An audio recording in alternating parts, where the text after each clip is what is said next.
Welcome to Poker Fraud Alert Radio.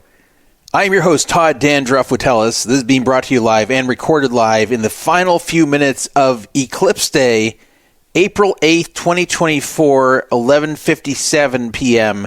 Pacific Daylight Time.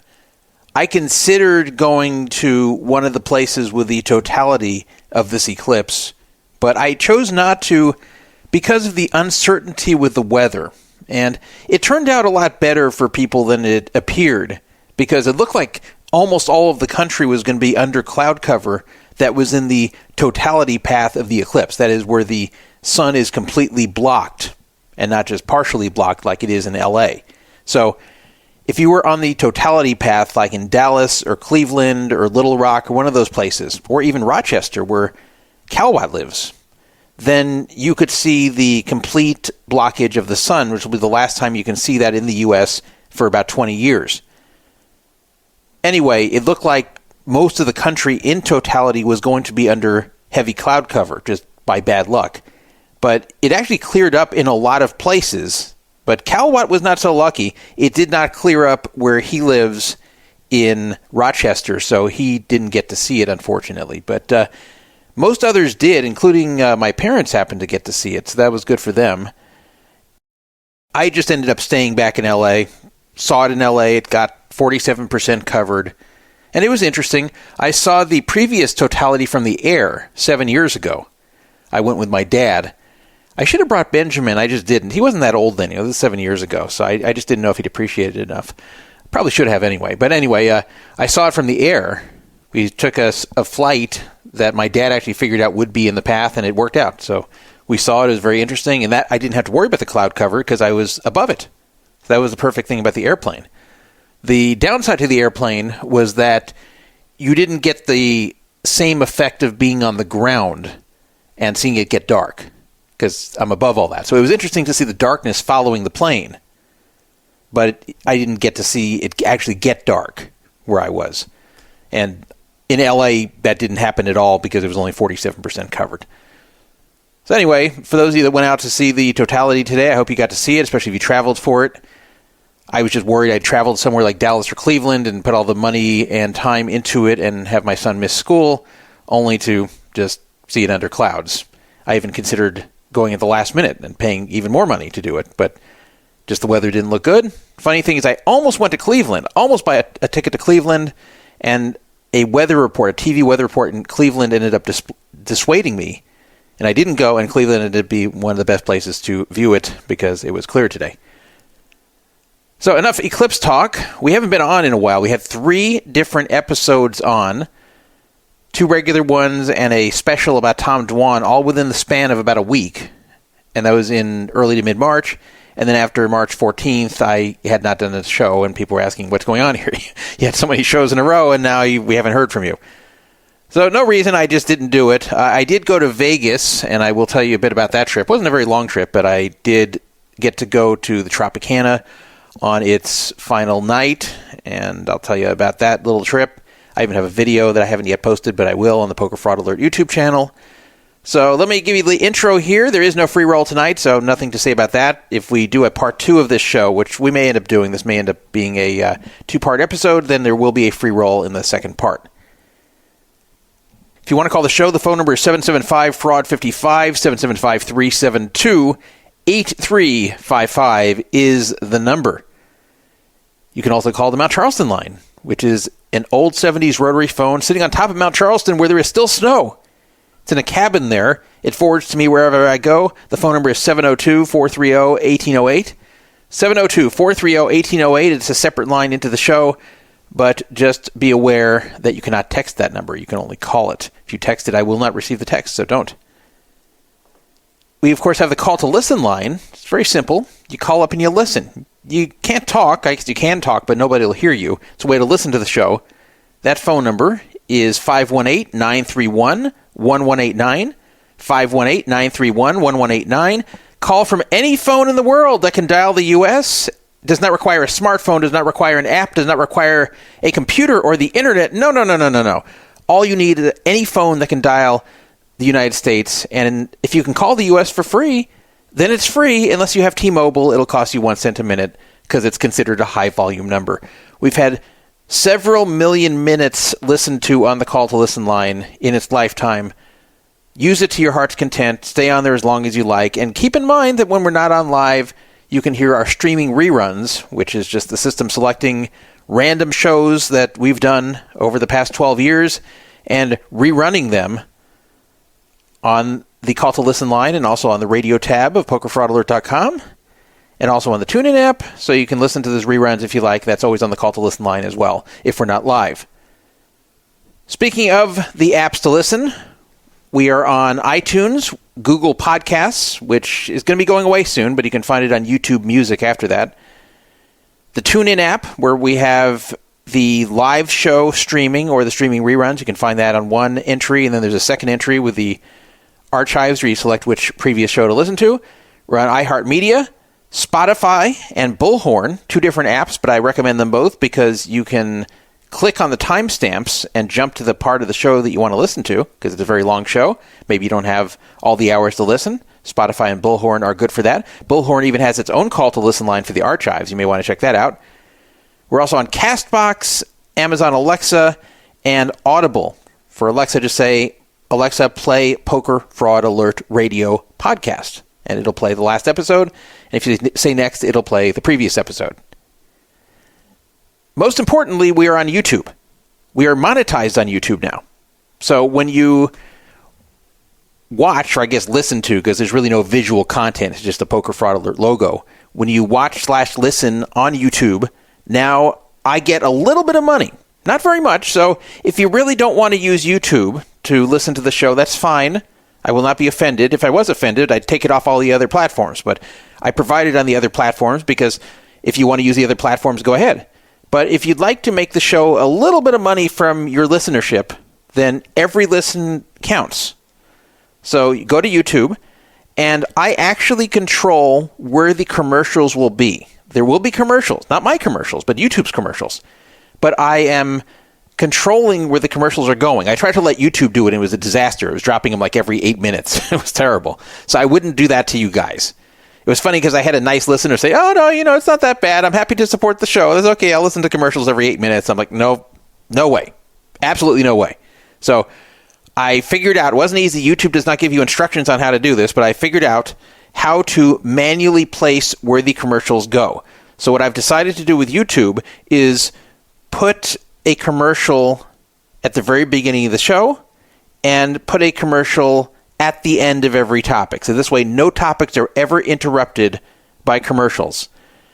So if it's a long topic, then you have no commercials through that long topic. If it's an 8-minute topic, then you'll probably have another commercial 8 minutes later, though sometimes I will skip it. If there's a few short topics in a row, I will skip putting a commercial. But generally, you will hear a commercial after each topic. You can usually skip it by pressing the skip button, and that's the way the show gets monetized. Don't worry about sitting and watching commercials or anything. If you want to skip them, go ahead. I still get the money. I'm not sure exactly how that works with the commercial watch time, but who cares?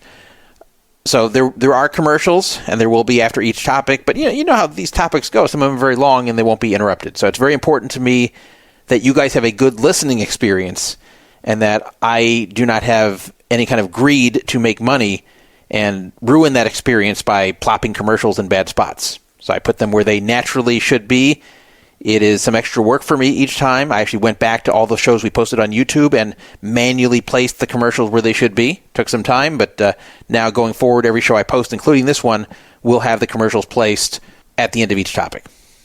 Just want to let you guys know that. If you want to help the site at least break even, then listen to this on YouTube. All right, so here is the agenda, and then we will get going. There's also a chat room, by the way, so you can chat if you're listening live. Otherwise, don't bother. You need a Poker Fraud Alert account in good standing to be in the chat.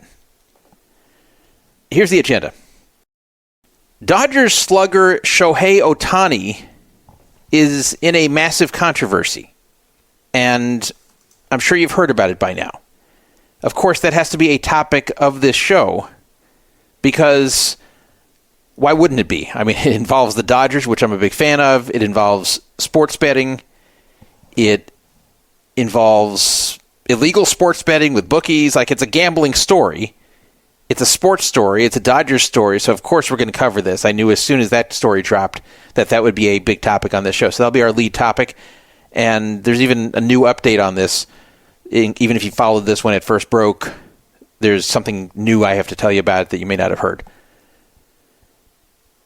Peter Jetten, who's been having a dispute with Tom Dwan over money that we've covered recently on the show, he won his arbitration against Tom Dwan and crowed about it on Twitter and then deleted the tweet? I don't know why he deleted the tweet, but I saw it.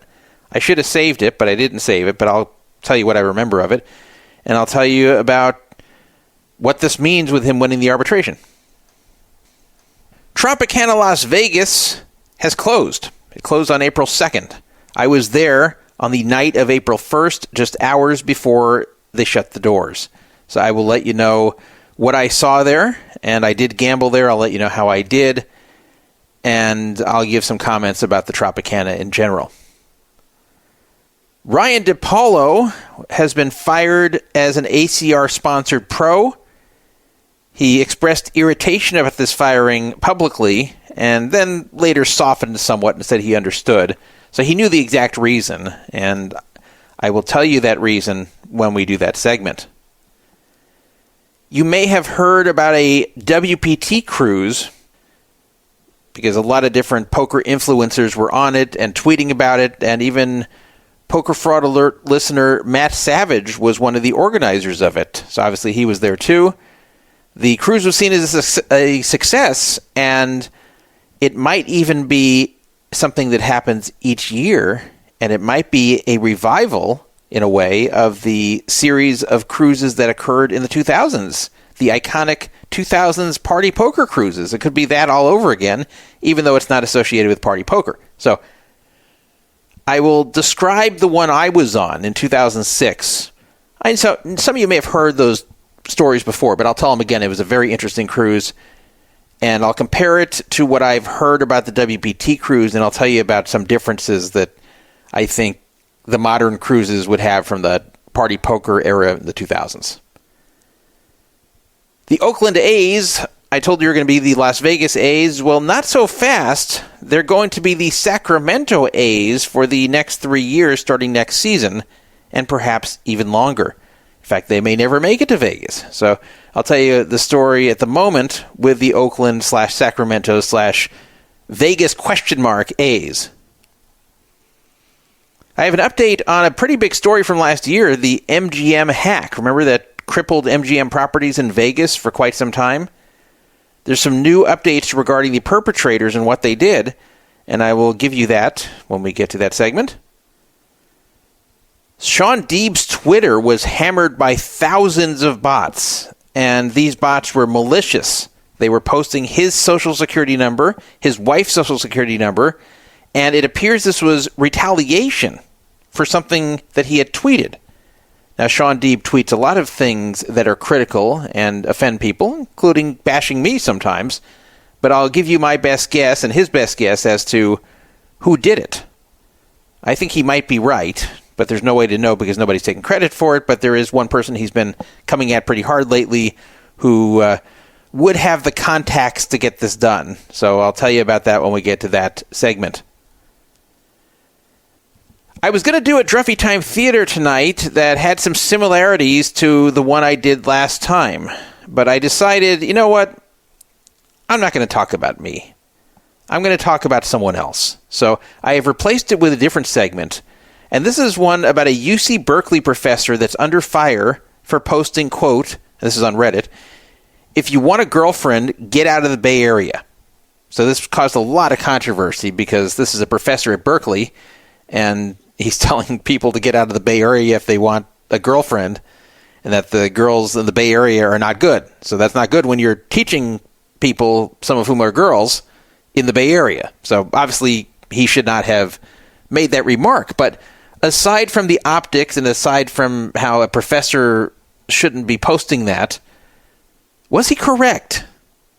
I'll tell you what I believe his reasoning was, what he really meant, and I'll go over that whole situation. Nothing to do with poker or gambling, but it caught my attention because I was a computer science student in the university system, not in the Bay Area, but I was a computer science student in the 1990s, early 1990s, and a lot of the stuff being posted about in that Reddit thread is from that world. In fact, he is a computer science professor, and he was responding to some computer science students who had some concerns about their career and their lives. And I felt that some people were not giving these previous posts enough credit for being sincere and being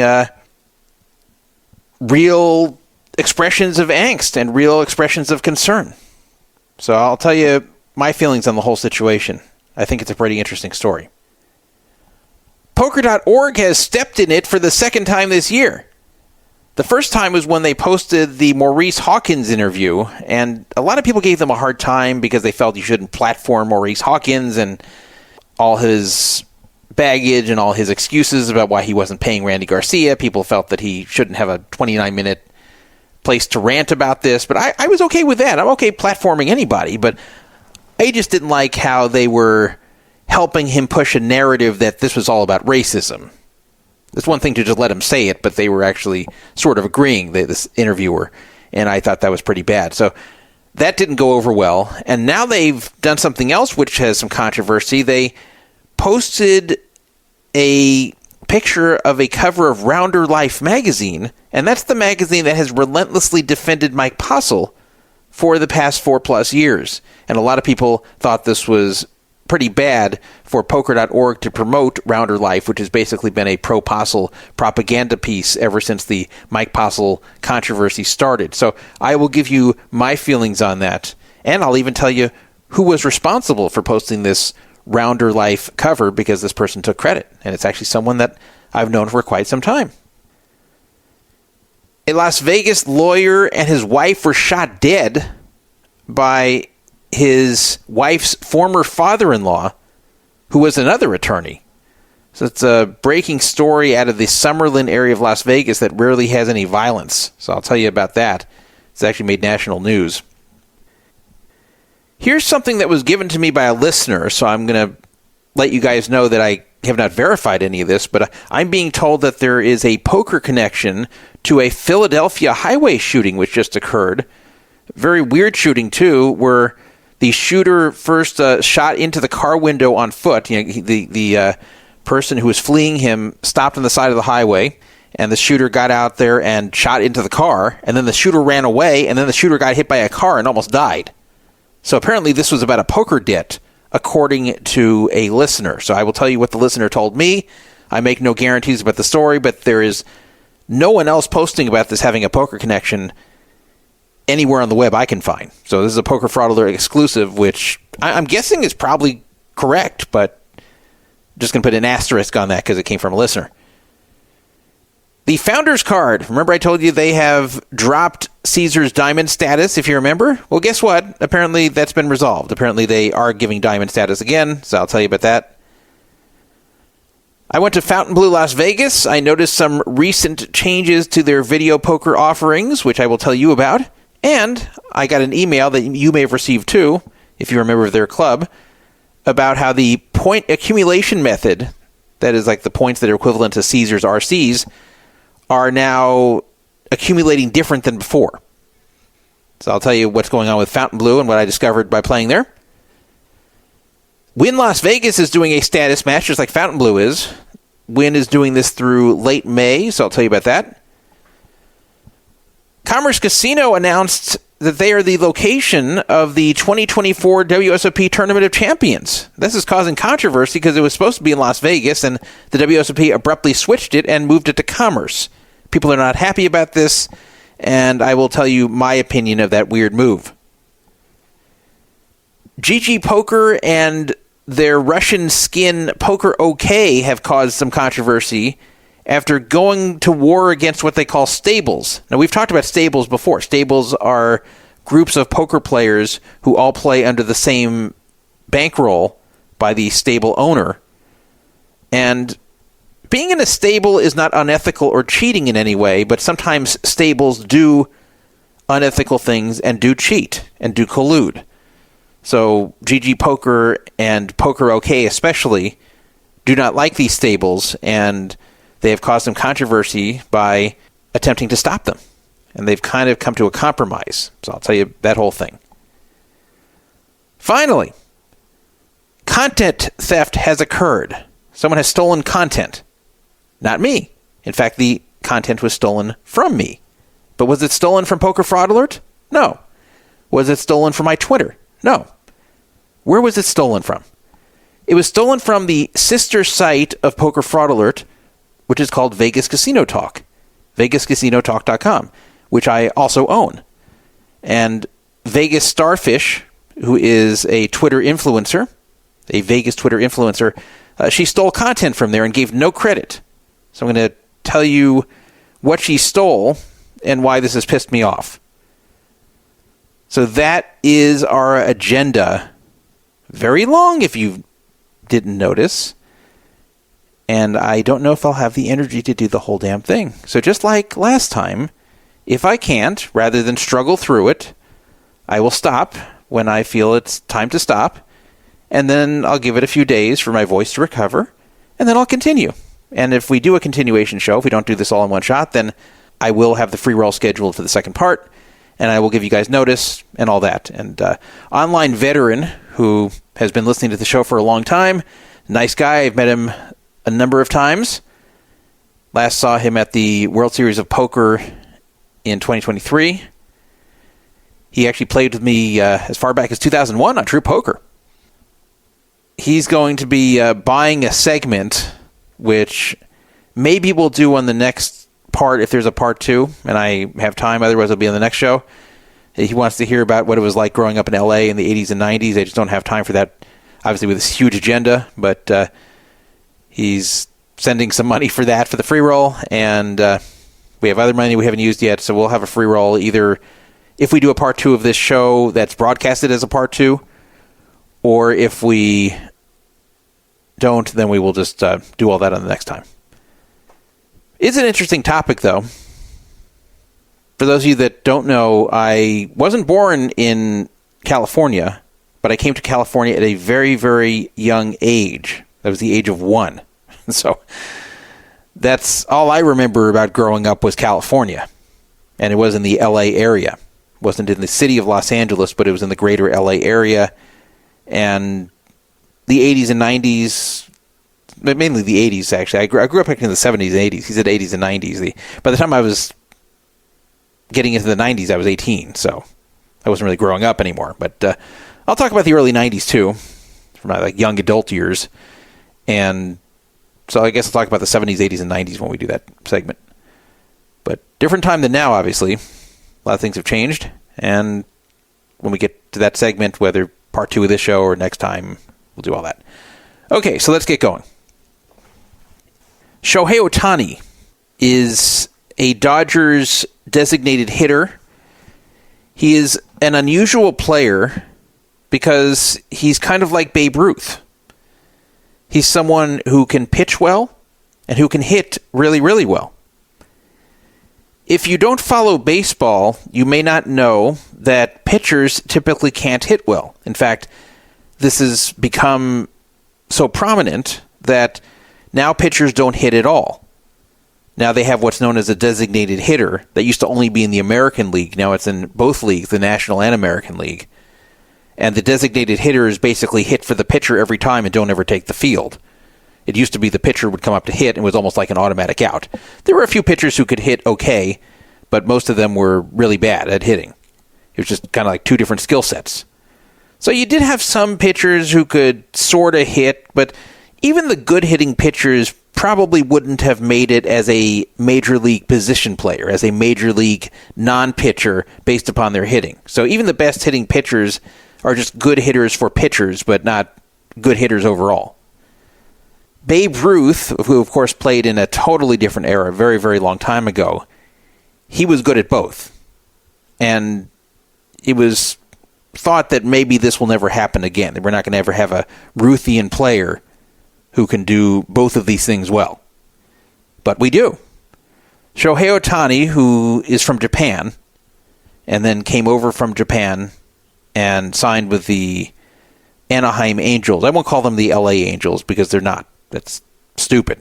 It's a stupid name. They're not in LA. They were in LA a very, very long time ago as a minor league team, but they've been in Anaheim forever. So they're the Anaheim Angels. That's what I'm going to call them. But the thing is, he played for them until he became a free agent, and then there was a major bidding war for him, and since the Dodgers have a lot of money, and because he wanted to play for a winning team and not a failed team like the Angels, he went to the Dodgers and even deferred a lot of money. But he signed a huge contract, even though most of it is deferred, for $700 million over 10 years. So it's averaging $70 million a year, even though he's getting most of that money later. Ohtani does not speak good English. He has an interpreter for interviews. So he doesn't just go do interviews where he attempts to speak English. He speaks in Japanese, and the interpreter will translate. And he had an interpreter that also was a close personal friend of his throughout his time with the Angels, who then followed him over to when he signed with the Dodgers. Keep in mind, he signed with the Dodgers for 2024, so he just started playing with the Dodgers. The baseball season just started in late March. The Dodgers played about a week before everybody else against the San Diego Padres in South Korea as a special 2-game series. And that's when all the shit hit the fan. Not related to being there, but that just happens to be when it was. And then the regular season started for everybody else about a week later on March 28th. So he hasn't been playing for the Dodgers for very long. It's just a matter of weeks here. And he's already in controversy over something that happened when he was with the Angels that just came out. And strangely enough, it even has a loose connection to another topic we've discussed on the show, having to do with former Resorts World CEO Scott Sabella, that shady guy we've talked about a number of times. He even has a minor connection to this whole thing, which I'll tell you when we get deeper into this topic. Anyway, you probably have heard this by now, but if you haven't, Shohei Ohtani is accused of wiring $4.5 million to an illegal bookmaker to pay off a gambling debt. But what really isn't of dispute is that these bets weren't placed in his name. These bets were placed by his interpreter. And the question now is, and was and still is, whose bets were these really? And also, that money that was wired from his account, which it's undeniable that happened, was it Ohtani sending the money to the bookie? Or was it his interpreter who somehow got access to his account that sent it without Ohtani's knowledge? Now, the reason this is a big deal is because the bookie was under federal investigation. And the bookie, in the process of being investigated by the feds, it was found that one of his clients was Shohei Ohtani's interpreter. And the reason this matters is because, number one, it's technically illegal to bet with an illegal bookie. Now, no one goes to jail for this. They don't ever prosecute anyone for this. They go after the bookies themselves. If they question you about betting with an illegal bookie and you lie about it, then you can be charged with obstructing justice. But if you tell the truth and admit you were betting with the illegal bookie, they're never going to charge you. Now, there's no obstruction of justice issue here, at least not yet, and there probably won't be. But the problem is that Major League Baseball has a rule regarding gambling. And if you remember, there was the big controversy involving Pete Rose decades ago, which has kept him out of the Hall of Fame, where Pete Rose was betting, and he was betting on baseball, and he may have even been betting on games that he was managing when he was managing the Reds. So he had a well-known gambling problem, and this really brought to light a lot of the controversy with people involved with a major sport betting with bookies or wherever else. You just should not be betting on any of these games if you're in the league. You'll have inside information, or you can influence what happens. There's a lot of reasons why this shouldn't be allowed. So Baseball actually has a fairly permissive gambling policy where you are allowed to gamble on sports. You're just not allowed to gamble on baseball at all. And any sports betting you do has to be through legalized and regulated books. So you cannot bet with illegal bookies like Ohtani's interpreter was. So if Ohtani was doing illegal betting and using his interpreter as a beard, as someone who is placing the bets on his behalf, so he has plausible deniability if caught, then that's a pretty sizable violation of Major League Baseball policy. Now, it's nowhere near the violation that it would be if he were to be betting on baseball. It does not appear that there were any bets placed on baseball. Everything we're hearing is that this did not involve baseball betting. So it looks like the only thing that was done that was against Major League Baseball policy was the sending the money over to the illegal bookie on behalf of this interpreter, or possibly having this interpreter placing these bets for him with an illegal bookie. If he had the interpreter place the bets like in a Las Vegas sportsbook, that would have been fine, as long as it wasn't on baseball. But an illegal bookie simply cannot be used. Now, let's say Shohei Ohtani was the one actually having the bets placed. He just wasn't physically doing it. He had his interpreter and friend do this for him. Why would he risk his reputation and his career on placing bets with an illegal bookie? Why didn't he just do it legally? Well, the problem is that since he came to the U.S. a number of years ago, Ohtani has not lived in a place in the U.S. where sports betting has been legal. There is nowhere in California, doesn't matter where you are, doesn't matter if it's on an Indian reservation, doesn't matter anywhere in the state. It is not legal to place sports bets in California. You can, you're not going to get in trouble, but the places you place the sports bets are not legalized and regulated books. They're all offshore books or illegal local books, and it's just not possible to place a legal sports bet while on California soil. So that's where Ohtani usually is, and therefore if he wants to regularly gamble, he would have to use an illegal bookie, or at least have a friend do it for him. So the question that is on everyone's minds is, what is the real story with Ohtani and these bets that were placed? Again, there are some things which are for certain. Number one, $4.5 million was wired from Ohtani's bank account over to an illegal bookmaker. Number two, that the bets were placed by his longtime interpreter and close friend. So those are the two things that are well known. What's also likely, but not 100% certain, is that there were no bets placed on baseball. Because when this whole scandal broke, it was made pretty clear right up front that nothing was bet on baseball, and there's been no information or rumors stating otherwise. And Ohtani's people have been very consistent on that the whole way. So I would guess that it's very likely that there were no bets placed on baseball. Otherwise, I don't think it would be this strongly stated. So that's the likely third thing that is true. The other two are 100% true. But beyond that, it becomes a matter of guessing right now, taking educated guesses until more information comes out. There is some complication with this whole thing, and that is Ohtani is baseball's biggest star right now.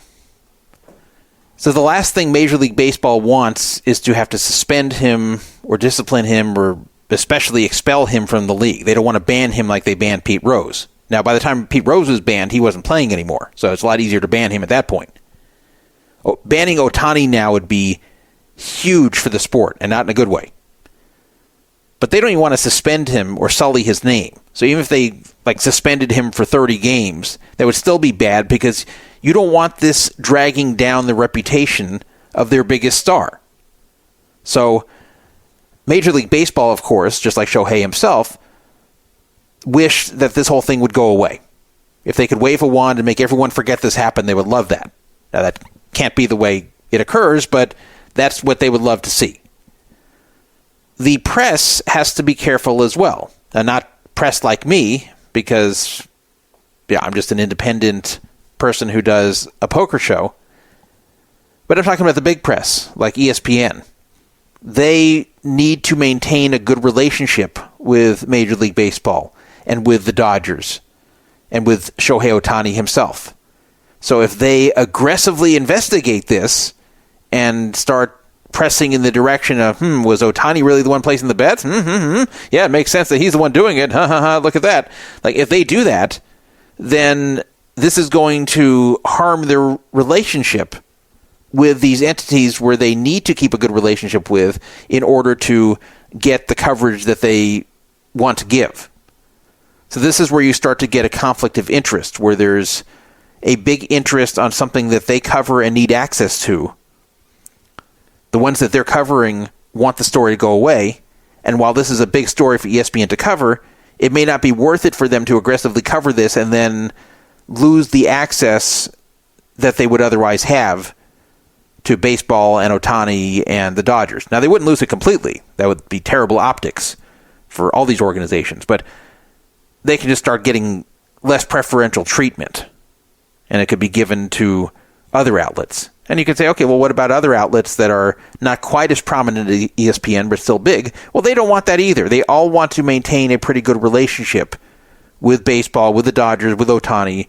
So they've all got to walk on eggshells and dance the fine line between avoiding the story and overly aggressively reporting the story. They've got to be right in the middle where they look like they're reporting the news, but they don't want to investigate too much. That's where they're pretty much standing here, and I've noticed that. So if you're wondering why there aren't a lot of hard questions being asked, why this isn't being pressed very hard, why you aren't hearing that much from these mainstream networks as to what isn't making sense here, that's why. It's unfortunate, but that's the way the mainstream sports media works. And that's why it's always good to listen to alternative sources like this one when you want to know what the truth is regarding these things, at least the truth as far as what we can deduce right now. I don't know any more than these outlets do, except maybe in one area, which I'll get to because of a post that was by a Poker Fraud Alert member who claims to have some insider information. But again, you always have to take that with a grain of salt because this is like someone heard from someone else. So even though the guy posting it is pretty reliable, he heard it from somebody else and who knows how reliable they are. So I will give it to you, though, and you can do with it as you may. So the longtime friend and interpreter for Ohtani, his name is Ippei Mizuhara. Ippei, that's his first name, Mizuhara. Ippei Mizuhara. He's kind of referred to as Ippei in the media these days. So when you hear discussion of Ippei, they're referring to him by his first name, and that's the longtime friend and interpreter who definitely placed these bets. And the question is, why was this money sent? Was it Ohtani trying to do something nice for his longtime friend and interpreter who ran up a big gambling debt, and Ohtani has a ton of money and just fronted it to him and figured that Ippei will work it off? Or was this just Ohtani paying off his own debts and Ippei's just the beard? The bookie who accepted the bets is named Matthew Boyer. Bowyer. Maybe it's Boyer, I don't know. But Matthew Boyer was under investigation by the feds in 2023 for his bookmaking operation. Dana Resnick Gentry, who is a Las Vegas reporter, an independent Las Vegas reporter, she tweeted on November 16th, and this is, of course, way before this Ohtani scandal broke, gambler Matt Boyer, whose California home was raided by federal agents last month, the same day his Resorts World host phone was seized by feds, is being represented by Irvine Federal Criminal Defense Attorney Diane Bass, the source confirms. A confidential source close to the investigation says the Las Vegas gambler placed illegal sports bets with Boyer in recent months on behalf of the feds. Now, that part doesn't have to do with Ohtani, But that's who it is, and he got busted towards the end of 2023, and this had a connection to Resorts World. And he also was connected to bookmaker Wayne Nix. I guess they were working together. And Nix was also busted. And Wayne Nix was the one who had the connection to Scott Sabella, the disgraced and former Resorts World CEO, who had let Wayne Nix gamble with illicit funds and knowingly did so when he was in charge of MGM Grand, and then ended up getting federally charged for that. And that was why he lost his job at Resorts World after a series of other shady behavior that was occurring over there. So that has little connection to all that. This Boyer guy, he's actually a 48-year-old failed actor. You can actually find him on IMDb. He had some bit parts between 1997 and 2003. He was in the Pirates of the Caribbean, The Curse of the Black Pearl. But again, he was just a sailor. He wasn't someone prominent in that film, even though it's a major film. I actually knew someone, didn't know him really well, but I knew someone in the first Pirates movie. And again, just kind of a bit part. And the funny thing is that they wouldn't take him back for the second one. This guy was very disappointed. This guy thought he was a great actor, and he really couldn't act very well. And he was so proud of himself for getting the first Pirates movie, and then they wouldn't take him back in the second one. And the guy was very disappointed. Now, this is not this Boyer guy. I'm just saying that it's not that hard to get into a Pirates movie with a bit part, apparently. And this Matt Boyer got in, and that was his last acting credit. But, yeah, that's more than 20 years ago, the last acting credit. Then I guess he got into bookmaking at some point, part of the Wayne Nix ring. Wayne Nix was a former Major League Baseball player convicted of illegal bookmaking. Wayne Nix was also the bookie used by former Major League Baseball player Yasiel Puig, who was then charged with making false statements when he lied to the feds when they were asking him about the bets that he had placed. So that's interesting, because even though this is Nix, not Boyer, this same group was taking bets from a Major League Baseball player directly, Yasiel Puig. So it's not a big stretch to think that they were doing the same for Ohtani, but Ohtani was smarter about it than Puig was. So here's where it starts getting weird. So first of all, the Dodgers played their first game in South Korea on March 20th. And Ippei was there with him. In fact, there's video of Ohtani and Ippei in the dugout, clowning around, smiling, having fun. So they're the best of friends at that point, which is very important because it starts to contradict the stories we're getting later. But 100% on March 20th, it seemed cool between them. But later that day, keep in mind this game was at 3:30 in the morning. I actually watched it. I was actually tired that day. I'm usually up till 3:30, but I was actually really tired that day, and I actually took a nap before the game. That I set an alarm and woke up and watched the game. That was the Dodgers' first game. In fact, it was the very first Major League Baseball game of 2024. So it was between that game and the second game. There were only 2 games in that series, and then it would be another week until Major League Baseball regular season games would play again. But it was between the first and second game when this whole thing occurred. Now, the Dodgers fired Ippei immediately, so he wasn't present for the second game. But he was there the first game, and Ohtani seemed very friendly with him. So when this broke, a rep for Ohtani went on the record with ESPN and stated that Ohtani transferred this $4.5 million himself to the bookmaker on behalf of Ippei. So that's pretty much case closed, right? I mean, not completely. The question still is, was it really Ohtani's bets, or was it Ippei's bets? But at least, okay, there was no theft that occurred. It was just Ohtani sending the money either on behalf of himself or Ippei. But hold on a second. That got retracted.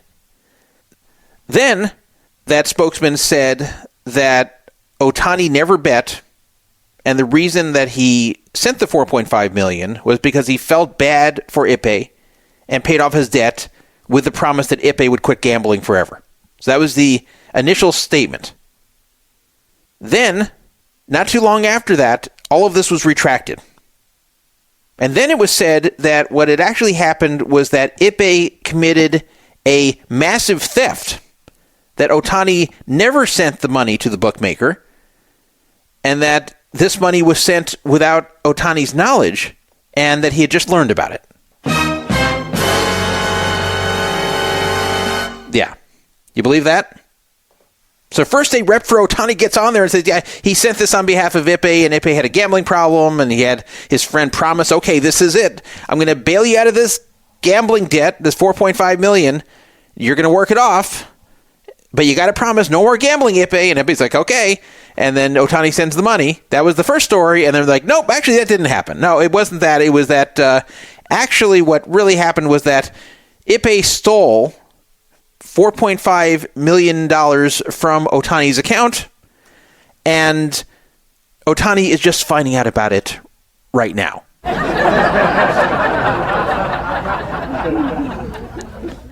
Does that sound likely to you?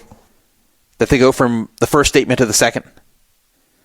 Now, why? Why would they change the story? Let's say the first story is what really is true, that this was just Ohtani covering his friend's bets and getting him out of this gambling debt to an illegal bookie, and figured the guy will just work it off over the years. Because they actually paid Ippei pretty well. I think Ohtani was paying him like $300 to $500K a year. So maybe he figured through the life of the contract, he'll work most of it off. So let's say that's what really happened. Why would they change the story? Well, my assumption, if that's what occurred, was that they realized that Ohtani could still be in trouble for knowingly sending $4.5 million to a bookie, even if these were not his bets. So in order to completely insulate himself from any kind of discipline by Major League Baseball, he'd have to claim this was all done without his knowledge, and even the money sent was not done by him. But hold on a second, what about Ippei? Might Ippei come out and say, hold on a second, that's not true. I didn't steal this from Ohtani. I'm not a thief. How can he say this about me? No, I was placing these for Ohtani. Like, how come Ippei hasn't come out and defended himself? Well, if he really is a good friend of Ohtani's, and especially if he was placing these bets for Ohtani, it is to his benefit to be sent away somewhere and be taken care of later or on the down low. Basically fall on the sword for Ohtani and make sure that he's financially taken care of. And this way, Ohtani's reputation stays clean, and Ippei is compensated for it. I'm not saying that's necessarily what happened, but it easily could be. So, a lot of people were discussing this. And of course, bringing up these points. The points I was just discussing here were not just my thoughts, they were everyone's thoughts. A lot of people were believing that Ohtani either was placing these bets through Ippei, or at the very least, he was covering Ippei's debts, and this was not a theft. It just didn't make sense why they would say this. Why would one of Ohtani's spokespeople go to ESPN and put an on-the-record statement that Ohtani paid this debt in order to help Ippei, and then take it back and say it was a theft? We never got an answer, or a clear answer, as to what really happened there. I'm going to play you a statement that was made by Ohtani through his new interpreter, but we don't really get a clear picture of what really happened with that whole thing, and there's a number of holes in it. We have a member of Poker Fraud Alert named Kalam, K-L-A-M. Kalam said, in case there's any question about the Ohtani situation, I was speaking to someone very connected to the Southern California sports betting scene, and he confirmed that Ohtani is a big soccer betting whale, meaning someone who bets a whole lot on soccer and loses a lot of money. It's a very open secret. As far as he knows, there is no baseball bets. And the interpreter is falling on the sword for him. So he's saying that, according to this friend well connected to bookies in Southern California, that it was an open secret that Ohtani bet a lot on soccer through these bookies. And that this is definitely a case of just Ippei taking the rap for this whole thing with stealing the money. Now, keep in mind, Ipe did not come out and say he stole the money. He has not made a statement. He's just run off. We don't even know where he is. He hasn't been arrested or anything. We just don't know where he is. And he's not wanted for any crime at the moment. But he's not contradicting anything Ohtani's saying. So that's interesting. Kalam is someone who's been around for a long time, and he's been reliable on the forums. So this is not going to be a guy who makes this up. But remember, he heard this third hand, so maybe the person he's speaking to made it up to him. He's insisting that this person who told him is pretty sincere, but you know how it goes. You start to get degrees away from yourself, and you can't trust anything fully. But interesting. There have been people who asked, why doesn't he just hop on a plane to Vegas to do it? Why does he have to risk his career like this? Why would Ohtani be so stupid? Well, because it's not easy. There's a lot of baseball games. There's 162 regular season baseball games in the span of about a 6-month period. So most of these days you're playing baseball. You only have a few off days. So he doesn't have time to go to Vegas. And if he does, even if he quickly flies over there on a private jet, he's not going to be able to do it very often. And you have to understand the way sports betting works for people who are really into it. It's not good enough, it's not satisfying enough to place a bet every so often. That's what a very, very light recreational sports bettor is going to do. Places, 3-4 bets a year. Maybe they'll bet on the Super Bowl or some other big event, but they're not big sports bettors. But someone who's a regular sports bettor wants to place a lot of bets. They want to put out a lot of volume. And if you live in California, there is no way to do it unless you either use a bookie or you have a runner do it for you who's there in Las Vegas. And Ohtani, who probably didn't want it known he was betting at all, was if he was having it done, he was having it done through his friend, Ipe, and Ipe had to be around to translate for him, so he couldn't be running to Las Vegas either. So the only way for Ipe to do it regularly was through a book like he was using that was illegal. So it would make sense to me that these were Ohtani's bets. Now, there's also one other possibility which is not being discussed very much. And again, this is just me coming up with possible theories that are different than the ones people are saying right now. Because, of course, there's the theory that these were Ohtani's bets. There's the theory that they were Ipe's bets and Ohtani was covering them. And then there's the theory that goes along with the current statement that these were Ipe's bets and he stole Ohtani's money due to his closeness to him and forged his signature or whatever to pay off these bets from Ohtani's accounts. And Ohtani just wasn't very good at keeping watch on his bank accounts, and $4.5 million went missing and he didn't realize it. Remember that Ohtani definitely didn't discover the money missing because he was buddy-buddy with Ipe all the way up into the first game on March 20th. So it's not like this was discovered back in January or something and he and Ipe had a falling out. They had no falling out till this went public. So that's very important. The only way they could still be on good terms and Ipe still working for him is if either Ohtani knew about this $4.5 million cent and was okay with it, or he didn't know about it and just somehow he doesn't keep track of his accounts to where $4.5 million can disappear. But here's another possible theory. I'm not saying it's likely, but it's possible. What if Ipe got this bookie for his own bets and he lied to the bookie about whose bets they really were? So what if the word did get around Southern California that Ohtani was betting, but it was really Ipe betting, and Ipe was claiming, hey, Ohtani's backing these? Because people have been asking, why would someone like Ipe get a $4.5 million line of credit? How does the bookie know he's going to get paid? Even though Ipe is making a good salary of like $300 to $500K a year, how is he getting a line of credit like $4.5 million with that salary? That's just way too much credit. So the only way he could be getting such credit is if it were to be known that Ohtani was somehow backing these bets. Either these are Ohtani's bets or that Ohtani is going to pay it off if Ipe loses. So picture Ipe having a gambling problem and going to a bookie that he met through sports circles and then claiming that he's placing secret bets for Ohtani. And then the bookie, this Boyer guy, says, okay, well, you are his close friend and interpreter, so okay, I believe you. And maybe Ohtani never spoke to anybody. Maybe Ippei said, look, the only way we can do this is if he has no contact with you. So trust me, yeah, I wouldn't lie to you. I'm his interpreter and very close friend, but these are his bets. So can you give me this credit?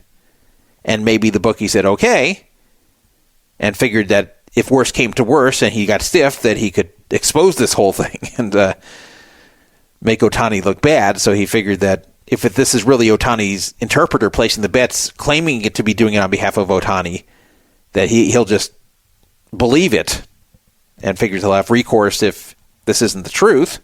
So the bookie goes along with it without ever talking to Ohtani, gives him the big credit line. Then Ippei chunks off $4.5 million. Bookie says, hey, time to pay up. And then at that point, Ippei has to go to Ohtani. But instead of admitting that he lied to the bookie that these were Ohtani's bets, he just tells Ohtani, hey, look, pal, I got into a big jam here. I have a big gambling problem. I ran up a $4.5 million gambling debt. I'm afraid of what these people are going to do to me. Is there any way you can help me? I'm so sorry to have to ask you for this, but is there any way you can help me? And Ohtani goes, well, this sucks, and I'm pissed off that you got yourself into this situation. But fine, I have so much money. Not only do I have this massive contract with the Dodgers, even though it's deferred, I have a massive contract. Plus, I make so much in endorsements because he does. He makes a fortune in endorsements every year. Super famous guy in Japan. Super famous guy now in the U.S. as well. So he makes a lot of money in endorsements as well. He says, okay, $4.5 million is not that much to me. So I will cover it this one time, this one and only time. I'm going to ship this bookie the $4.5 million, and you got to promise gambling's over for you forever. And Ippei says, okay, it's over. And, by the way, Ippei, you're going to be paying me back, some percentage out of your salary, or we'll subtract this from your salary and whatever. Like, he'll be working it off for the next many years. And Ippei says, sure. And then Ohtani gets over it and says, okay, well, Ippei, he's always been good to me. He's a good guy. He just got himself into a jam. He just had a gambling problem. It's understandable. Fine, I'll stay friends with him even though this sucks and I hate having to do this for him. All right, I think he's out of the gambling. I think we've solved the problem. And hey, look, I have so much money, so it's the least I can do for a friend. So then he finds out that Ippei lied to the bookie in the first place to get this line of credit once this whole thing goes public. So at that point, Ohtani becomes furious because he realizes he was lied to. So at that point, he changes the story, saying that it was just stolen from him. Basically saying that in his head, hey, look, I would have never done this for this guy and paid off his debt had I known that he lied and said he was doing it for me. So rather than explain this whole thing, I'll just say it was a theft. And at that point, he's no longer feeling bad about throwing his friend under the bus. Now, I just made all this up. But that's like a possible way it could have gone down. Because there is the question of how did Ippei get that line of credit if these were just his bets? If they weren't for Ohtani, why would the bookie give him that kind of credit line? If I went to a bookie in LA and said, give me a $4.5 million credit line, they would laugh at me. They would not give me that credit line. They would say, I don't believe you can cover this line. That would probably be the case with you too, unless you're very wealthy and can prove it. Could I get a decent credit line? Could I get like $100,000? Yeah, I'd have to show them something, but yeah, I could get that. But I wouldn't get $4.5 million. So the credit line they typically will give you is what they think you can pay.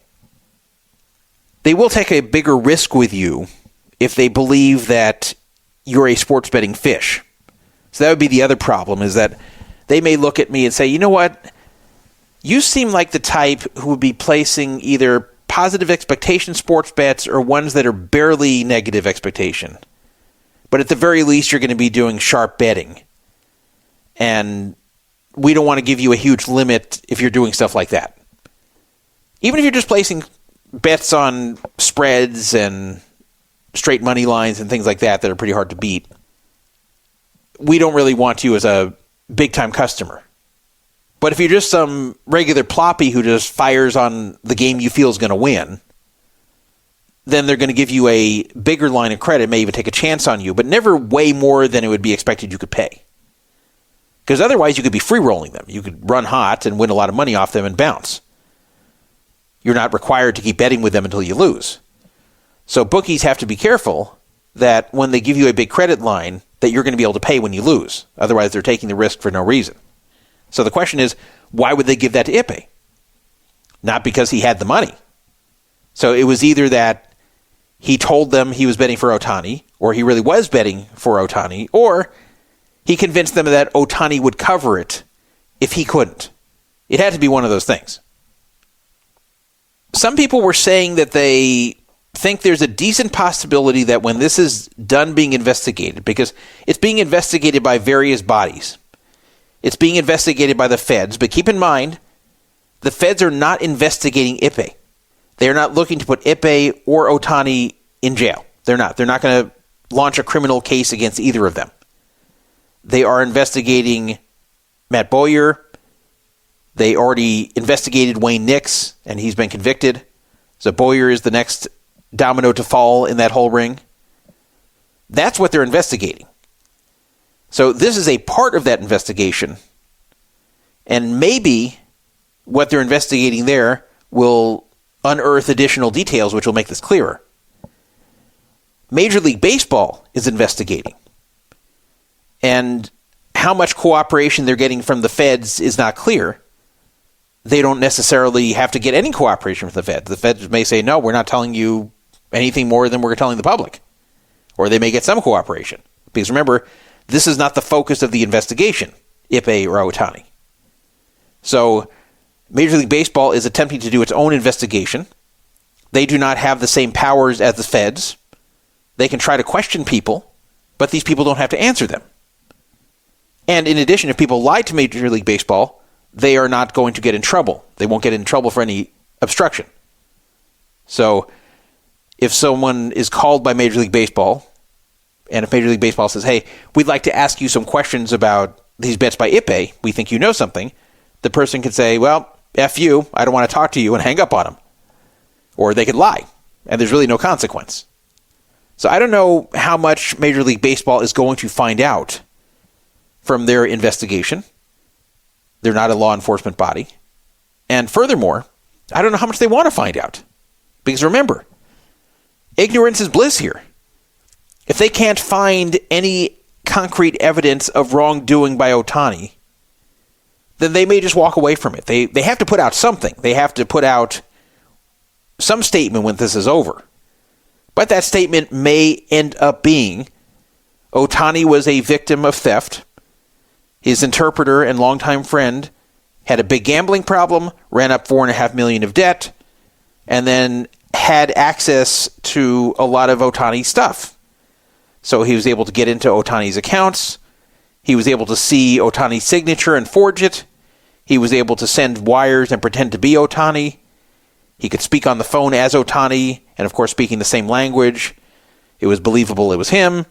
And he was able to trick these banks into wiring $4.5 million out of Ohtani's accounts to pay off his gambling debts. And Ohtani just learned this on March 20th after the first game. And then Dodgers fired him, and that's that. So that could end up being the story. And if that's what really happened, I don't think it's likely that's the way it happened, but if that's what really happened, then Ohtani's in the clear. So I'm going to play you the statement from Ohtani. You're going to hear Ohtani speaking in Japanese, but you don't need to be a Japanese speaker in order to understand this, because you will hear his new interpreter, not the one who is placing the bets, translating the statement, and I will stop it every so often and comment. Here we go. So obviously today there's things that I'm limited in being able to talk about. I hope you understand. I do have a document in front of me that I will refer to that will detail what has happened. まずはじめに、僕自身は、何かにかけたりとか、誰かに代わって、そのスポーツイベントにかけたりとか、それをまた頼んだり、っていうことはないですし、僕の口座からブックメーカーに対して、誰かに送金を依頼したことももちろん全く、ありません。So I never bet on baseball or any other sports, or never have asked somebody to do it on my behalf. And I have never went through a bookmaker to bet on sports. 本当に数日前まで、彼が、そういうことをしていたっていうのも、全く知りませんでした。Up until a couple days ago, I didn't know that this was happening. 結論から言うと、彼が僕の、口座からお金を、盗んで、なおかつ、みんな僕の周りもそうですね、みんなに、嘘をついていたっていうのが、結論から言うとそういうことになります。Just to kind of just go over the result, in conclusion, Ippei has been stealing money from my account and has told lies. まず初めに言うと先週末、韓国ですね、僕の代理人に対してメディアの、方から私が、僕のにですね、違法のブックメーカーから、僕が、関与しているのではないかというスポーツ博打に賭博について、関与しているのではないかという連絡がありました。Last weekend in Korea, media has reached out to a representative in my camp, inquiring about my potential involvement in this sports betting. Let me stop right here. So he's saying that he's never placed any bets ever on sports. Not through this bookie, he's just not betting on sports, period.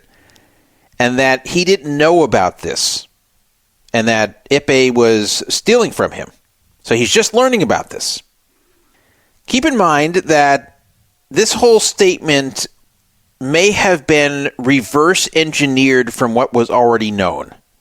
So, for example, it was already known that on March 20th, during the first Dodgers game in Korea, he and Ippei were very good friends and joking around and buddy-buddy. So he can't claim he was furious at Ippei and wasn't friends with him anymore. He knew that this was seen and this was being discussed, so he couldn't claim to have known about the, quote, theft during that first game. And by the way, this statement didn't come right away. This video you're watching here came later. This video was on March 25th. So the whole thing broke on March 20th. So it took 5 days to put this video out after a lot of contradictory information was coming out about this whole thing from Ohtani's own camp. So basically he was taking what was known then and he had to have everything fit the current story. So it's very possible this was reverse engineered by either him or his people to sound the best given what was already known. So keep that in mind. So they're about to get into here how he found all this out and what happened. で一平さんは僕にこういった取材の依頼があるということをまず、僕には話していなかったし、僕の方にそういう連絡はまず来ていなかったということと、まず初めに代理人には、一平さんは僕と話して分かったのは、一平さんにではなく、某友人の借金の肩代わりとして、支払ったというふうに、僕の代理人も含めてみんなに話してました。So Ippei never revealed to me that there was this media inquiry, and to the representatives in my camp, Ippei told to the media and to my representatives that I, on behalf of a friend, paid off debt. Okay, now that's getting a little bit questionable. I mean, let's listen to what he's trying to say here. Let's really break this down. He's claiming that this initial statement that was made to ESPN on the record by his own people, his meaning Ohtani's people, not Ippei's people, that Ohtani's people who made this statement to ESPN initially on the record, that Ohtani paid off Ippei's debt, that statement was inaccurate because Ippei himself went to Ohtani's people and explained it to them, and somehow Ohtani's own people didn't consult with him about it before going to ESPN. So basically, this caused the confusion. Is Ippei went to his people and said, hey, just letting you know there's something that's coming out in the media here, and, yeah, Ohtani paid my gambling debt back in January for $4.5 million. He was doing it on my behalf. So just letting you know that so you can tell whoever asks about this that's what Ohtani was doing. And then Ohtani's people are like, oh, well, okay, well, Ippei, if you say so, we won't even ask Ohtani about it. We'll just take your word for it and go to ESPN. I mean, that's highly unlikely. Let's listen to that again. I mean, that's just where this really sounds like complete bullshit. So Ippei never revealed to me that there was this media inquiry. And to the representatives in my camp, Ippei told to the media and to my representatives that I, on behalf of a friend, paid off debt. Yeah, see, that's bullshit because this is a big thing. I mean, if you come to Ohtani's people, even if you're his close friend and interpreter, and say, Ohtani sent $4.5 million to a bookie, and it's going to look pretty bad, and it was really for me. So just letting you know that. Just letting you know it was for me, and that's it. That's the story. Of course they're going to go to Ohtani and say, what the fuck? They're going to say, Ohtani, did this really happen? What's going on with this? Did you really send $4.5 million for Ippei to this bookie? They're not going to just go make a statement to ESPN without consulting Ohtani about it to make sure it's true. So that's why this is absurd. This is a huge thing. They're not going to just go off to the media without talking to the guy they work for before speaking on his behalf. There's no chance. でその翌日にさらに尋問で一平さんは、僕たちの代理人に対して、借金は自分のもの、つまり一平さん自身が作ったものだということを、説明しました。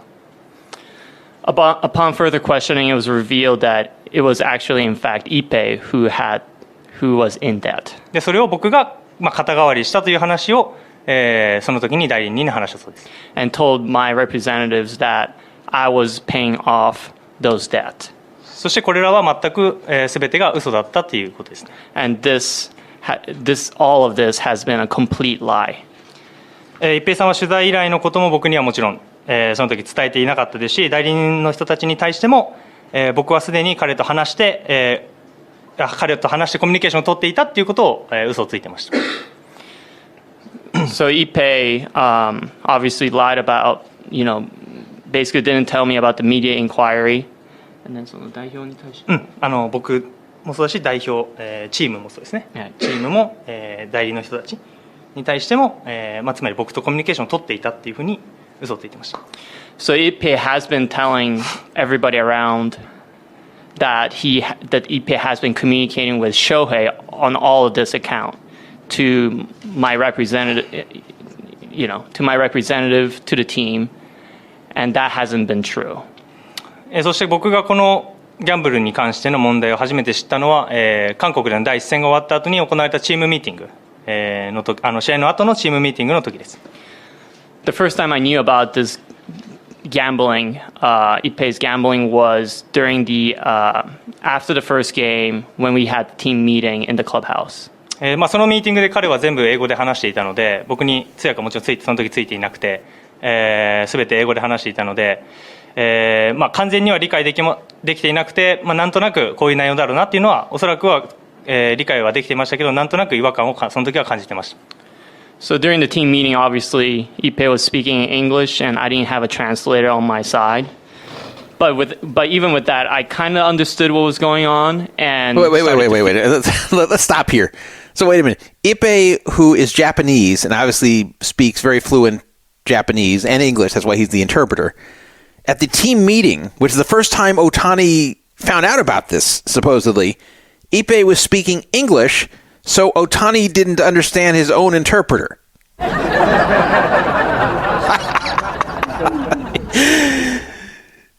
So the whole team found out before Ohtani because the interpreter was speaking English, and Ohtani doesn't really speak English, so still he didn't really understand. He's saying that Ippei didn't tell him directly in Japanese. Ippei's like, hey, I want to make an announcement about something involving Ohtani that's very big and very important. Ohtani, you sit over there, and okay, I'm going to speak English here, so everybody's going to understand this but Ohtani, even though it's about him, and we have not discussed this before calling this meeting. So you're all going to find out before him because he won't understand me. So here we go. Like, come on. Is that really what happened? Can you picture that being what happened? Like, this is such a bullshit story, and this really, really makes it seem like Ohtani's lying. Feel that there was something amiss. でその時彼は僕に対してホテルに帰った後で、2人で、より詳しいことを、2人で話したいので今は待ってくれというふうに言っていたので僕はまずその時は、ホテルまで待つことにしてました。Just prior to the meeting, I was told by Ippei, hey, let's talk one-to-one in the hotel after the meeting. So I waited until then.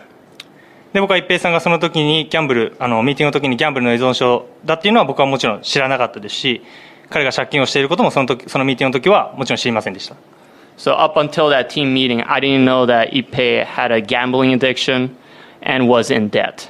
で僕は彼の借金返済にももちろんその時も同意してませんしブックメーカーに対して彼に送金をしてくれと頼んだことももちろん許可したことももちろんないです。So this is why he has to say this. It's because it was 100% certain that he and Ippei were getting along very well during that first game. And that wouldn't make sense if the shit had already hit the fan with this. And also, there was that statement made to ESPN that he knowingly paid off Ippei's debt. So this has to all fit together with those known facts about the situation. And so this is the narrative that's been spun, that he didn't know about this, that Ippei went behind his back to his own people and told the story to them. Somehow his people didn't verify with him. And then he found out during a team meeting, but he still didn't completely understand because the Ippei was speaking English and for some reason didn't immediately clarify to him in Japanese, even though it was about him. And at that point, I never agreed to pay off the debt or make payments to the bookmaker. でその後試合後ホテルに、戻って一平さんと初めてそこで話をして、彼に巨額の借金があることをその時知りました。And finally, when we went back to the hotel and talked one-to-one, that was when I found out that he had a massive debt. で彼はその時私に、僕の口座に勝手にアクセスしてブックメーカーに送金していたということを僕に伝えました。And it was revealed to me during that meeting that Ippei admitted that he was sending money using my account to the bookmaker. で僕はやっぱりこれはおかしいなと思って、代理人と話したいということで代理人たちを呼んでそこで話し合いました。And at that moment, obviously, it was an absurd thing that was happening, and I've contacted my representatives at that point. で話し終わってこれを聞いて僕の代理人もやっぱり彼に嘘をつかれていたということを、初めて知って、すぐにドジャースの皆さんと、弁護士の人たちにその時に連絡しました。So when I was finally able to talk to my representatives, that's when my representatives found out that Ippei has been lying the whole time, and that's when I started contacting the Dodgers and my lawyers. でそのドジャースの皆さんも、代理の人たちも彼らもその時に初めてまた自分たちも嘘をつかれていたということをその時に知りました。And the Dodgers and the lawyers at that moment found out also as well that they have been lied to. そして僕が弁護士の人たちは、これは窃盗と詐欺のことなのでこれを警察の当局に引き渡すという報告を、その時にしました。And my lawyers recommended that, since this is theft and fraud, that we have the proper authorities handle this matter. Okay, let's stop right here. That's very important. I had been asking that for the 5 days in between when this scandal broke and when the statement was made. If this was a theft, like Ohtani was claiming through his people shortly after their initial statement saying it wasn't a theft, if it turned out it was a theft, they called it a massive theft. And if $4.5 million was stolen, it is a massive theft.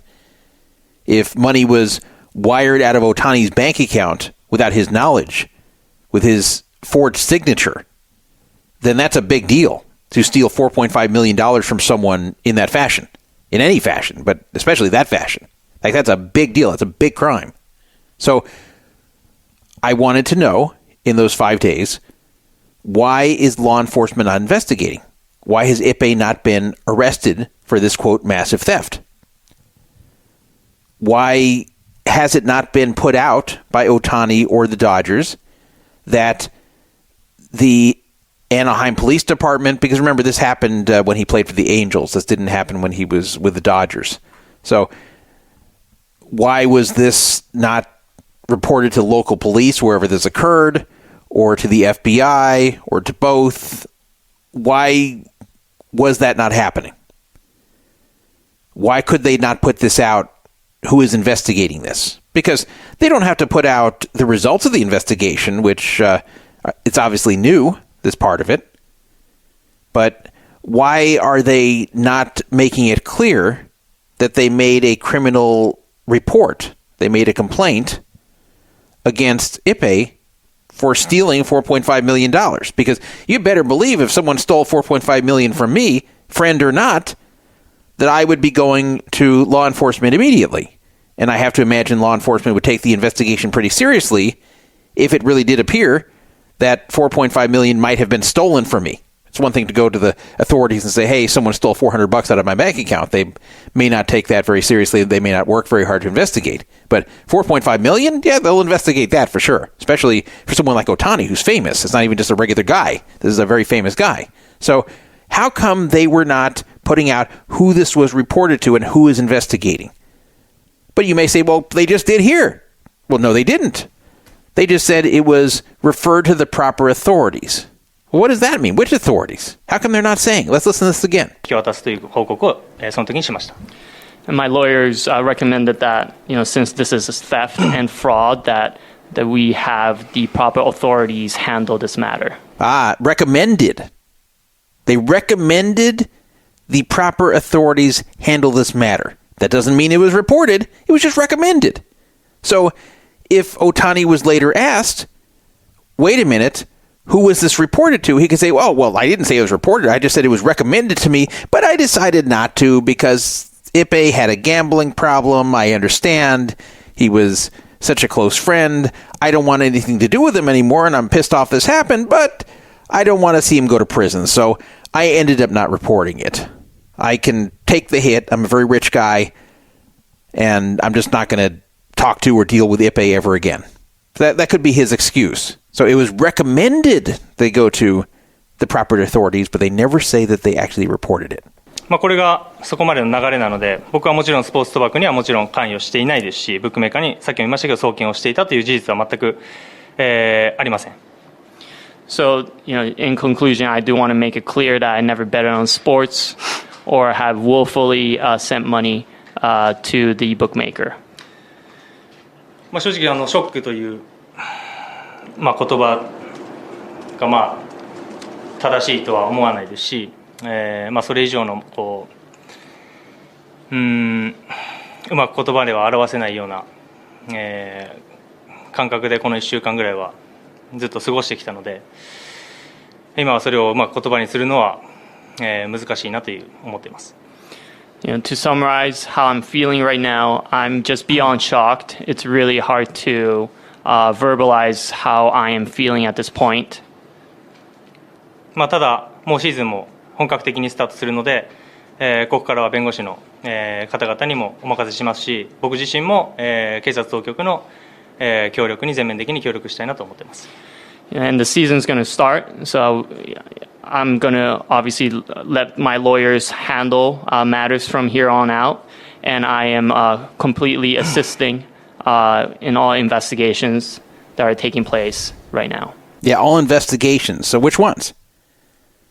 If law enforcement's investigating, why not just say who you reported it to? Why is that a secret?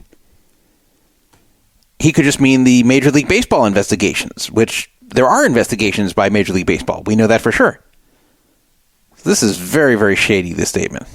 なので気持ちを切り替えるのは難しいですけども、シーズンに向けて、またスタートしたいですし、今日まずお話できてよかったなとも思っているので、今日は質疑応答は、これが今お話できるすべてなので質疑応答はしませんが、これから、さらに進んでいくと思います。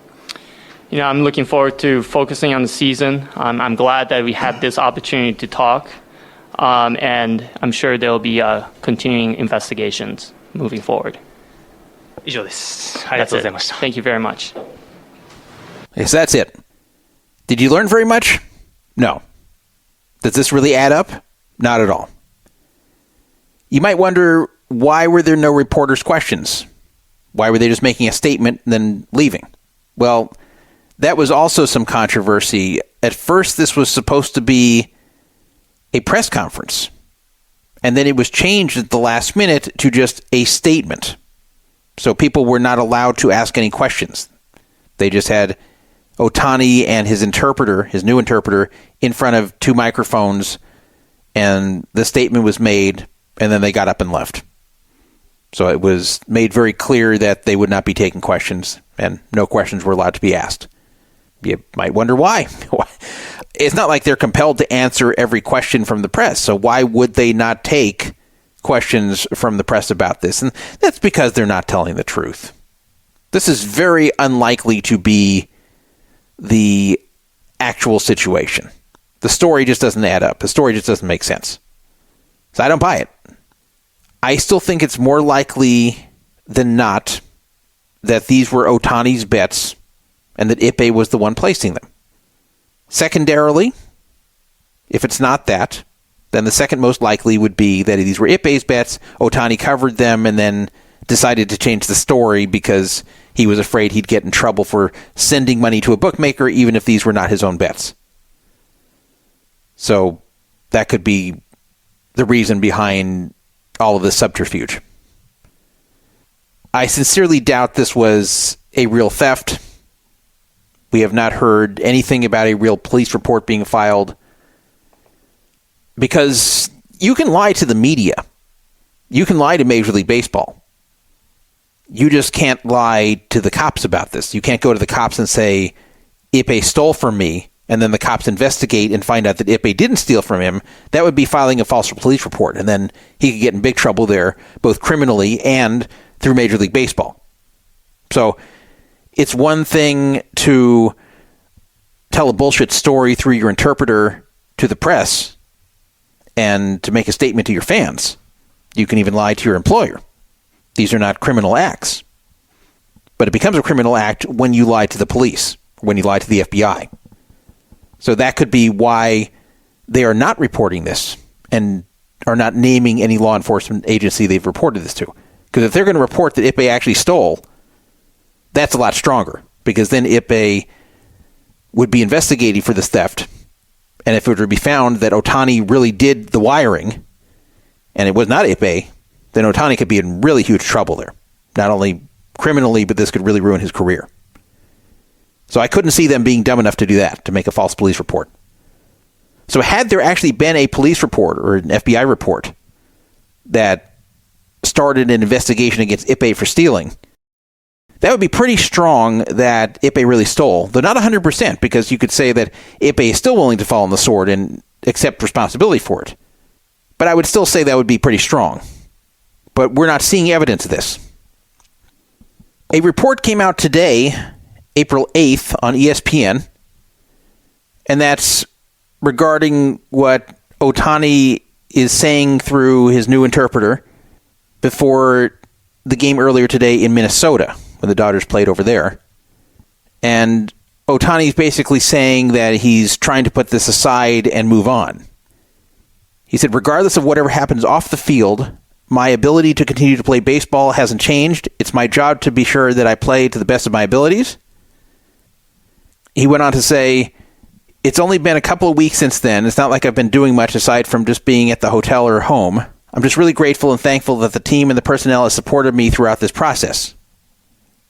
Ohtani apparently is now getting closer to his teammates, because the claim now, and I believe this was through Dave Roberts, the manager of the Dodgers, that Ippei was basically the buffer between Ohtani and his teammates, his new teammates in the Dodgers, and this prevented the teammates from really getting to know him, because Ohtani would kind of just not talk very much to the teammates because he doesn't speak good English, and whenever he had to say something, he'd just say it to Ippei, and Ippei would say it, and they wouldn't directly interface much with Ohtani, and that Dave Roberts encouraged him to try to talk more directly with the teammates, and even if he does still have to use his new translator to help him, to kind of more directly deal with his teammates as much as he can, and not just lean on Ippei for it.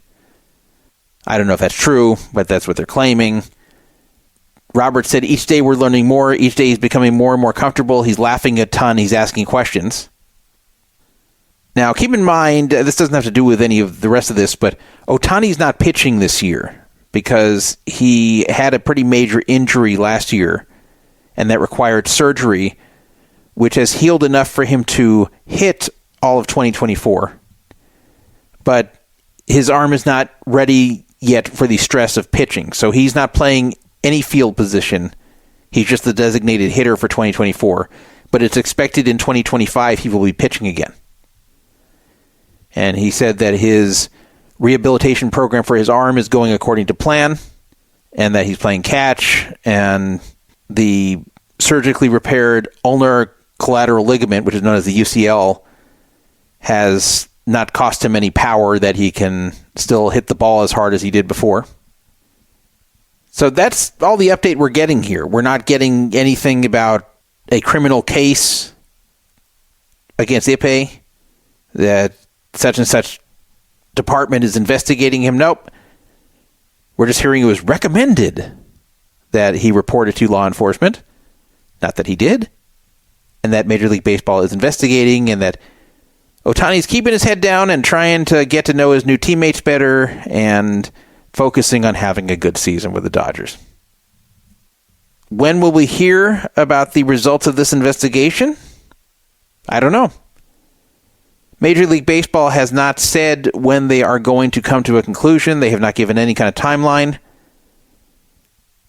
They're probably waiting a little bit to see if more drops, to see if more comes out from the feds or whoever. Because they don't want to come out with an investigation that exonerates him and then the feds put out something different, or someone reliable comes forward with something different. So they're probably just waiting and seeing what they can figure out on their own and trying to get out of this as easily as they can. But I don't see any chance that he's going to be kicked out of baseball or facing a massive suspension. The only way this could happen is if it were to be found that he bet on baseball and that these were definitely his bets. So even if it is found that Ippei bet on baseball, that doesn't mean that Ohtani is going to face consequences, as long as he has plausible deniability that these were his bets. And it might be hard to prove that these were his bets, even if they were. Especially if Ippei is cooperating with him and saying what he wants Ippei to say. So if there is no paper trail, like text messages or emails or whatever, that show him telling Ippei to place these bets, even if Ippei did place on baseball, as long as Ippei sticks to the story that he was the one doing it wasn't Ohtani's bets, then technically Ohtani didn't bet on baseball, even if he really did. So there would either have to be some kind of paper trail showing that these were really Ohtani's bets, or there would have to be some kind of reliable witness that knew for sure that these were being done on behalf of Ohtani. And not just because Ippei said so, but because like someone reliable who witnessed Ohtani interfacing with the bookie saying, yes, these are my bets, let Ippei place them. But again, it would have to be a reliable witness. I just don't see all this coming together, especially because the FBI is not focused on this. The FBI is not trying to bust Ippei or Ohtani. They're trying to bust Matt Boyer. So I just don't see this really having any possibility of yielding any kind of massive suspension. There is some chance that he'll get a small suspension for wiring the money to this illegal bookmaker and for not being truthful about it. But that's another problem, is that I don't know if the investigation is going to be aggressive enough to determine that Ohtani really was the one who wired the money. So provided that Ippei doesn't deny this, they may just let him fall on that sword and not ask too many questions. And isn't it crazy that here ESPN and Associated Press, they're releasing this article today about how Ohtani's going to be focusing on the season and not letting this bother him? Why doesn't anyone ask the questions in the mainstream sports media what I'm asking right now? What about all the inconsistencies and weirdness in this statement? Why are we not getting that? And you know why? It's because they don't want to anger baseball and the Dodgers and Ohtani himself. That's why. So if you think you're going to find hard-hitting journalism there that's going to get to the bottom of this, think again. Maybe some independent journalists will investigate this more, and you'll see some kind of interesting report. Maybe someone who gets into the trenches with the bookmakers and finds out some things, even if they can't quote these things on the record. They can quote them and just say this is an anonymous source. So I think maybe we'll see something eventually, but it's not going to be from something like ESPN. So I think it's a matter of what they think can be proven. And when I say proven, I mean by Major League Baseball or any journalists, and they know that this is not the FBI's interest. So right now it's kind of a waiting game. And if nothing more comes out, then they can craft whatever story they want, as long as it technically fits without contradicting anything, aside from that first statement, which they've already explained away by saying that Ippei lied to his people. Then he'll probably skate on this without any problem. Now, to be fair, this is not that big of a deal if he didn't bet on baseball. Because if he had placed these bets with a legalized and regulated book, like let's say he was playing in a state where you could bet on sports through one of these legalized and regulated apps. California doesn't have that, but let's say it did, or let's say he was doing it only when he played in states that had these apps. Then he could bet on soccer or these other sports all he wanted, and he would not be violating any Major League Baseball policy. So the only issue for Major League Baseball here is that he was betting with an illegal bookie, possibly. The reason they don't like that is because the bookie could then put a pressure on those players who are gambling and losing to throw games. So if the bookie will benefit from the Dodgers losing, they could say, Ohtani, okay, I want you to not get any hits today. So then Ohtani does that. So this way the bookie wins against the other people betting who heavily bet on the Dodgers. It could be something like that. So that's why they only want licensed and regulated books taking these bets, because the licensed and regulated books are not going to do this. So that's the reason for that rule, that you have to bet with legalized entities. But still, this isn't a major violation if he's betting on other sports with an illegal bookmaker and there doesn't seem to be any other sign of impropriety. So if that's the case, at worst, this is just him dealing with a bookie when he shouldn't have been. It's nothing like what Pete Rose is accused of. That's the other matter here, is this isn't really a major issue, even though it's a major story. Before I conclude this topic, and I will give you guys updates as they come along, I was at the Dodgers home game this past Wednesday when Ohtani hit his first home run as a member of the Dodgers. This was in Los Angeles. And in fact, I called that home run almost because it was a 3-1 count. I was with my son Benjamin, and I told Benjamin, take a look closely here. Ohtani's going to take a hard swing at this and try to hit it out. And sure enough, next pitch, he hits it out. I actually said this also the following inning for a San Francisco Giants player, Jorge Soler, who also got a 3-1 count, and I felt was going to hit a home run next, and sure enough, he did. So pretty good at calling those. Anyway, there was some controversy involving that home run. And I had thought, okay, well, I wonder who caught that ball, and I wonder how much that ball is going to be worth. I thought that as soon as it was hit, and it went into the bleachers. Well, the ball was caught by a woman who was there with her husband. And the Dodgers approached them, and security took them over to a place they could talk. And that part's very standard, because what happens when there's a ball that the player is going to want? So in this case, it's Ohtani's first home run as a Dodger on his massive 10-year, $700 million contract. He's going to want to keep that first Dodgers home run. But it's the fan's ball. They can't just take the ball away from the fan. any ball caught by a fan in the stands belongs to the fan. It becomes their property. So the fan could just say, nope, I'm not giving that up. I'm going to keep it on my mantle. Too bad, you don't get it. So usually what happens is they try to offer the fan something in exchange for the ball. Now, whether the fan gives it up a lot of times has to do with what the ball is actually worth. So if it's just something that isn't going to be worth a whole lot, I'll give you an example. So let's say a rookie who's not very well heralded, just someone who's a standard Major League Baseball rookie that no one's all that excited about. He gets his first hit, but then it bounces into the stands. It's like a ground rule double.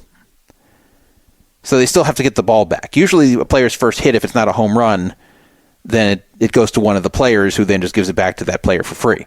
But let's just say the ball bounces into the stands. They want to get that back. Let's say a ground rule double hit by a guy just promoted to the major leagues and wants the ball back. So that ball is not worth a whole lot on the memorabilia market. So if they say, hey, this player would like the ball because this is his first hit, can you be nice to the kid here who just came up, give him his ball back, and we'll give you such and such memorabilia. We'll give you these bats, these hats that are signed by either him or some other Dodgers star. Then usually the fan will do it, knowing he's not holding something super valuable. But this ball was estimated to be worth $100,000 in the memorabilia market. Now, the fan wouldn't necessarily know that, but the fan would know that this is something that is fairly valuable. The first home run by Shohei Ohtani as a Dodger. So they apparently separated her from her husband. Security kind of pushed her aside, not physically pushed her, but kind of moved her aside somewhere indoors, and then blocked her husband from getting over there. And he tried to get over there and help, and they're like, no, sir, this doesn't involve you. I'm sorry. Hey, but this is my wife. No, sir. We're talking to her over there. It's her ball, so please stand back. They would not let her husband over to her. They weren't holding her prisoner. She could have left at any time, but I'll tell you why she didn't. They were offering to give her, for this ball worth $100,000 if she were to take it and sell it on the open market, they were offering to give her 2 Dodgers hats signed by Ohtani.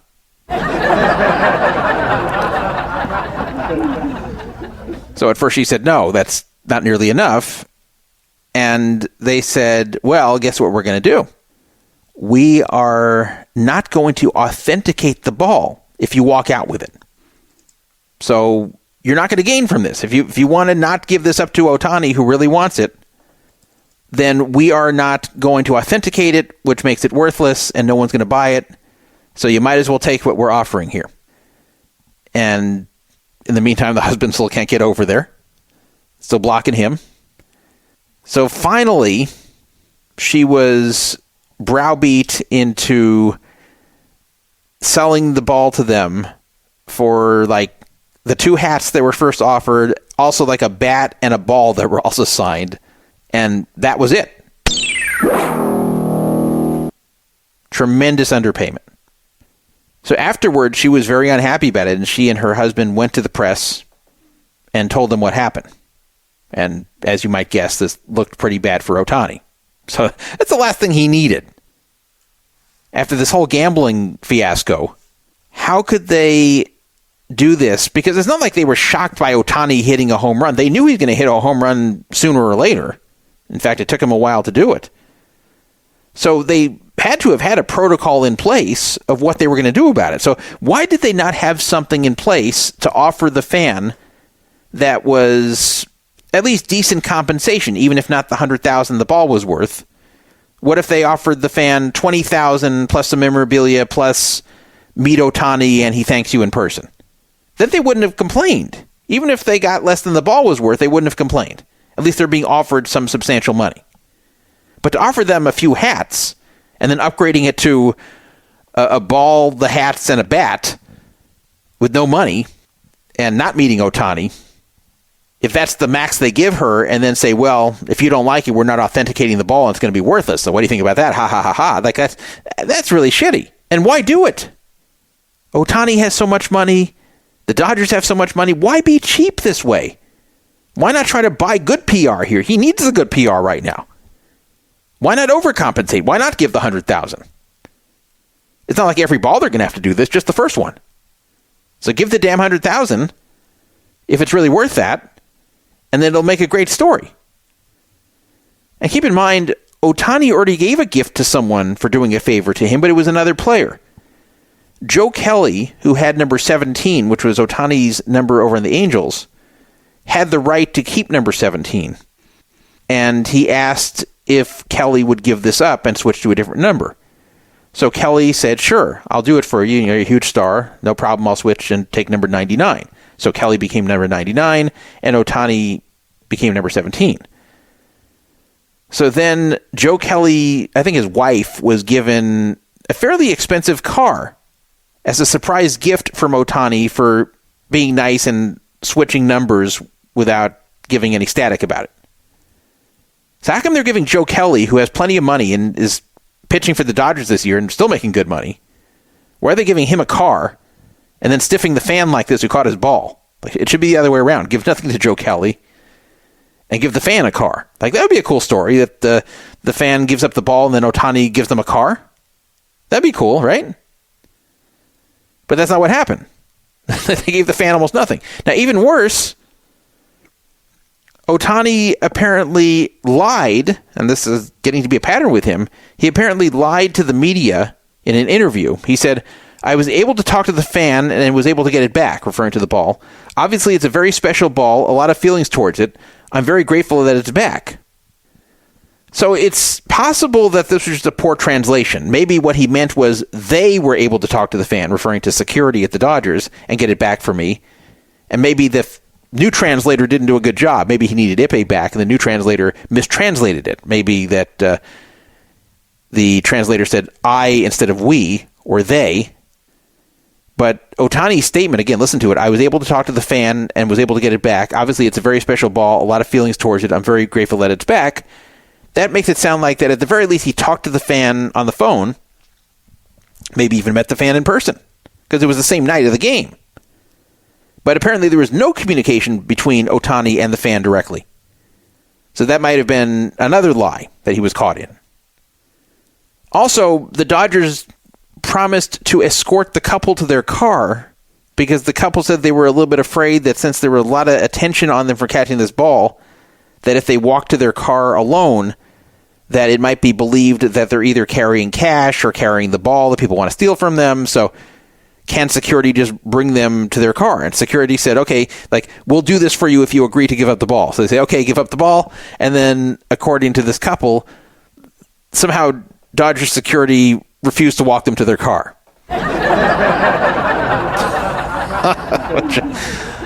I don't even know how that would happen. Like, maybe there was a misunderstanding, but this whole thing was a mess.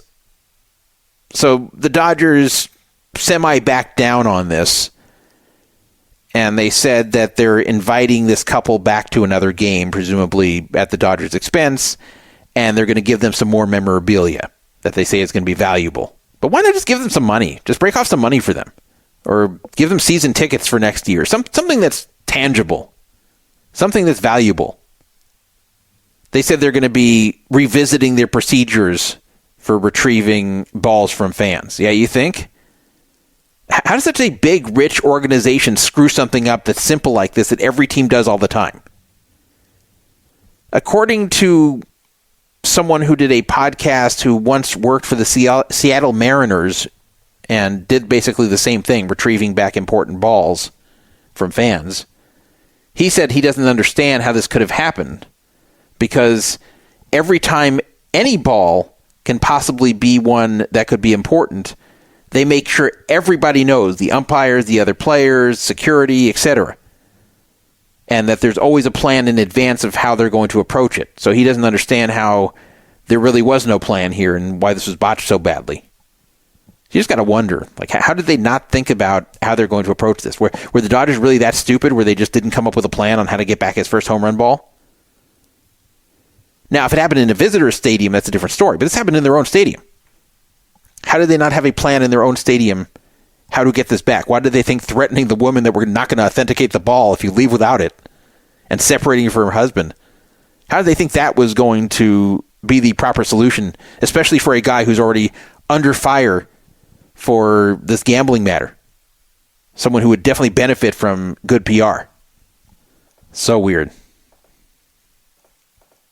I want to tell you about Peter Jetten and his arbitration with Tom Dwan. Remember, Tom Dwan supposedly owed money to Peter Jetten and has for a long time. And Peter Jetten called him out publicly for it. And we've had a lot of discussions about this on this show. I even had a special about the whole situation that you can find on the Poker Fraud Alert YouTube channel or wherever you listen to Poker Fraud Alert Radio.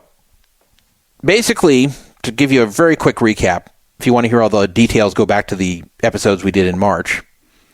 But Peter claimed that Tom bought a 50% piece of him in the Aussie Millions in 2020, but did so on credit, planning to pay later for the buy-in.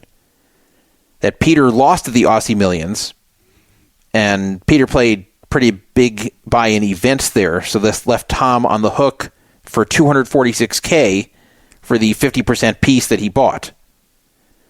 And Peter said that he can prove with receipts he really entered all the events, and that Tom really owes $246K. Prior to this, in 2019, Tom directly staked Peter in a deal with Makeup, meaning that if Peter was in the hole, then whatever he won in the future, whatever profit he made in the future, would go to pay back what Tom was currently in the hole to him for in that staking arrangement. And that Peter got so far into this Makeup, he got so far down that he bought out at some point for an amount he was down in the stake. But that this was completely separate from the Aussie Millions thing. And the Aussie Millions thing was not a Makeup deal. This was something where Tom's directly buying 50% of him in that event, win or lose, and then that's it. Nobody owing each other anything at the end. And the only reason Tom owed him is because it was bought on credit, where Tom didn't immediately send the money. The money was fronted by Ike Haxton, who was also at that event. It's not clear if this money was owed directly to Haxton or if Peter then paid Haxton back and it was owed to him. That's what kind of appears to be the case. Peter felt confident letting Tom buy this 50% piece of the Aussie Millions on credit because the next step was the Triton, the big Triton event, where Tom had rich friends there such as Paul Fua, who would likely cover that money if Tom couldn't pay. However, then COVID hit, remember this is 2020, and the Triton 2020 never occurred, and that Tom had owed him the $246K ever since. Then Tom finally paid $20K, bringing the total down to $226K, but then just kept stalling and wasn't paying, and then finally Peter got fed up, and after a long time dodging him and still owing $226K, Peter posted the story in mid-February 2024. Then Tom immediately sent another $30K, bringing it down to $196. This is after the story was posted publicly. And then on March 9th, 2024, Tom paid an additional $100K, bringing the total down to $96. And then Peter said he'd be willing to do arbitration about this matter, but only if Tom were to post that $96K in escrow, because he was afraid that otherwise Tom would free roll him, where if the arbitration went against him, he just wouldn't pay, and if it went for him, then he'd get out of owing the money. So at first, Tom said that he would not do the arbitration with the escrow. He would only do one without escrow. He also said that he'd done a lot of favors for Peter over time and bailed him out of a lot of bad financial situations when Peter really needed it, and that this is shitty for Peter to treat him this way regarding this money that's owed, that Peter just shouldn't have brought this public after everything he had done for him in the past. And he also said the reason he hasn't fully paid is that Peter has just never sent him a full accounting of this $246K, and that since he doesn't have it yet, he's not going to send any money until he gets it. He doesn't think he was cheated, but that he doesn't want to send the money until he gets the full accounting. But that never made a lot of sense. So anyway, they went back and forth on this, and then this also brought up some side controversies that I'm not going to get into again, involving Tom versus Haralabah Bulgaris, and Tom and Jungle Man. If you want to hear about these, just go listen to the other episodes I did on this in March. But then Tom did back down on the arbitration matter and says, okay, I will do arbitration with escrow.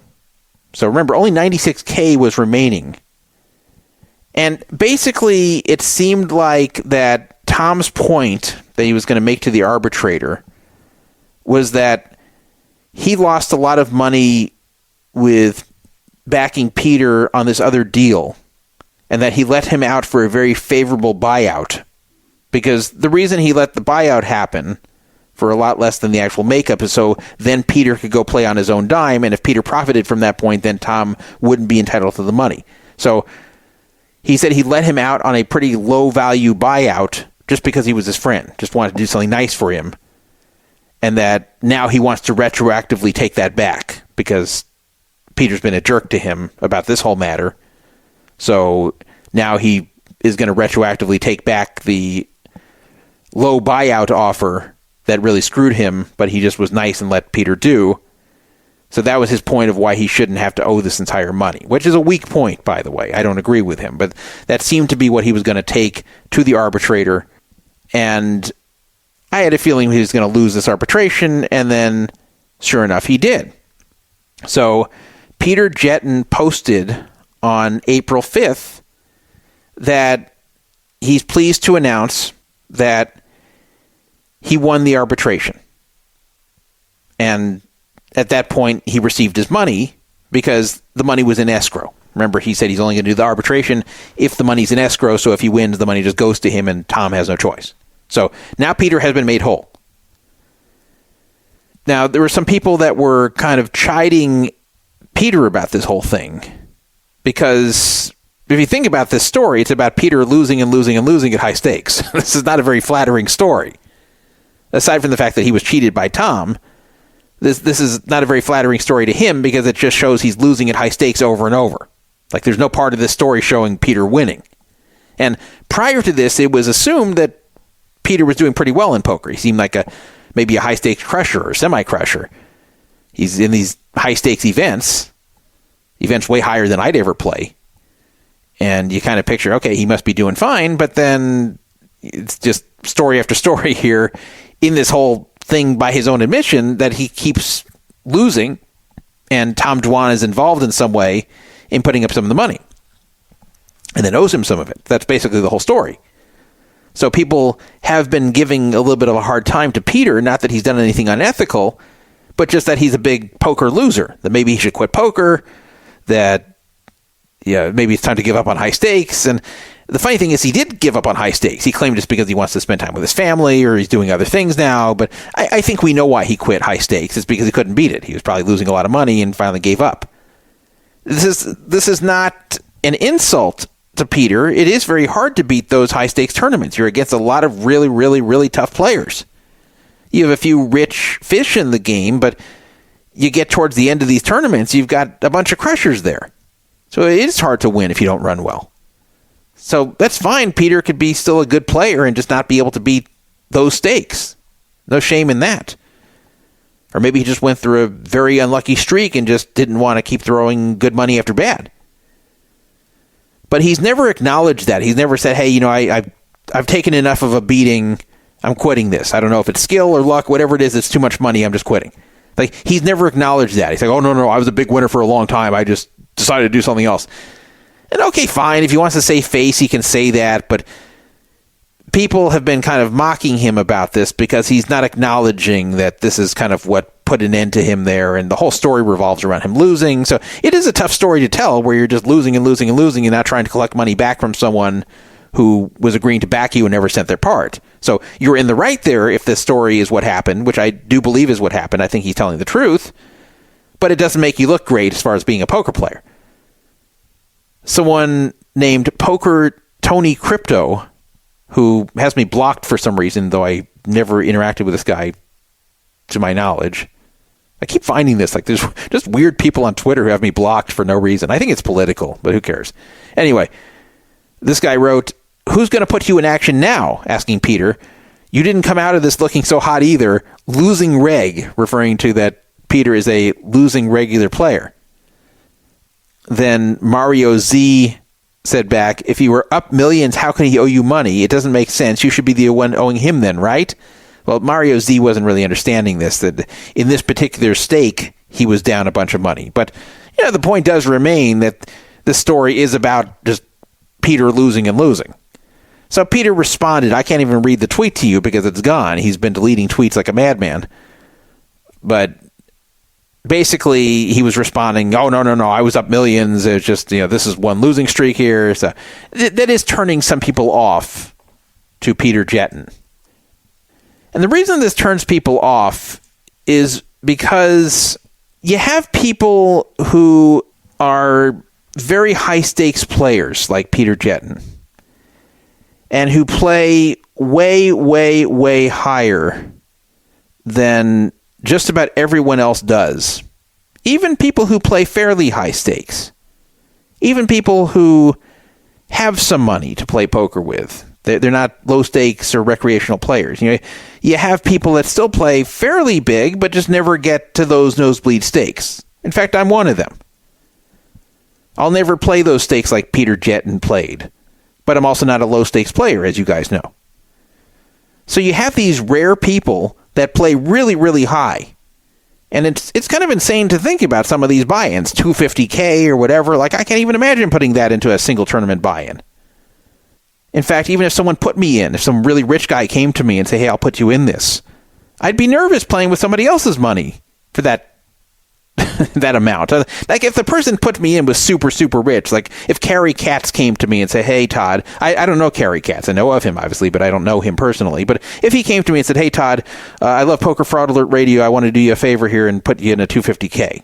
I'd say, are you sure about that? But if he put me in there, yeah, I'd play, and I wouldn't feel guilty if I lost his $250K because the guy's a billionaire, and if he wants to put me in, great. But most people putting me in, I would feel guilty playing with their money because it's so much. It just seems crazy to me to have one tournament be that much money. And you make one mistake, you've just blown $250K. That's insane to me. So that's how most people see it. So when you watch these people that play these nosebleed tournaments, you can kind of admire them for being willing to take that risk and be fascinated by it. And what you don't always think about is that most of them are going to lose because only a small percentage cash. So if someone just goes through a streak where they're not cashing much, or they're not running very deep and only getting min cashes, and they're firing big buy-in after big buy-in, they're going to lose a lot of money real fast.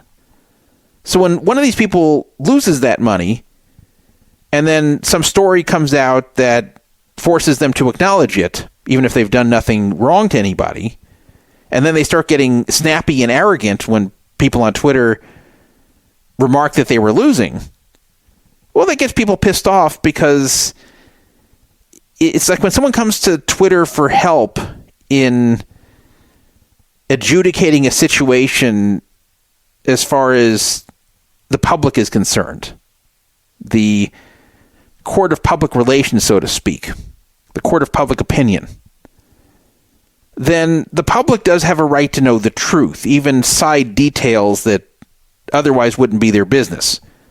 So I agree, under normal circumstances, whether Peter Jetten is losing or winning is not really anyone's business. Like, you can try to deduce it, but it's not your business to know. If you go to Peter and say, hey, Peter, are you up or down in the last 2 years? If he says, look, I'm not discussing my finances with you, that'd be totally fine. But when he's going to the public about this whole thing with Tom Dwan, and it involves his wins and losses, while this is not directly related to his overall results, he can't get angry and snappy with people when they're going to make remarks about him losing when the whole story revolves around him losing. But that's what he was doing. Now, something I just noticed now is he didn't just delete that tweet. He wiped every tweet that he has made since the middle of 2022. This is just since April 5th. And we just got into April 9th here. So he just did this. Someone had commented that Tom Dwan should have entered some kind of confidentiality clause as a condition to do arbitration. I don't know if maybe he did, and then Peter violated it, or maybe the arbitrator who is also in charge of holding the money, I don't know who it was, but maybe that whoever was holding the money got a complaint from Tom that he's being humiliated about this and that this is not what he signed up for. Even if there's no formal agreement, Tom could have said to the arbitrator and person holding the money, he could have said, hey, look, I was willing to have this whole thing heard, and if it was ruled against me, fine. If you want to pay Peter this $96K that I escrowed, fine, but I don't want the extra punch of Peter mocking me on social media about this whole thing. And I never agreed to this part. I thought we were going to keep this quiet. And Peter may have said, well, I never said that. And then there may have been a big fight. And then maybe what might have happened was that Tom agreed, after a request for this from Peter, Tom agreed to drop the whole thing if Peter would delete every tweet he's made about Tom. Because Peter was not a frequent tweeter. So it's possible that Peter deleted everything he said about Tom, and that left him with no tweets since the middle of 2022. Maybe that's what it was. But he's just wiped everything. The last tweet reply we see from Peter Jetten is a little more recent. It was to something Phil Galfond wrote in February of 2023. Of course, not about this, and really nothing of consequence. So yeah, he just wiped this whole thing. It's like it never happened. So I don't think he did this on his own. I don't think he did this because he has warm feelings about Tom Dwan. I mean, he took this public and pissed off Tom Dwan. So I don't think he did this as a favor. I think he probably did it as a way to finally close this chapter. That would be my guess, that Tom Dwan said, look, I don't agree for this to be given because Peter just violated the confidentiality. And Peter's like, what? I didn't do confidentiality. Oh, yes, you did. Oh, no, I didn't. And then finally the arbitrator's like, look, the matter's finished. You're getting your $96K, Peter. Can you just delete everything about this since it's done? And Peter's like, okay, fine. And maybe Peter thought about the fact that this is just making him look like a loser. In fact, maybe that's what happened. Maybe this wasn't about Tom Dwan. Maybe what happened is Peter's getting tired of being made fun of for losing a bunch of money and then quitting. So now, if you go look at Peter's tweets, there's no discussion about how much money he lost that led to this whole situation and led to him not playing tournaments anymore. Maybe that's what it is. Maybe he was feeling like he was committing somewhat of a self-own there. It's always weird when someone brings stuff public to Twitter and then wipes the whole thing. When I have had some kind of dispute with someone on Twitter, even when we've come to some kind of agreement that we're going to stop and make a truce, I never agree to remove tweets, especially if it became a big deal. It's one thing if someone did something that I felt was wrong and I put it out there on Twitter and then not many people discussed it or saw it or cared about it, and then the person I wrote about got very mad and said, why are you doing this? And then we resolved everything, and the guy's like, hey, can you take down the tweet? Then I take down the tweet because at that point it's not a big deal. No one's paying attention. No one's caring except maybe a few people. So at that point, it's fine to remove. But this Peter Jetten, Tom Dwan story was very big in February and March in poker spaces. So deleting everything like it never happened, especially when the public was supporting him here, which they were. The public was very much on Peter's side here. Yeah, they've had some trolls making fun of him for losing, but aside from that, people were on his side. So you ask the public for help, the public gives help, Tom is shamed into paying up some money, which he had been hesitating for apparently years, then finally pays most of it, and then the final $96K he escrows and loses arbitration, and that goes to Peter also. Well, you got to thank the Twitter public for that. And you don't have to give the Twitter public any money, but to delete everything like it didn't occur is not very good form unless it's something you had to do in order to close this chapter. So I don't really like that. And Peter also was not answering questions very directly. I had some discussions with him in public, through his Twitter public tweets. I never DM'd him or anything, but I'd ask direct questions and he wouldn't answer them. Like the timeline about his staking deal with Tom Dwan that was unrelated to this at the Aussie Millions in 2019, and all of that, it was never clear like when that exactly was. You kind of had to deduce it, and you ask him questions, and he just answers other questions, and the guy's not stupid, so he was very evasive too, and Tom was super evasive. So both parties were being kind of cagey about this whole thing. And yet he wanted the public's help. So I've always said you can't come to the public for help and shaming someone for mistreating you or for screwing you or for cheating you if you're not going to answer the public's questions. Now, you can refuse to answer the public's questions about unrelated things. If someone said to Peter Jetten, hey, I heard you mistreated your last girlfriend.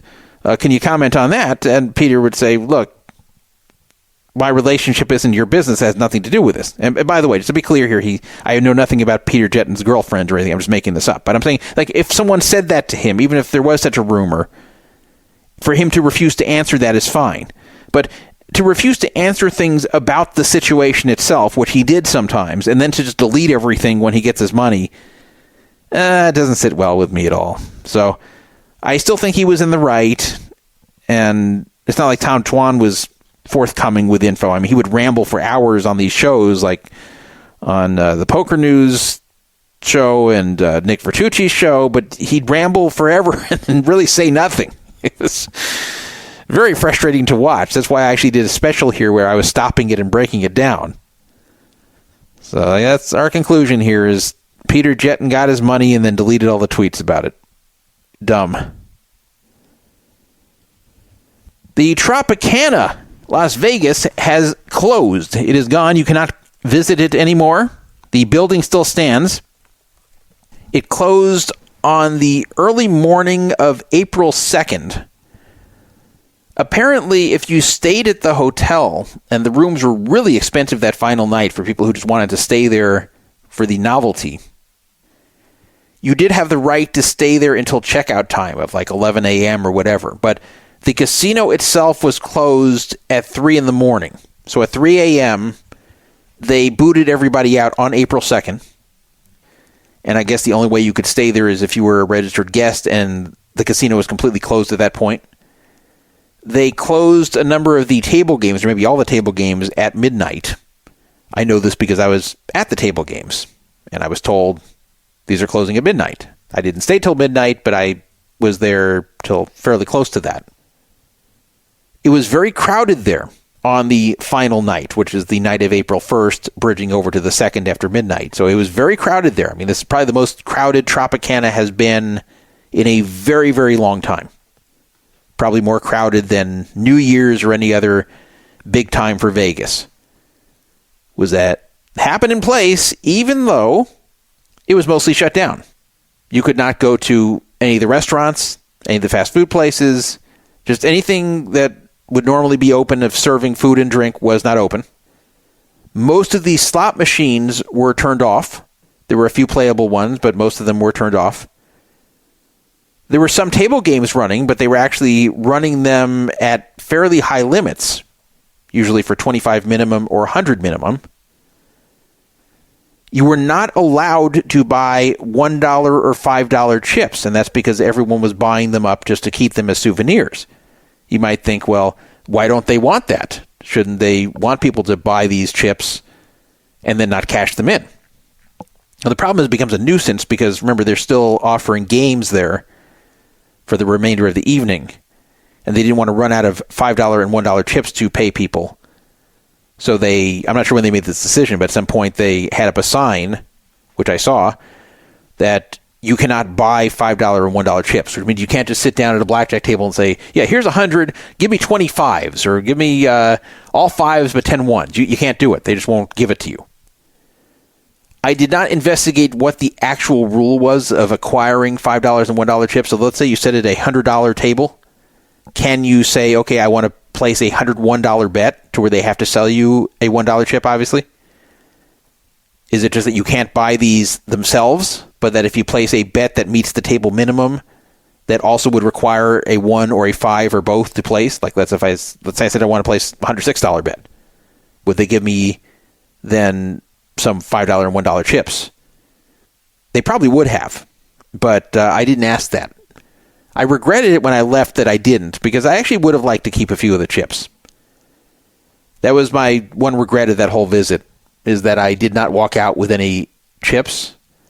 And when I went to cash out from the table game I was playing, I had like $2,750 worth of chips. So it was mostly big chips, like $2,000 chips and a 500 and two 100s and two 25s. I guess I could have kept the 25, but that gets to be a little expensive at that point to keep a $25 chip I'm never going to cash. I would have liked to have some 5s and 1s. And when I got to my car, I'm like, oh, should I go back in there? But I'm like, you know what? I don't feel like going back to the table and buying in again and playing and going through all this hassle. Like, I have other things to do tonight. And I also had to leave that same night. Like, I had to leave town. So I had one more thing to do in town that was going to take some time. And it was already after 11 at night. And the problem is, once you start driving after 2 o'clock in the morning, and then when you get into the LA area, you get traffic on a weekday. And this was a weekday. So I really was running short on time. I just didn't want to run back in there. But I regret it now. I wish I had gotten some $1 and $5 chips from Tropicana just as memorabilia. So it's kind of stupid. I was right there at a table playing high stakes, and I did not get that. Because I really think I could have. Because I was playing the table minimum and beyond. So, I could have added an extra $1 or $5 to the bet. I'm sure they would have let me.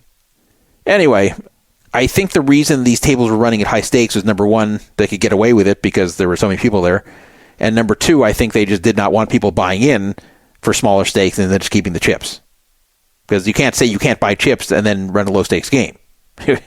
If people need to place like $5 bets, then you have to sell them $5 chips. But if you're going to make a 25 minimum, then you can just say, well, we're not selling you those chips. But I never got the answer as to whether you could buy lower stakes chips and use them in addition to what you were betting for the minimum. But even if they wouldn't let you do that, you could just sit at a blackjack table and bet 25, 25, 25, wait till you get a blackjack, and then they have to give you the lower chips to pay you because it's 3-2. I did not go up to any of the rooms. I did not attempt to go to any of the rooms. I had heard that the hotel was basically dilapidated at that point because they were not putting any money into maintenance since it's going to be closing forever. So this was not going to be a pleasant stay for anyone who were to pay the money to stay on that final night. And there really wasn't much to do on the property aside from gamble and mill around. So what I did is I made a little video. Again, I haven't posted it yet, but I made a little video of approaching the Tropicana and going in and showing the things that are turned off and the machines that are just on and out of service and the way the table games looked. And I couldn't film myself playing because that's not allowed. But everything else I showed, I kind of walked the casino area all around. And you can look for that on the Poker Fraud Alert YouTube channel fairly soon. But now it is completely closed. Now, what if you have chips from Tropicana that you do want to cash in? Well, first of all, if you have chips that are low denomination and you really want to get rid of them, one, I guess you could send it to me. I'll gladly take them off your hands. But second, you could also sell them. You could sell them, I assume, on eBay or anywhere else because people do want to buy these chips because Tropicana was a very long-running property. I'm looking right now on eBay, and for about $20 right now, you can buy a $1 chip from Tropicana. That's $16 plus $4.50 shipping. There's a $5 chip that is for $369.99. Like, are you kidding me? Why, like, forget the price there. Why put $369.99? Is that really going to make people buy it? Say, oh, well, if it was $370, oh, forget that. But $369.99, I'll consider it. Like, it's so stupid. Here's something more reasonable. A $5 chip that you can buy for about $20. Here's a $1 chip for $22. Interestingly, there is a $100 chip for $49. Now, I had seen a sign that you could cash Tropicana chips at the Oyo, which is the hotel next door, OYO. But maybe you can't anymore. No, you can. It says you can do this until July 31st, according to this article I'm reading online. So why would someone sell a $100 Tropicana chip for $49? This might be a scam. It's hard to believe this is real. If I'm giving away an advantage play here, then I guess I'm being stupid for not getting this myself. Can you really buy a $100 chip for $49 and then go cash it at the Oyo for $100? I don't know. Now, if you want to take a shot, you can go buy it. Some of these chips being sold are old chips that wouldn't be ones you could cash anymore. So, yes, that's technically memorabilia, but they're not ones you could cash at the Oyo. Here's the cheapest one I've seen. I see for $12, including shipping, you can get a $5 chip, which means you're only giving up $7 here, because if you really wanted to, you could go cash it at the Oyo for $5. You're basically paying $7 above. But this is not buy it now. These are bids. Here's a $1 chip for $15. Okay, like it's not super expensive. This may also come down over time. So I guess if you really want them, you can buy them this way. But I could have gotten them for face value if I just used my head. Now, the good news is that I won in my final visit to the Tropicana. I mentioned I cashed out $27.50. I bought in for only $1K. That was successful. I didn't even play that long. That was nice. I did chunk it back off elsewhere. So don't feel too jealous. Don't say, that damn Druff, he's run so well. No, Druff didn't run so well. I basically lost that money back somewhere else. But it was nice for the moment. At least I can have a nice final memory of the Tropicana. Someone on Twitter, I think it was Las Vegas locally, maybe Vital Vegas, one of those accounts, said something like, everybody's running over to go to the casino that they never went to and feel sad about it closing. And that's very accurate. Nobody cared about the Tropicana until it was closing. Nobody went there anymore. Nobody cared it existed anymore. It was an old rundown hotel that had history, but that nobody had any interest in until, now this is the last night, now you got to go. Oh, it's closing, you got to get chips. Like, it's funny how people act that way. It's one of these things, like when it's going away, that's when you want it. It reminds me of, sometimes you'll have a celebrity who dies, who hasn't really done anything in decades. And all the tributes about that person will pour in after they're dead and they can't see it anymore. And I'm thinking, wouldn't it be nicer if they could have gotten these tributes while they were still alive? It's kind of a weird phenomenon. That when something or someone is gone, that's when everyone talks about them and says nice things and says how they miss them. How about when they're on their way out? Wouldn't the 85-year-old actor who hasn't had a role in 35 years, wouldn't they like to hear how much you enjoyed them in some 1980s show, a 1970s show, while they're still alive but haven't had roles in so long? Would that be nice to see all over the internet rather than when they can't read it anymore? They had originally announced they were going to wreck the Tropicana in November 2024. Then it was announced that they're not going to wreck the Tropicana, or at least they're not going to do a traditional implosion, because there is asbestos that was part of the construction and that it would create too much as far as toxic fumes that would be dangerous to people in Las Vegas. So the implosion was not going to happen. It was not made clear how they were going to remove the place, but it wasn't going to be one of these dramatic Vegas hotel implosions. Then it was corrected again that they are going to implode it, and it's going to be in October, not November, and that they're just looking to get the proper permits to do so, but that it should be okay. The levels of asbestos are not high enough to prevent the implosion from being legal. So if you do want to see the Tropicana imploded, then you can go to Las Vegas in October There is no exact date that has been stated for that implosion, but it's right now estimated to be October of 2024. It will be done by the same company that's been imploding hotels for a long time in Vegas, Controlled Demolition Inc. Of course, the reason that this is happening, aside from just the age of the Tropicana, which opened all the way back in 1957, is the planned stadium that is going to be on the site for the Oakland Athletics, who will then become the Las Vegas Athletics, the Oakland A's.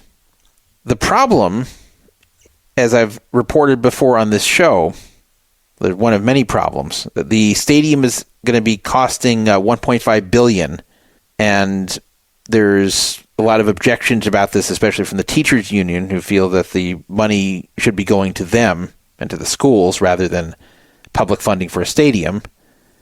So even though the public financing package was approved by the state, there was a challenge to it.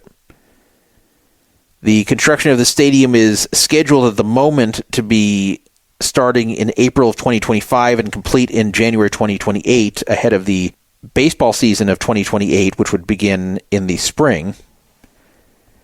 A new hotel is planned to be built on the site called Bally's, no relation to the Bally's that was there on Flamingo that is now called Horseshoe, owned by Caesars. This would be a Bally's property owned by the Bally Corporation and the owner of the Tropicana as well. That new hotel would be on the same site as the stadium. So that's also part of the plans. But this is not all set in stone. This all may never happen. I guess I might as well cover the related topic right now. And that is the Oakland A's have to find a place to play baseball in the interim. So this is their last year in Oakland, 2024. They're getting very poor attendance. They're a bad team. They're not getting the stadium they wanted there, so they're leaving. But where were they going? That was a big question, because this stadium in Vegas, if it ever gets built, would not be ready before 2028 at minimum. So what do they do in 25, 26, and 27? So the solution that was at first proposed was that they play in a minor league stadium in Las Vegas in the meantime. The problem is the minor league stadium does not have a retractable roof. So they'll be playing in the blazing heat even if they stick to night games in the summer. It's just so hot and so dry. It was questioned whether this was viable. Also, these stadiums can only hold like 11,000 people at most. The one they're looking at just doesn't have a very high capacity. And to play there for 3 years, even if they make some improvements to the stadium, just didn't seem like the best idea with all the heat and all that. So that has finally been resolved. At first it was thought they'd be in that minor league stadium. Then it was thought that maybe they'll play in Salt Lake City. Well, it turns out they are going to be playing in Sacramento. So they're going to be the Sacramento A's. So it has been approved that the Oakland A's are going to move to Sacramento for at least 3 years while they are waiting for this stadium to either be built or I guess not built and then go somewhere else. But basically for this whole thing to resolve, it's a minimum of 3 years. So the A's are going to be playing at Sutter Health Park in Sacramento. It's a 3-year lease to play from 2025 through 27 with a 4th-year option in case, for whatever reason, the Vegas situation falls through or is just delayed. The A's are paying nothing in rent.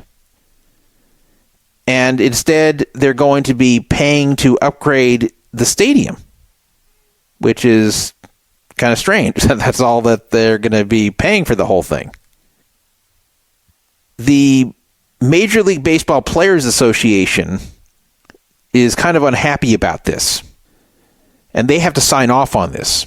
So at the moment, to my knowledge, that's the one thing that could be a hitch in this whole thing, because they're reviewing the situation and they may not be willing to sign off if they don't feel it's a big league caliber stadium.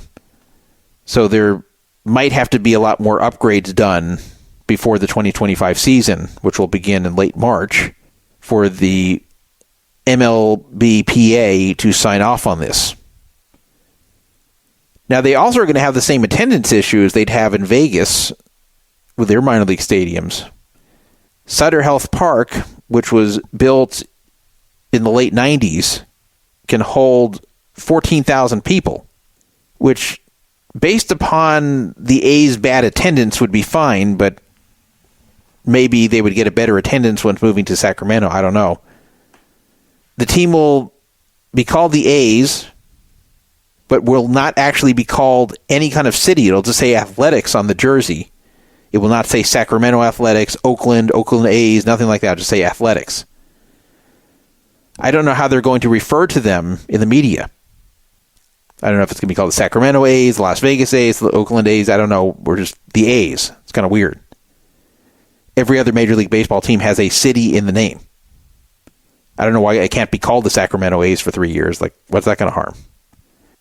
If you remember when Hurricane Katrina happened, and there was the situation where the New Orleans Hornets had to move for the 2005-2006 season, they were called New Orleans Oklahoma City Hornets because they were from New Orleans but temporarily had to go to Oklahoma City to play out that season because of the massive damage to their stadium. So I don't know why they can't do the same thing for the Sacramento A's. By the way, that move to Oklahoma City, the temporary move, that proved that NBA basketball could be viable in Oklahoma City, which really wasn't thought of as a likely expansion destination, and they ended up getting an expansion team. They ended up getting the Oklahoma City Thunder. But yeah, I don't know why they wouldn't just call it the Sacramento A's. It's kind of strange. The Sacramento situation for the A's kind of happened very quickly, and people weren't expecting it. Apparently, the Sacramento Kings owner, Vivek Randavi, I don't know how you say his name, had been in touch with Major League Baseball Commissioner Rob Manfred and got this going. Sacramento is the 20th ranked media market in the country, way ahead of Las Vegas, which is 40th. Also, the Bay Area is the 10th ranked media market. Now, of course, you have the San Francisco Giants there, but it's presumed that existing Oakland A's fans, whatever they have left, will still be fans of the team, especially because they're not going that far. Sacramento and Oakland are not super far from each other. It's even reasonable that people who are existing fans that are near Oakland or in Oakland could drive to Sacramento if they wanted to see the team. I actually did that drive about 30 years ago, and it's about 80 miles. So it's not close, but it's not super far. The broadcast will still be on the same network, on NBC Sports California. However, they're going to be renegotiating their deal with NBC Sports, and they're probably going to lose some of the broadcasting fees. So they will not be getting as much from their broadcast as they were before. So yeah, it's almost a done deal. Like the MLB Players Association has to agree to this, but they probably will agree to this provided that the proper upgrades are made. And the bottom line is there's not a lot of good places they can go anyway. It's not like that they're getting this instead of a Major League stadium. There's going to be some stadium they're playing in that is not Major League. Ryan DePaulo was fired from America's Card Room. And this caused kind of a minor controversy. He was a site pro. And he's like a social media personality. You know, like he's not a super successful poker pro. I'm not saying he's a bad player, but he's more known for being a social media personality than he is for being a great player.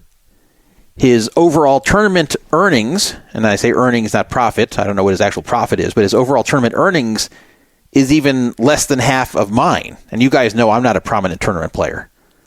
But I have about $1 million in earnings. He has $459,000. So this is not like a high-stakes crusher by any means, and he's even playing tournaments that are 3-figure buy-ins fairly regularly. But as I said, he's more of a social media personality that a lot of people like.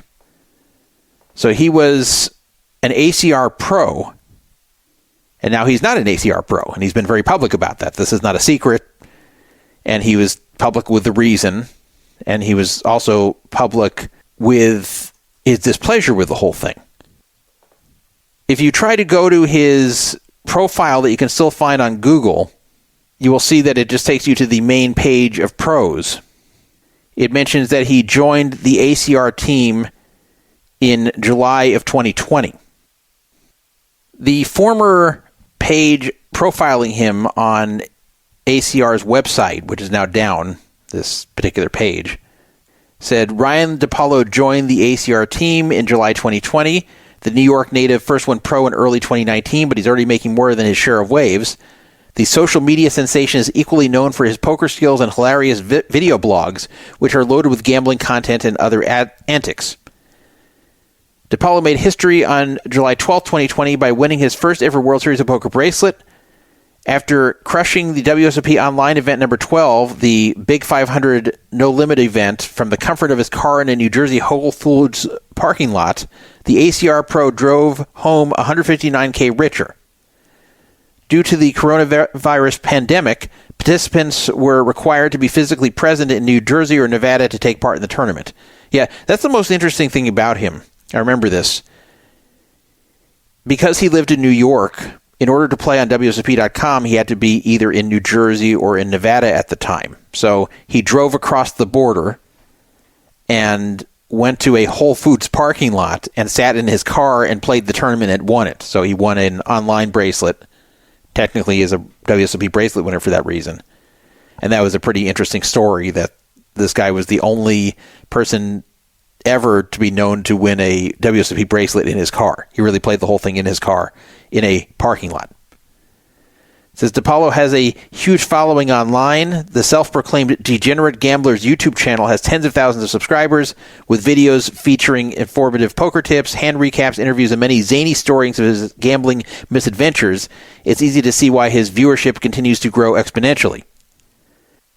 If you can't make it to Las Vegas or Atlantic City to watch this ACR pro in action, he's a regular at our online cash games and tournaments. Keep your eyes peeled for Why Is It Jada Kiss next time you log on to ACR. That is YWHYISJADAKISS. I'm not sure what that means. And they had a lot of pictures of him up there. So, whatever. They just signed him because he was a fairly popular poker social media personality. And he had that interesting story about winning a bracelet in his car. But he's no longer an ACR pro, and that's why I had to bring this up on archive.org in order to read what I just read you. So what happened to him? Why is he gone? Well, I will tell you the story. Ryan DePaulo announced on Twitter that he had been fired. You cannot find the tweet anymore, but he had announced that he was fired from ACR and that he will explain more later. In his initial post before deleting it, he sarcastically called it a, quote, smart move, and was basically mocking ACR for getting rid of him, and was saying he's going to spill all the details shortly. He then proceeded to do so and appeared pretty bitter about the whole thing. I cannot read these to you because the tweets are gone and I didn't save them. However, he did a more cordial interview regarding ACR with poker.org, who, by the way, we're going to talk about later, poker.org itself, and he explained what happened. So he said, I had a 3 deal with ACR, and it was ending on January 1st, 2024. It was late November or early December, and we were in the dark about when we were going to start talking about the new contract. I knew they were going to sign me, and we had a good relationship. I just didn't know if the offer would be an inflation level raise or something I might have turned down. I didn't know for sure if I had a job with them. So it does sound like he had a job with them. It didn't know for sure if he was going to take the job with them. That's really what he's saying. he was afraid that they weren't going to give him a raise that was commensurate with inflation, that he wanted at least a raise that kept up with inflation. We've had a lot of inflation lately, but I don't know if he deserves a raise as an ACR pro. I mean, I can understand it, and it's up to him what he wants to take, but basically he was not willing to take the same deal they had previously given him. The 3-year deal, he felt he wanted at least a raise that was covering inflation and probably more than that, from what I can understand here. So he didn't know for sure if he was going to take that offer, is what he's saying.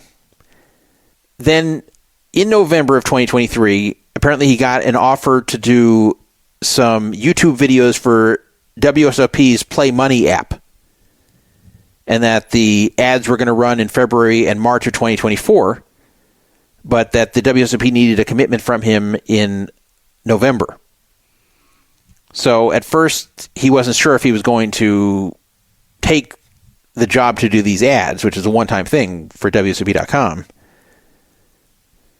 And he was a little worried that ACR would be unhappy about this and either fire him or not renew him. Presumably this was against the terms of his contract that he cannot represent any other site. But he said that he thought to himself, wait, I'm not sure if I'm going to have a job, referring to 2024. I'm not going to turn down work. You never know. I agreed to do it, he said. I didn't tell ACR because we only verbally agreed to a contract, and I thought to myself that when I actually got a written one, I'll see if it violates this one. Then I'll tell them, but they just kicked that can down the road. They never gave me new written ones. I didn't even have a new job description. So basically what he's saying here, which sounds like kind of a cop-out, is he didn't have a new contract for 2024. And since these ads weren't going to appear until 2024, even though he'd be recording them in 2023, that he wasn't in violation of any 2024 contract because he had not signed one yet with them.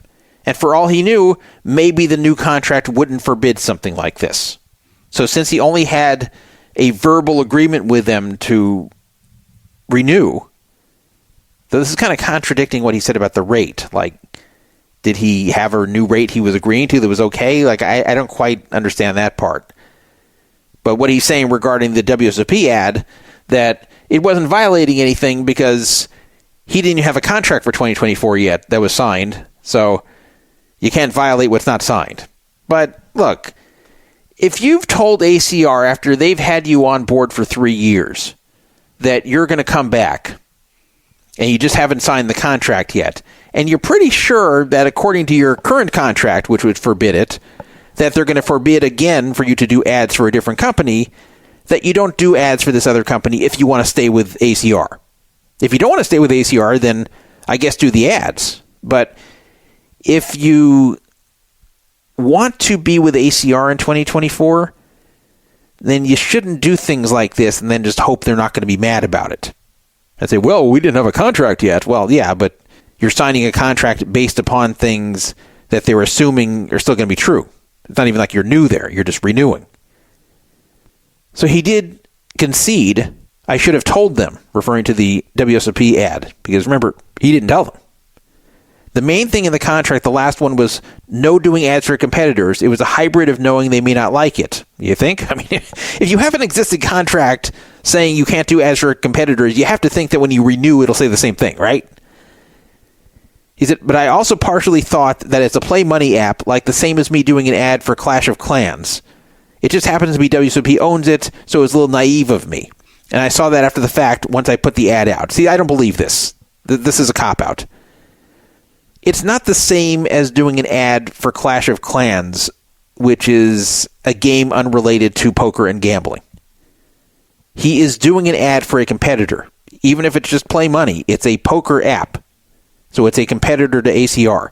He has an existing contract saying that he is not supposed to do this. Now, I assume this was recorded sometime in 2023, this ad, but even if he recorded it after that and then it aired in February, maybe he just had to agree by November, then record it in January and it air in February, still, he knows what ACR's expectations are. He's been with them 3 years. He has a contract that says no doing ads like this, and he wants to re-sign with them. He told them he's going to re-sign with them. And then he sneaks this WSOP ad in there because he's thinking, well, I don't want to turn this down because maybe I won't re-sign with ACR. So I'll just do it. and hopefully they won't find out. If they do find out, then, oh well, maybe I'll get fired. He said, my thinking was that ACR doesn't even offer play money. I didn't think it was a conflict of interest, but that's a little disingenuous of me because I knew they wouldn't be thrilled with it. Yeah, you think? I mean, what? He's admitting in this interview that it's disingenuous of him to say it's because ACR doesn't offer play money, it's not competition. Of course it is, because WSOP is offering these play money games in order to get you interested in either their real money product or physically coming down and playing the WSOP. He said, ultimately, part of me was just dumb and part of me just thought I could get one through. Well, at least he's being honest now. At least he's just saying, look, yeah, I was trying to pull a fast one and I got caught. It sucks. I thought I'd just be forgiven. I thought we could work it out. I didn't think they'd never see the YouTube videos. I just thought they would give me a slap on the wrist. So that's really what this is about here. I mean, just cut out all the other bullshit. He thought that they were not going to fire him over this. He thought they were going to yell at him, he's going to play dumb, and then he promised not to do it again, and that was that. But it turned out it was more harsh than that, and he got fired. So what basically happened was they saw it somehow, and he was told that they're not going to continue with him, and that he was offering at that point that he was going to delete the video, and I don't know how he could delete the video because it's WSOP's video, but maybe he talked him into deleting the video, that he'll make it right, that I guess he hadn't recorded all of them yet, that he would break the contract with WSOP to not do it, and they said, nope. So they just fired him. He said that they called him and said, we're terminating your contract. And he was mad that they would not talk to him regarding how to fix this. They wouldn't give him a second chance. They just said, it's over. But he shouldn't be mad about that. He broke the terms. It's not like they're suing him. They're just saying, okay, we're done with you. He did say he will take accountability for this mistake he made and that he got greedy, but felt that it's something that should have been fixable and they would not fix it. Well, that's your opinion. I understand ACR's position here. If they just give him a, quote, slap on the wrist here, then it encourages all of their other pros to do the same thing. Then every other pro who decides to do an ad for WSOP or another company can say, well, you let DePaulo do it, so why not me? Like, I'm sure WSOP would love to feature Chris Moneymaker in an ad on a one-time basis. But Chris Moneymaker can't do it because he's one of the main faces of ACR.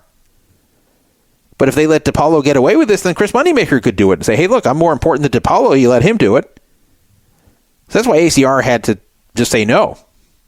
Furthermore, unlike Chris Moneymaker, who probably is a real draw to getting people to play on the site, Ryan DePaulo, while entertaining to some people, is not someone I believe is really bringing a lot of business in. He's kind of just an overall strategy for ACR to have a roster of pros that cover social media pretty well and people find appealing. So you just kind of see ACR pros in different spots, and then that makes you want to play. So you have the major pro like Chris Moneymaker, who probably costs a good deal of money, and then you have the more minor pros, who it's kind of just the whole group of them that adds up together. Remember, Tom Dwan is their other recent major signing, though he, I still believe, is below Moneymaker in the hierarchy, both due to lack of seniority there, and also I still think Moneymaker is the much bigger name because Moneymaker is just such an iconic figure in the modern era of online and even live poker. So Moneymaker is really known for one thing, but he really started the poker boom that brought so many people to the game. So he's going to be able to live off that forever, and he knows it.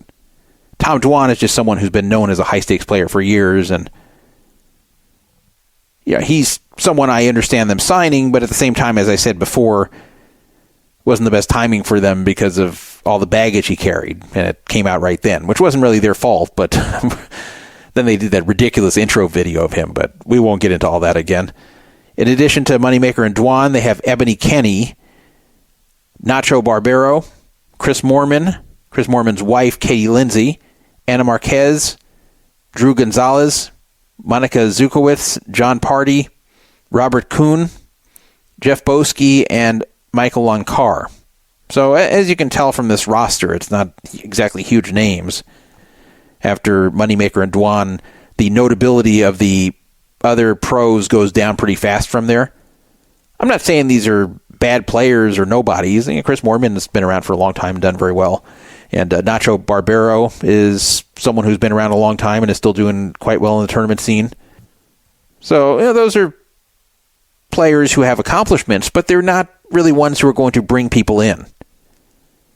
I do think that the signing of influencer types is pretty smart, because I think you are more likely to get people into ACR by their signing of those who are ever present on social media and who do videos people like to watch and stuff like that. So Jeff Boski and Ryan DePaulo, ones like that, I think will bring in more people than just these random pros. Like, as good as Chris Moorman is, I don't think he's really bringing in many people. Just Chris Moorman being a good player doesn't mean people are going to sign up to ACR because he's a pro there. And that's where there's some flawed thinking with the whole model of these sponsored pros. And if I were running one of these poker sites, I would spend the money more carefully. I wouldn't just go patch up pros who are successful. I'd want to patch up pros who have a social media following, who are likely to have fans who will follow them over to my site. Not necessarily people who are just good players but don't have a big personality and don't have a big following. Like Chris Moneymaker is a good one because he's so well known. Tom Dwan, if you get past his baggage, I mean, that can be an okay signing if you don't pay too much money. But a lot of the rest of these people, I don't know how much value they're bringing. That's the case on all these sites, not just ACR. Anyway, I am on ACR's side on this one. I've criticized them a lot in recent months, but I'll give them a W on this one. They were correct. The WPT Cruise has just concluded, and I know that Matt Savage, who is a Poker Fraud Alert listener, was one of the people in charge of this cruise, which is called the WPT Voyage. As you would probably guess, I did not go on this cruise. I have only been on one poker cruise in my life, and that was the 2006 Party Poker Cruise, which if you had to pick a cruise to go on was probably the best one, which I'll get into shortly. But poker cruises have kind of died off for many years, really since the Party Poker Cruise kind of dwindled down and people stopped going on it, and then it stopped running entirely. I don't even know when it ended. The peak was that year in 2006 of its relevance. But cruises for poker, while these have existed, they've had card player cruises, and there have been various cruises you could go with a poker theme, but these were small-time things. These weren't ones that were aimed at mainstream poker and at high-stakes players or even high-medium stakes players. There weren't major tournament series on these cruises. This was the first WPT cruise ever. And I don't believe there's ever been a WSOP cruise. So this was a Caribbean cruise on a ship called the Valiant Lady. This was a Virgin cruise, Virgin Voyages. The strategy they used to get publicity for this is similar to other WPT ventures we've seen recently. And they've been using influencers to do it. So they gave away some WPT Voyage tickets and tournament seats to some influencers. And then some influencers then were allowed to give some additional seats away. It seemed like this strategy worked because there was a lot of buzz about this cruise. And I even saw on Twitter that some people were signing up for it at the last minute just because it seemed like everyone was going and they didn't want to miss out. So this thing did have a lot of buzz. It was believed to be successful. which means it's probably going to happen again. Vince Van Patten was on the cruise and apparently gave pickleball lessons. They had a pajama party on the cruise, which is kind of weird, but they did. There was an official $5,000 WPT event that ended up being won by Aram Oganyan, who I haven't heard of before. They also had preliminary events that technically gave people WPT titles. Matt Savage himself, I guess, was allowed to play in these events, and he won the $660 buy-in 08 event. Didn't get big money. He got $9,500, but congratulations to him. I don't think he plays all that often, so that's pretty good. Caitlin Komeski, who's best known for her comedy poker videos, won the ladies event, and she ended up getting about $10K for that. There was a high roller on board, $25K buy-in, that got 28 people. These are not going to be huge fields, obviously. It's a cruise ship. People can't just walk on and play. And that ended up being won by someone named Brian Battistone, who I haven't heard of before. It was $304K, the top prize, which sounds big, but the $25K buy-in, you're not getting huge return on your money. But 28 players is a lot easier to beat than hundreds, I guess. Overall, there were 20 events, would you believe? And the WPT Prime Voyage event was the one that had the most entrants. I believe it was a rebuy, but I got 968 entries and was won by Gregory DeFaria for $1K each. They also had a $150 nightly, and so anyway, there were 20 events total, including that nightly that went over and over. I believe it was a 7-day cruise. I know Berkey and his buddy from Only Friends were on there. I don't believe they won any tournaments, but I know they were tweeting about it. I saw a number of people who were tweeting from the ship about stuff going on there. Of course, Matt Savage was tweeting a lot of stuff, showing the highlights that he got video of. So it looks like this thing was well liked. I didn't see any criticism of it. The people who went said they had fun. Now, it helped that they gave things away. It helped that probably some of the more influential voices got their stuff for free. I can't say this for sure, but I know some people got some promotional stuff to go on this. I'm not saying that's bad. Like, that's smart business to do.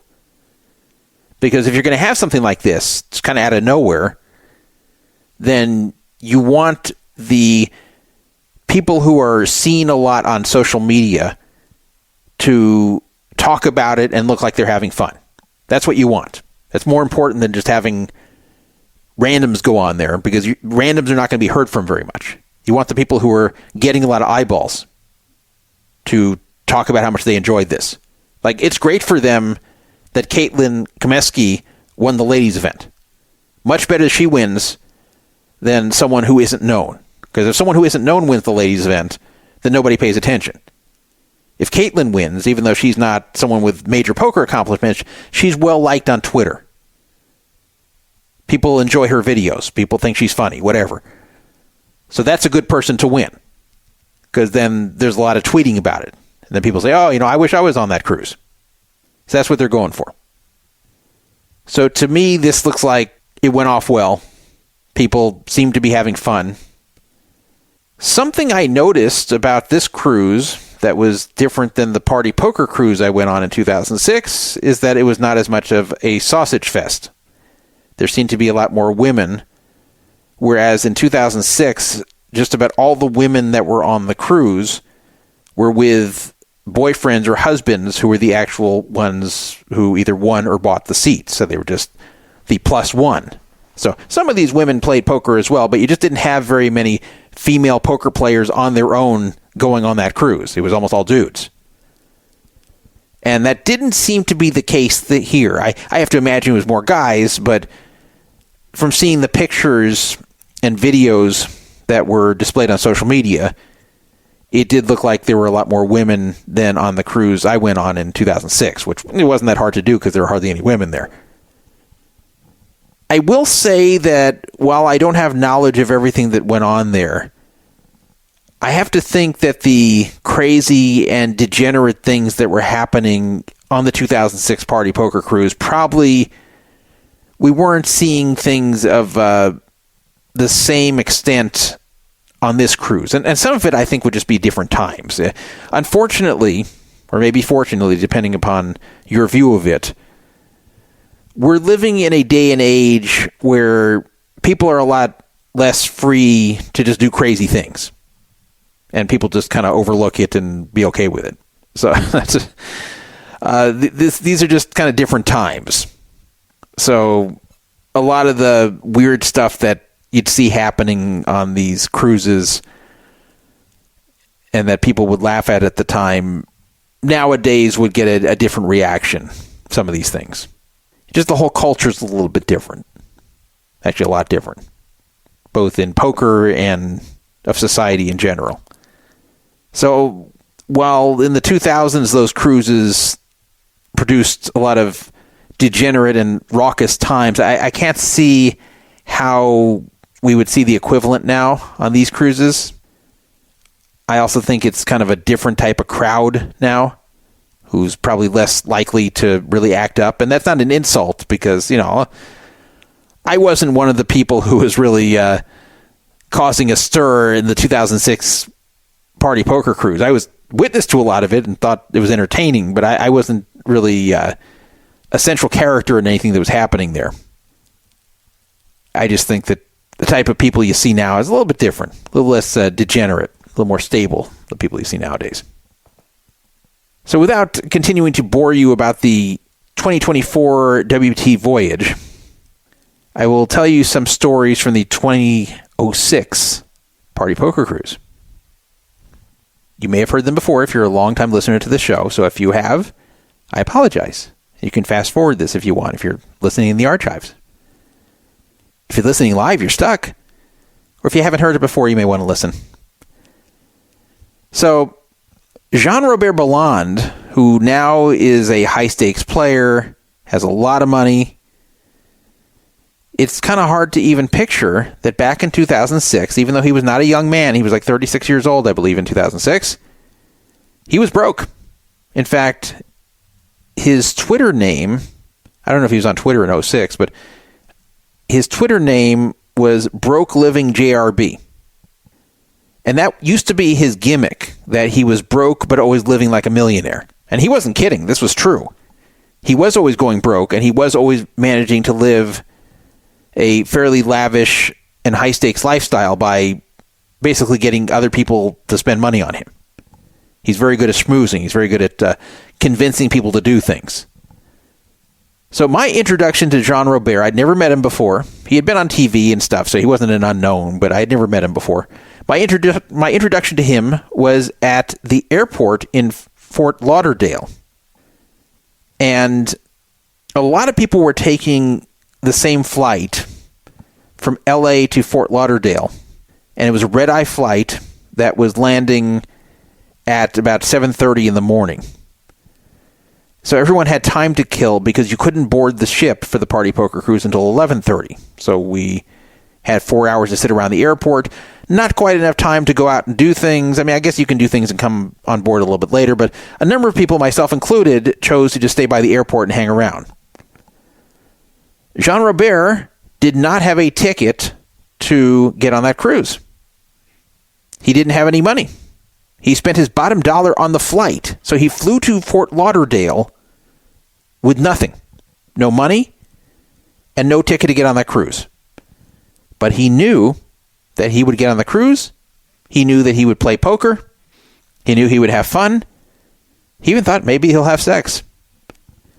And you know what? He accomplished all of these things. How? How did he manage that? He landed in Fort Lauderdale and had nothing. He had 4 hours to get this squared away. So first, he went to work on getting onto the ship. Now remember, if you had a ticket to get on the Party Poker Cruise, then you also had the ability to bring on a second person for free. So he was going around and asking anyone who was by themselves if they had a roommate already.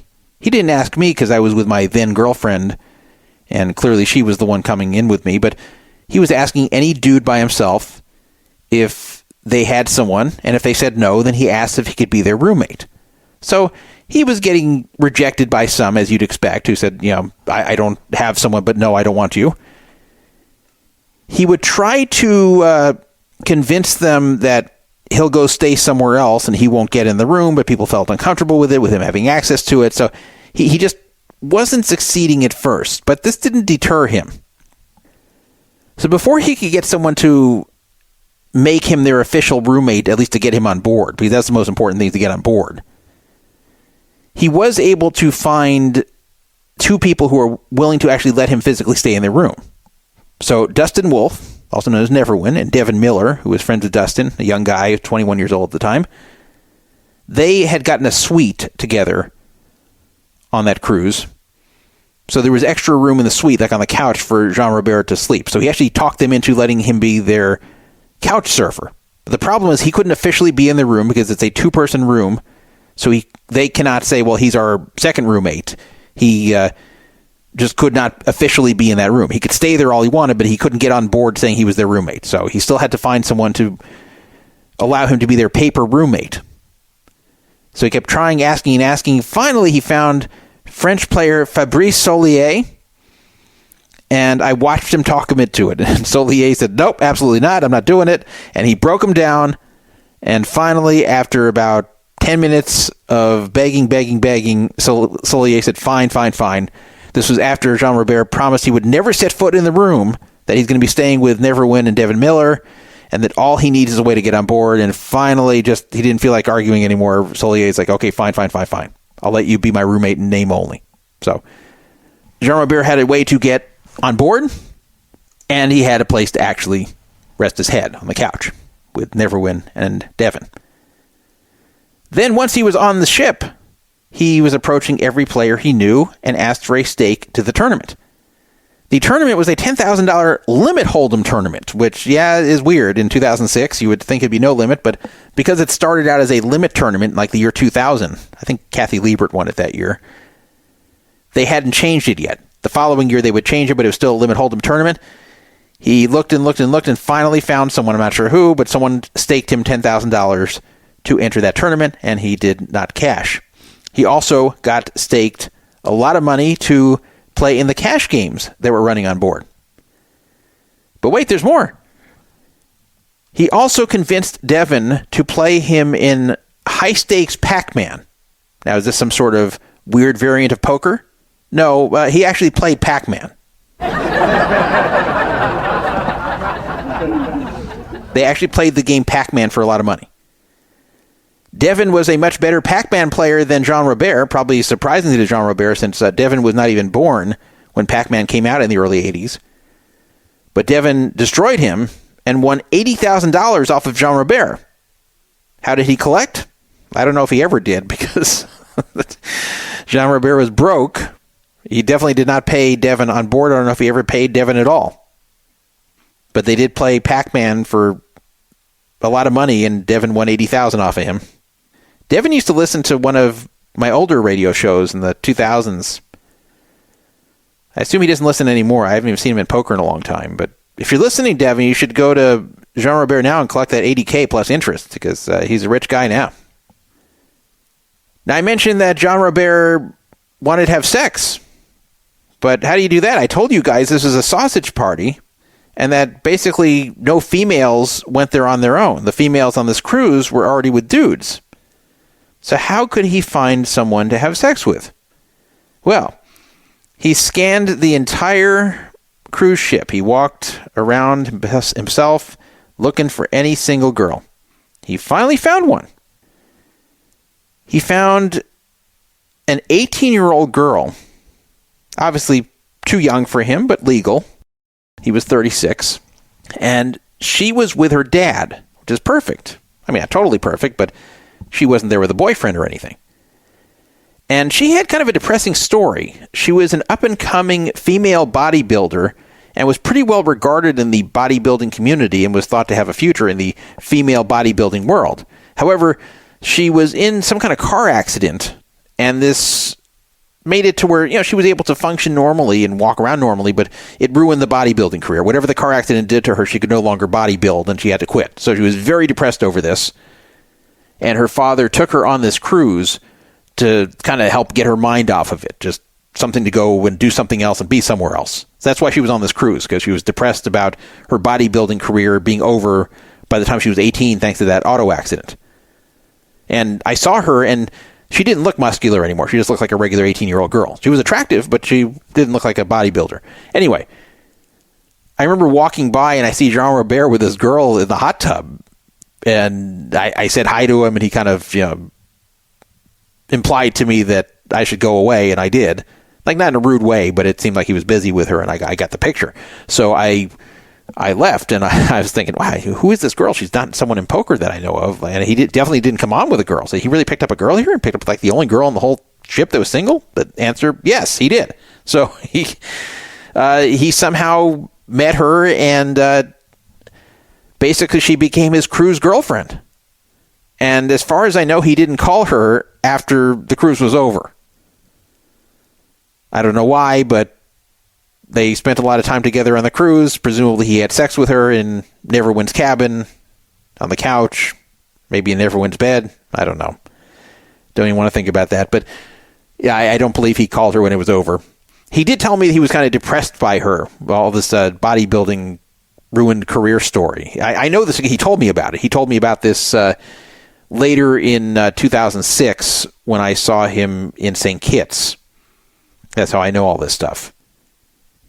So that was pretty impressive what he did there. Think of all he accomplished there. He didn't win anything, but think of all he got there on that cruise, showing up 4 hours before it left with absolutely nothing and no way on there. It's one of my favorite stories. Mike Schneider, a well-known Minnesota limit hold'em player, not really much in the poker community anymore. In fact, believe it or not, what is Mike Schneider doing these days? He's cleaning trash bins.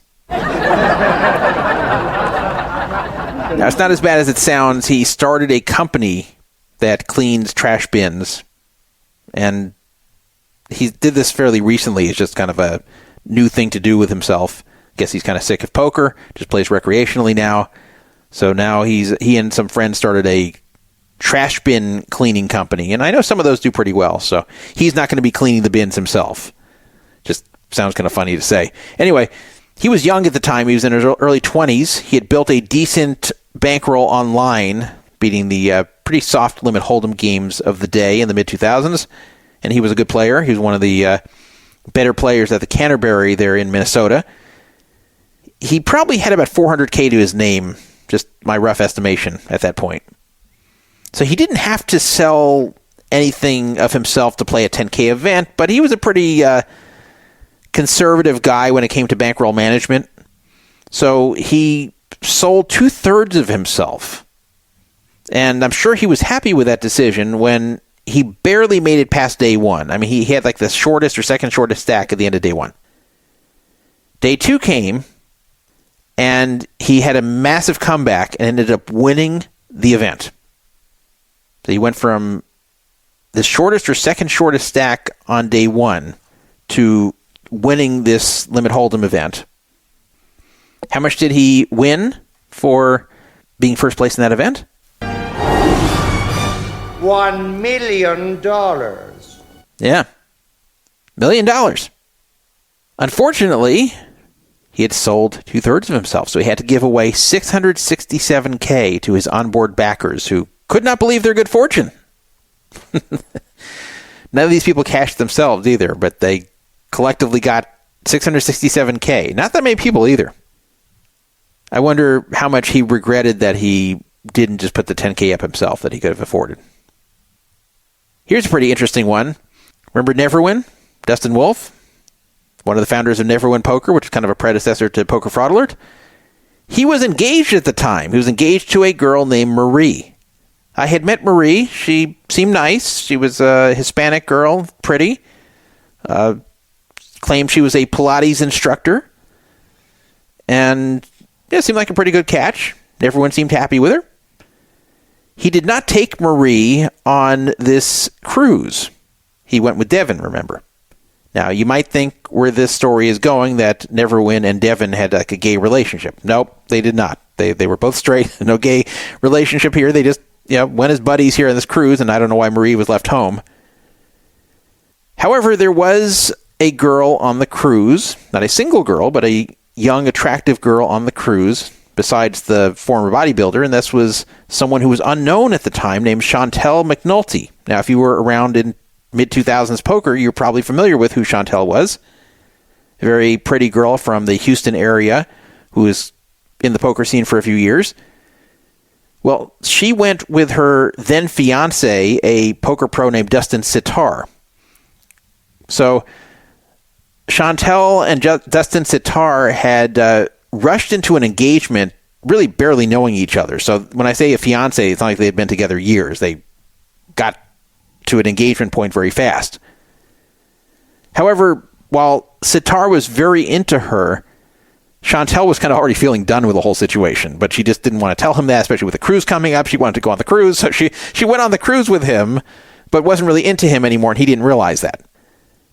She also apparently got staked $5,000 or given $5,000 by Dustin Sitar to play in cash games on the cruise and chunk that off, and that caused even more issues, and I guess they had fights about it on board. So she was not very happy with Dustin, not Wolf, but Sitar, her fiance at the time. Remember, Marie was not with Neverwin. That's his fiance. So they were both engaged, Neverwin and Chantel. I think you know where this is going. So they met somewhere on this cruise, and they only interacted for a short time, but very quickly they felt very strong chemistry between one another. They were attracted to one another, and they decided while on that cruise that they were both done with their engagements. So here's Marie sitting at home, doesn't realize that Dustin Wolf, her fiancé, is about to dump her for a girl on the cruise that he just met. And Dustin Sitar doesn't know that while he's doing whatever he is by himself on the cruise, that she's about to dump him for a guy she just met on that same cruise. So upon returning home, Neverwin dumped Marie, and Chantel dumped Dustin Sitar. Strangely enough, she dumped him quickly, got back together, and then dumped him again. And in the meantime, I guess Neverwin hadn't dumped Marie just yet, but then he did that as well. Dustin Sitar was very frustrated by this and actually wrote a 2+2 post complaining about this. I remember reading it at the time. So Neverwin and Chantel started dating and got serious immediately, but they did not want to announce this right away. Dustin Sitar's post didn't talk about, at least not yet, that he was dumped for Neverwin. He just knew he was dumped, then got back together and dumped again. So he was complaining about Chantel on 2+2, but he was not aware yet that she was with Neverwin or that Neverwin had met her on the cruise. I was approached by Chantel and Neverwin. I knew both of them by this point. Strangely enough, the first time I met Chantel was she was watching some other guy, not Dustin, but some friend of hers, some male friend of hers, some young guy, play me heads up 200-400 limit for what was his final 15K. I didn't even know this, but I beat the kid out of the 15K, and I guess the kid was devastated by it. I kind of felt bad when I heard about this later, but that's the way poker goes. But that's the first time I met her. I remember she just sat at the table watching, and then the kid busted. And he was nice. You know, he didn't get mad or anything. He just didn't run well against me. But anyway, that's the first time I met her. But they came to me and asked me to do a write-up about their relationship. They wanted me to announce it on Neverwin Poker. And they felt that I could do it in a way that would make it less scandalous. And I said, well, you know, I can, but I don't want to be asked to lie about this, because I knew about the whole thing that had happened on the cruise. And so I agreed to omit the part that they had messed around on the cruise and that they were already to the point where they had decided to end their respective engagements while still on the cruise and had messed around with each other. I decided to leave that part out. So I said, okay, I'll omit, but I will not lie, is what I agreed to. So I wrote up this story, and I posted it on Neverwin Poker. And the whole story went over very well, like about as well as it could under the circumstances. Neverwin and Chantel loved it. And in fact, this story actually made a book called The Ship at Halabalas. And one section of the book talked about this whole situation, and they actually showed my post up there and mentioned that I wrote it. So I was the one who announced their relationship to the world that began on that cruise. Isn't that romantic? They both dumped their respective fiancés, including her fiancé that was right there on board. Lovely. Devin Miller, only 21 at the time, was kind of immature, and he got very, very drunk every night on board, still was able to beat Jean Robert out of 80,000 in Pac-Man, and also finished at the final table of the tournament and won 175,000. So he did pretty well for a drunk guy. But I saw him throwing chairs overboard one night. Yes, actual chairs. I was in his suite with him and Neverwin and some other people, and he was taking chairs from the suite and throwing them over the balcony and overboard. Can you imagine? Just throwing chairs off the cruise ship. That's what he was doing. I was wondering if someone below was going to complain that they see chairs going over, but no one said anything, and he never got in any trouble for it. A poker game was invented on that cruise by Brett Ritchie, who's still around. Brett Ritchie and his Russian friend Eugene invented a new card game on board. They called it Beat the Ruski. I don't remember the details, but one player would act as the Ruski, and the other players in the game would try to beat him. It was actually a pretty fun game, and it actually was designed well enough to where it wasn't even clear if it was better to be, quote, the Ruski or the regular player. The most amazing part was that the casino on board the ship was convinced to spread this game in their cash room. So there was actually a Beat the Ruski cash game running on the ship. The first and only time a card game invented on the fly was spread in a legal poker room. In addition, it almost made an online poker site. The Cryptologic Poker Network, a pretty prominent network in those days, had its leader of that network, Andy Getch, on board at the time, and he expressed interest in bringing the game to the network because he played and he thought it was pretty cool, but it never ended up happening. There was a Japanese guy who was on board, and he was not there for the poker tournament. Apparently, there was like a fairly low-stakes blackjack tournament, like a $250 buy-in, that he was taking this whole cruise for. It was even more ridiculous because this guy was a high-stakes gambler. I have no idea why he would just go on for a low-stakes blackjack tournament, but that's why he was there. He was the only one on the entire ship that had basically unlimited signing power for more and more money on board. So he could just buy chips over and over and over to gamble with while the rest of us could not. There was a 400-800 limit hold'em game running, and he really was one of the worst players I've ever seen at that level. And he would just keep blowing rack after rack of chips, which was $10K each, and just kept signing for more and more. Now, this sounds like a dream scenario, except the rest of us did not have an unlimited bankroll there. The rest of us had whatever we brought on the ship. I had only brought 23K on board, which isn't very much for a 400-800 game that's playing pretty wildly. This guy was playing about 95% of the hands. He was impossible to put on any hand pre-flop, and I don't even know what he was folding 5% of the time, because I saw him show down things like deuce 7 offsuits. Like, what is he folding? But he was also overly aggressive, so he was a very bad player, but if he ran well, you'd get crushed there, or if the pot got pumped up and somebody else won it who's a good player, you'd get crushed, so the 23K could be gone very fast. So I took a chance, and I ended up winning there. One of the hands which really made people shake their head was where I had the nut flush versus his king high flush, and we won 8 bets on the river, which, if you know limit hold'em, you know is ridiculous. You never go 8 bets with a king high flush. At some point, you realize when you've been re-raised like a few times that it has to be the nut flush ahead of you, and you just call. I never saw him playing again, either live or online, to my knowledge. And I had a feeling that was the case. But yeah, he just kept signing for more and more and more money. He had a very good attitude, too. He never got mad when he lost, and I don't know where this guy's money came from, but he had a lot of it. More interesting in that 400-800 game, though less lucrative, was the fact that there was a 12-year-old who played in the game. There was a guy there who was a pro player at the time. I saw a lot of commerce, named David G. Now, this guy was not 12. This guy was an adult. In fact, he was older than me. But David G. took his son on the cruise. His son was 12 years old. So his son was watching this, and the casino didn't seem to care that his son was in the casino watching. And at one point, someone at the table, I think it may have been Ali Islami, suggested that David put his son in the game in his place.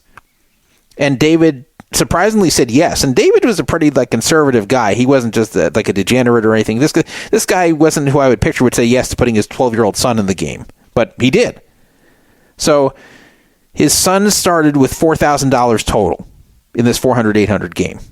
Basically 10 big blinds. Now, this was not a 12-year-old who looked old for his age. He was 12 and looked 12. He also barely understood Texas Hold'em.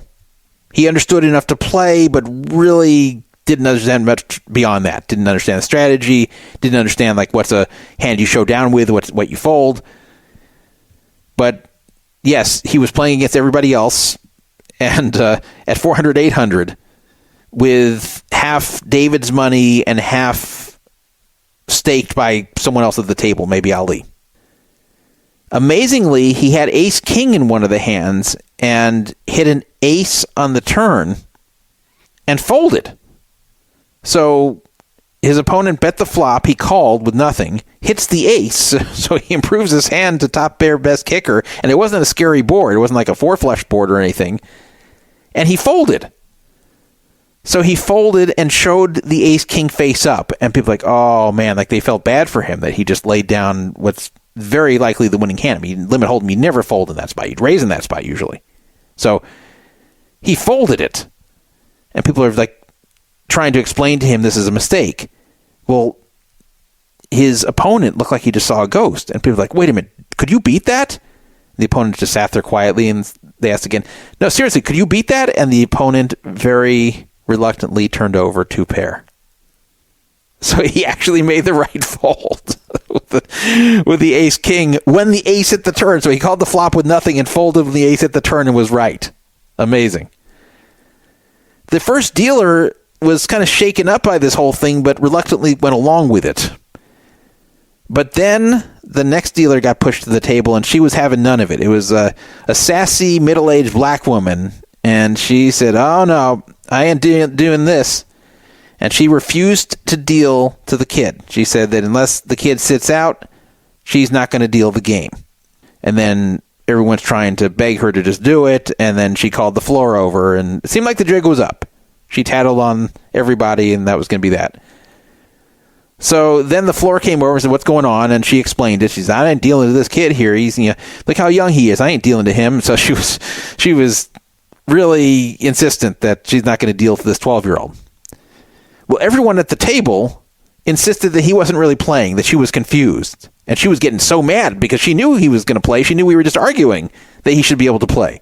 So she's insisting that everyone was saying that he was playing, and everyone was insisting that he gets dealt in. And everyone at the table was no. She'd misunderstood. No, he's just watching here. He's just watching his dad. So the floor was so confused by this. The floor was oh, okay. If he's not going to play, not much to say here, and walked away. So then he sat out. She didn't deal to him. She dealt to everyone but him, and he was out. And as soon as she moved on to the next table, when the dealer from whatever other table took over, he came right back in and played.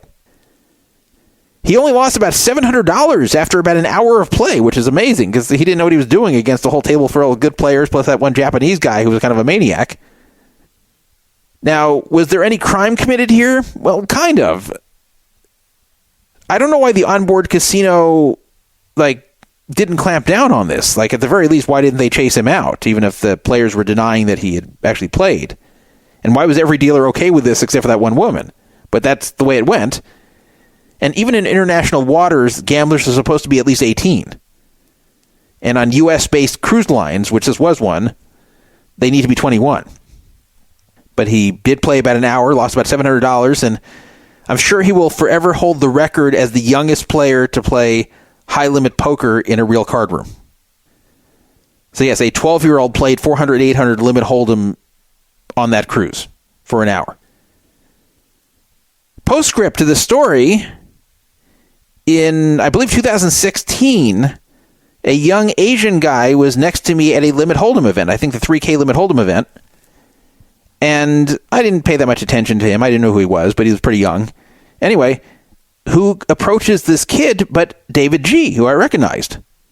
So I thought, wait a minute, could this be David G's son? Could this be the same 12-year-old from 10 years ago? It was. So I said to him, I'm going to tell you something about yourself that I bet you're shocked that I know. And he says, what's that? I said, I know you played 400, 800 as a 12-year-old. And he's like, how did you know about that? He was shocked that I knew this, and he was kind of scared that I knew this. And then I explained I was one of the players of the game. He was a little embarrassed about the whole thing, too. I thought he should have been proud. Stickman. Remember Stickman on PokerStars? ST1CKMAN? Killed the Limit Hold'em games. Stickman was on that cruise and cashed in the tournament, but he wasn't known then. And then afterwards, when it was known that he was one of the people who cashed there, nobody remembered him, but he was definitely there. It's the only time it was known that Stickman played live poker, where at least Americans were around. Finally, they had a shipboard newlywed game hosted by Linda Johnson. Yes, that Linda Johnson, who's been around in poker forever. Barry Greenstein was allowed to play the newlywed game even though he was not actually married. He had a long-term girlfriend, a young Asian girl, much younger than him. Around that time, he had also dated Mimi Tran for a long time, who was not young. But this was not Mimi. This is someone much younger than Mimi. So they asked Barry, what was the craziest place you ever had sex? And Barry didn't want to answer that. He didn't think that would be the type of question they'd be asking. Can you picture Linda Johnson asking this? But yeah, Linda Johnson asked Barry Greenstein in this public game, what was the craziest place you ever had sex? So he didn't want to answer, and people kept pressuring him. Come on, Barry, just tell us. So he finally said that he had sex in a taxi cab. So people thought maybe he was just making it up because he was pressured to answer, and he didn't want to answer. So finally, they brought out his girlfriend, who wasn't present for any of this, and they asked her, what's the craziest place you ever had sex? And right away she said, a taxi cab. So we all learned that Barry Greenstein had sex in a taxi cab on that cruise. Actually, I've got one more story for you. There was one other single female on that cruise. This was a very strange woman. She's like between 35 and 40. And I guess the first night of the cruise, she brought on a lot of drugs on board somehow. And she did them with Micon and his buddy. I wasn't staying with Micon. He had some buddy from Atlanta that he knew from over there that went with him. So they all did drugs together. And then I was told that they felt very uncomfortable around her. I was told that she was weird and creepy, and they just wanted to get away from her. And I was like, wait a minute. So you two bring a girl to your room, and you were scared of her? They said, yes, we were scared of her. We wanted to get away from her. She was very weird. So I said, okay. So they described her to me, and eventually I realized who she was. And yeah, she was kind of drifting around the cruise, and she was picking up random young guys and having sex with them. Apparently not Micon or the friend. They didn't mess around with her. They were kind of disgusted by her. But anyway, she was picking up kind of random guys there and having sex with them and doing drugs with them. I ended up playing with her on the final night of the cruise. This was like a 100-200 game, I think. And I totally understood what they meant about her being weird and creepy. She was impossible to have any kind of coherent conversation with. She was like a total space cadet. She was rambling about all kinds of weird things without making any sense. I tried to have a conversation with her. It just was impossible. So I guess she was the other single female, but I understand why Jean Robert went with a former bodybuilder. So can you picture all this happening on the WPT voyage? Let's be honest. Like, can you picture all these things occurring there with today's modern group of players?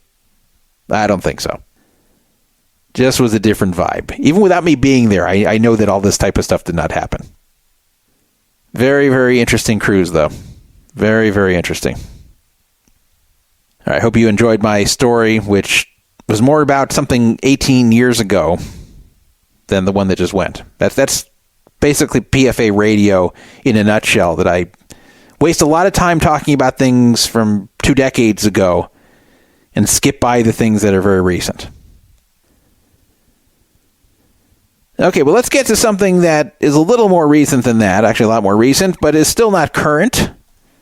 The MGM hack, there's an update. Remember the MGM hack where it basically decimated MGM properties, especially for the first few days and even for a few weeks following the hack? And we covered that a lot on here. I'm not going to recap that whole thing, but I will give you an update on it. So the Wall Street Journal published a recent report that discussed that September 2023 hack that affected all of MGM resort systems around the country, including Las Vegas. MGM reported that this cost them about $100 million because unlike Caesars and other victims of this same hack, it wasn't the exact same hack, but similar hacks that around the same time, they would not pay the ransom to get back access into their systems. They attempted to just get back in themselves, and this ignited a war between them and the hackers, and it took about $100 million worth of damages to their business before they got control. They didn't spend $100 million getting control back, but the damage they took from it was about $100 million worth. So now that there's been some time that has passed, now there's some more clarity of what happened. And some of it is different than was originally reported. So the way this all began, and I did talk about this before, was that someone called up a tech support help desk for MGM system that was farmed out to a third party. And the help desk actually had access to do a lot of things, such as resetting passwords and things like that. So that was already a weak point in their security structure, that you just had to convince some help desk employee late at night to reset someone's password by pretending to be them. And that's exactly what these hackers did. This was more of an act of social engineering than hacking. They impersonated an MGM employee by looking up his information, or her information, whoever it was. They looked up this person on LinkedIn and elsewhere on the web to determine this person's position, and they basically chose someone that would be likely to need their password reset, and they had a convincing enough story of why they needed it done immediately, or such and such bad stuff will happen, and they got this naive help desk employee to do it. At the time when I was explaining this, when we were talking about the hack back in the fall of 2023, I was saying that this is a problem with LinkedIn, that a lot of people will set up a LinkedIn account so they could feel important. So they feel like they've really made it because you've got your career up on LinkedIn and your official position, and you link yourselves to coworkers and other people that you do business with, and you can see your previous positions and all these overly detailed and often exaggerated explanations about your job responsibilities, both at your current job and your previous job. And boy, do you look like you're doing well. You look like you're a busy business person. You've really made it. The problem is you're giving out info this way. When you make a page like that, you have to ask yourself, why? Why do you have this page? Now, maybe if you're looking for a job, it's okay to temporarily have something like that up. But once you've got a job, take it down. Seriously, why are you on LinkedIn? Why are you giving this information out? Why are you making so much information about yourself public? And sure enough, it was abused this way. So that's how the breach started. And then this led to ransomware being loaded into the system, which basically gave the hackers full control. I won't go into the whole way they did it before because that's a long story, but they basically took control. And then MGM would not pay the ransom, and that's how this whole thing fell apart. A new detail here is that this was perpetrated by a small group of hackers called Star Fraud, and that Star Fraud got together from an online community called The Com. That's where they met each other and formed this group, and that they've become one of the top security problems facing the U.S. as far as cybersecurity goes. That this group has not only involved themselves in hacks like these with ransomware, but they've also stolen cryptocurrency. They've also engaged in sextortion schemes, sometimes even victimizing teenagers, which I can't think there's a lot of money in that, but those are really nasty, where what happens is the perpetrators will pretend to be a very attractive person of the opposite sex and get the person to send videos of themselves masturbating or whatever, or saying embarrassing things. So they think they're doing this for a really attractive person of the opposite sex who's into them. They get these videos, and then they tell the person, that a teenager, well, guess what? We're going to release this to everybody who knows you, to your parents, to your friends, to your classmates. This is going to be all over the web. You're going to be embarrassed for life unless you pay us this much. And I don't know where they're expecting the teenagers to get this money, but they will threaten the teenagers they have to cough up this money immediately, or if they don't, this is going to be released. And this has resulted in some suicides where the teenagers just don't know what to do. They can't get the money together. They don't know how to ask for the money, even if their parents have it, how they explain this. So some have just killed themselves, which is awful. So they've done that too. They have gotten into companies like Apple and Facebook by pretending that they're FBI agents. They even somehow stole the source code for one of the Grand Theft Auto games. So this is a really nasty group, and they're apparently made up of hackers from the US, Canada, and the UK. They've even apparently hired criminals to throw Molotov cocktails or fire guns at the homes of rival hackers. So not only do they go after these companies and sometimes individuals, sometimes even teenagers, but they also feud with other hacker groups that they feel are competing with them.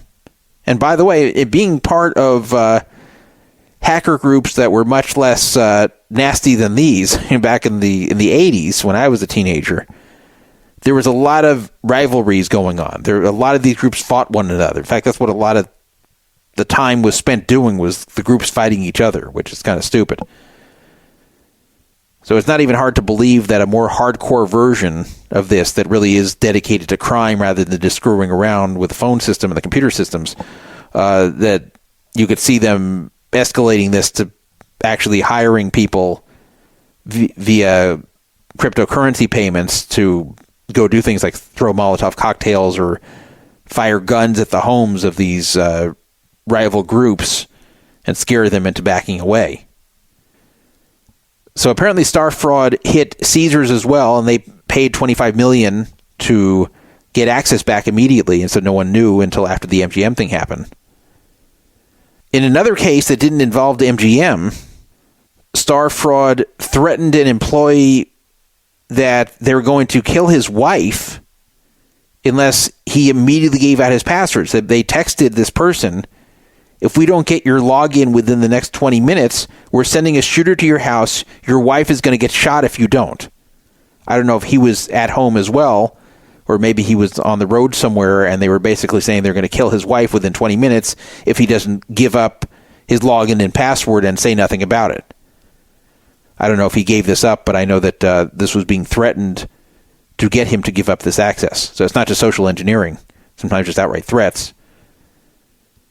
CEO Bill Hornbuckle said they didn't really get what they were looking for, and that even though they probably lost $100 million on this and could have gotten out of it for a $30 million ransom, or maybe even negotiated down to 25 like Caesars did, that he has no regrets how MGM handled this, because they did not end up giving the hackers anything at all. MGM might feel that since they would not give anything, that this will deter other similar groups from hitting them in the future, because these groups are doing it really just for the money. And if they know that MGM didn't pay the first time, even with this devastating hack, they probably won't pay next time either. Caesars did pay, and you'd think that they'd be more of a likely target. So maybe that's why MGM is proud that they did not pay it. May just also be the principle of the matter, that they just don't negotiate with terrorists and that they'll take the hit in the short term, even if it's more expensive than paying off these hackers to give them access back. So there's some updates for you on this whole situation. This is the first time I've heard about this group, Star Fraud. They were not mentioned at all initially when there were reports about what occurred there. Speaking of hackers, Shaun Deeb really pissed someone off who did something pretty nasty to him. And when I saw this happen, I was like, wow, I never thought of something like this, but this is pretty tough. And it's nothing like devastating, but it was something pretty effective and pretty nasty to do. Deeb did not hide from it. In fact, he brought people's attention to what had happened to him, whereas some people would not in the same spot. So let me tell you what happened. On March 25th, 2024, Shaun Deeb posted, hearing a rumor that Sean Perry just rug pulled his followers on an airdrop of some token called IRF that he sold first. Big shock there. Don't know how anyone listens to this scammer. Now, what he's trying to say here on March 25th was that Sean Perry was involved in some cryptocurrency token called IRF, URF, and so it was pumped up as far as being some great thing to invest in. Then it gets to its peak. He dumps a ton of it because he was one of the very early investors in it. And then everybody else who had big shares in it dumped it, and then everybody else who bought it was left with a worthless token. That was Shaun Deeb's story. He said he heard a rumor that Sean Perry did this. Now, I don't know if that's true. I don't know if Sean Perry really did this. I don't know if Shaun Deeb heard something that wasn't true. I don't think Shaun Deeb would make this up. Me and Shaun Deeb don't get along all that well, but he's not a liar, so I don't think he's just making this up off the top of his head. He's saying he heard a rumor about this, so maybe the rumor's true, maybe it wasn't, but that's what was said about Sean Perry to Shaun Deeb, and then Shaun Deeb posted this on March 25th. Shaun Deeb has been one of Sean Perry's biggest detractors on Twitter for quite some time. He's repeatedly saying that he's a scammer, repeatedly bashing him, just repeatedly going after him. So Sean Perry never publicly responded to him, but I have to imagine Sean Perry is not happy about this, with Shaun Deeb constantly bashing him. And when I say constantly, I don't mean like every day, but he's probably the one who bashes Sean Perry the most, or at least as far as a recognizable name in poker and gambling, probably the one who does it the most. On March 26th, just one day later, thousands of bots started hammering Shaun Deeb's Twitter profile. So what the bots did is they were going to all of Shaun Deeb's recent and semi-recent tweets, and all of the bots, and I'm talking about thousands of them, were responding with basically the same few messages over and over, which had either his social security number or his wife's social security number embedded. Now, it didn't say, hey, here's his wife's social security number, hey, this is Shaun's number, but if you looked at it carefully, you could see, in fact, it doesn't even take a genius to figure out what the bots are trying to do. So, for example, one of the bots responding wrote, "It's so frustrating that Ashley L. Deeb," that's his wife, "will be on jury duty for the rest of the year." I don't know what that means. "It could be avoidable because we have the special number, blah, blah, blah, blah, blah," which is her social security number, "that gives us good luck at all times." So it didn't say her social security number, but it made it pretty clear, including with the dashes, that that's what it was.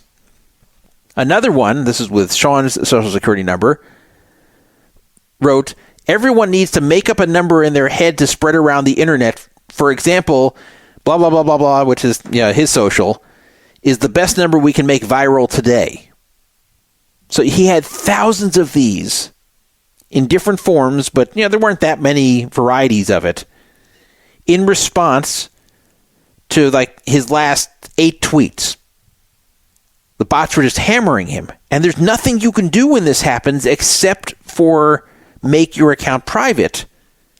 And that only works if these bots haven't already followed you. Because when you make your account private, then anyone who's already followed you can respond to your messages anyway. Now, what you can do is go back to old tweets, or at least recent tweets, and change the visibility or the ability to respond to them. So I guess you could do that. But if you want to use Twitter normally and tweet things and have people be able to respond to you, or even have people be able to see the responses to you, then you can't if you're being attacked like this. Because think about it. In addition to their personal information being put up there, each of Shaun's tweets were getting thousands of junk responses from thousands of different accounts. So it's not like you can just block the bot doing this to you and that's that, or report the bot doing it to you and that's that, because these are thousands of different bot accounts, and you can't sit there manually reporting each one. It's the equivalent of trying to exterminate your house of an ant infestation by stepping on individual ants. You'll never accomplish it. This is a very, very nasty attack.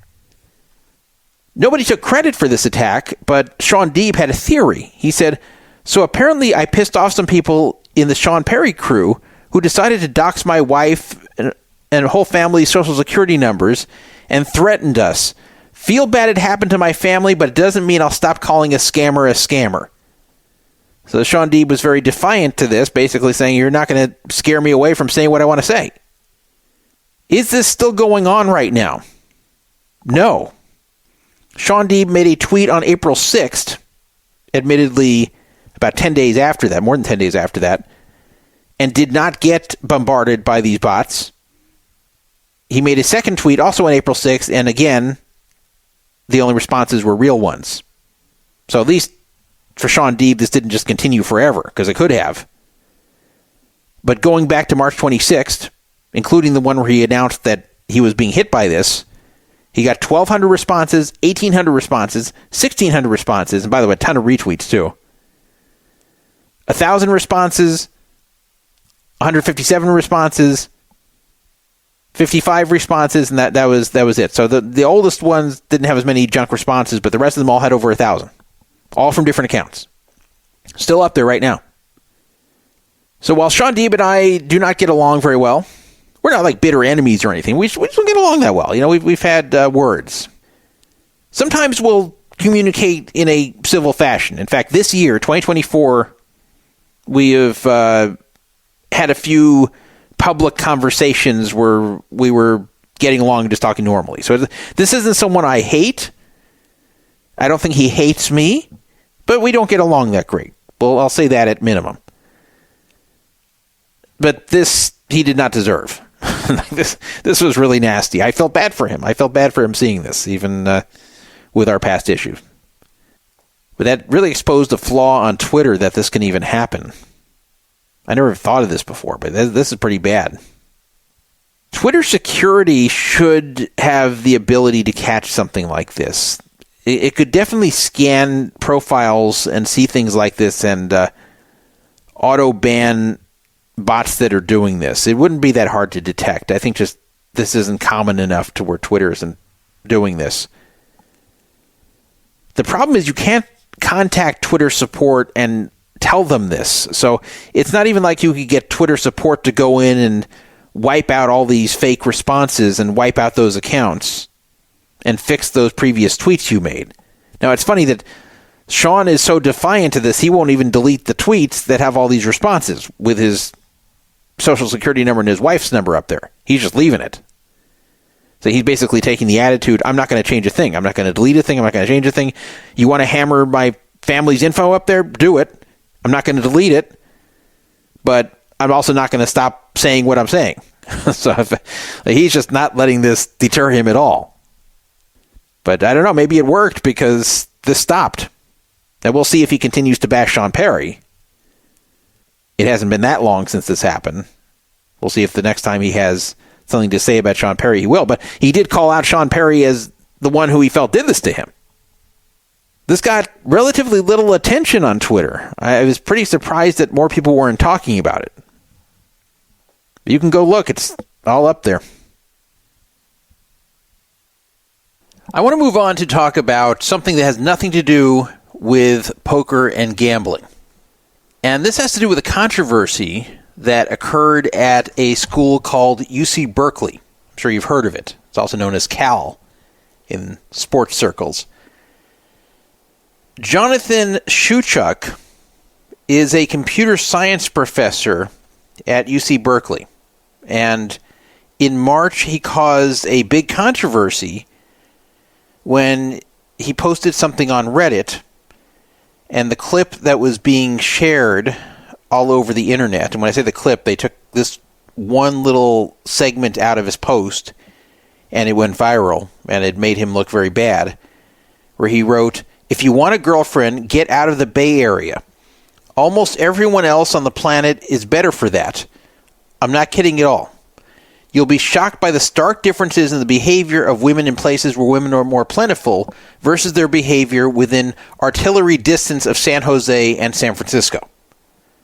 So why would he write something like this? Why would a professor at UC Berkeley, obviously a very liberal school, in fact, it's been a liberal school since before I was born, even by college standards, why would he write something like this that obviously would cause instant controversy, especially angering women who might be taking his class? He's actually advising young men not to date girls in the Bay Area, that he'll be better off anywhere else on Earth than the Bay Area as far as finding women to date, and that the women in the Bay Area have much worse behavior, according to him, compared to everywhere else that people might go.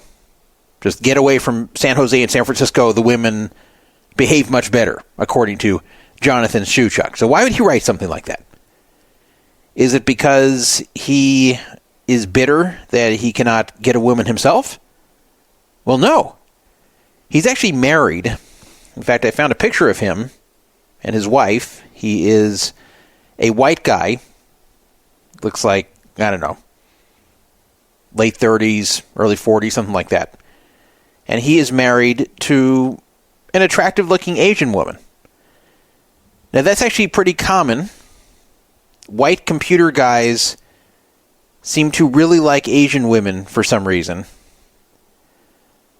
I obviously was in that community myself. I was a computer science major, and I saw that was very common. For whatever reason, I just didn't get that same bug.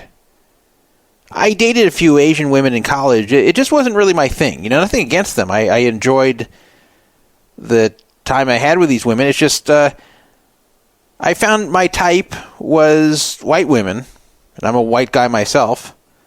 So that's what I stuck to. You know, everybody's got a type. But I was the exception rather than the rule. Most of the white computer guys I knew, and still know, tend to be into Asian women. So this guy was one of them. You know, but good for him. You know, he found someone he's happy with. And obviously, he didn't write that statement about women in the Bay Area because he's lonely and bitter. But why did he write it then?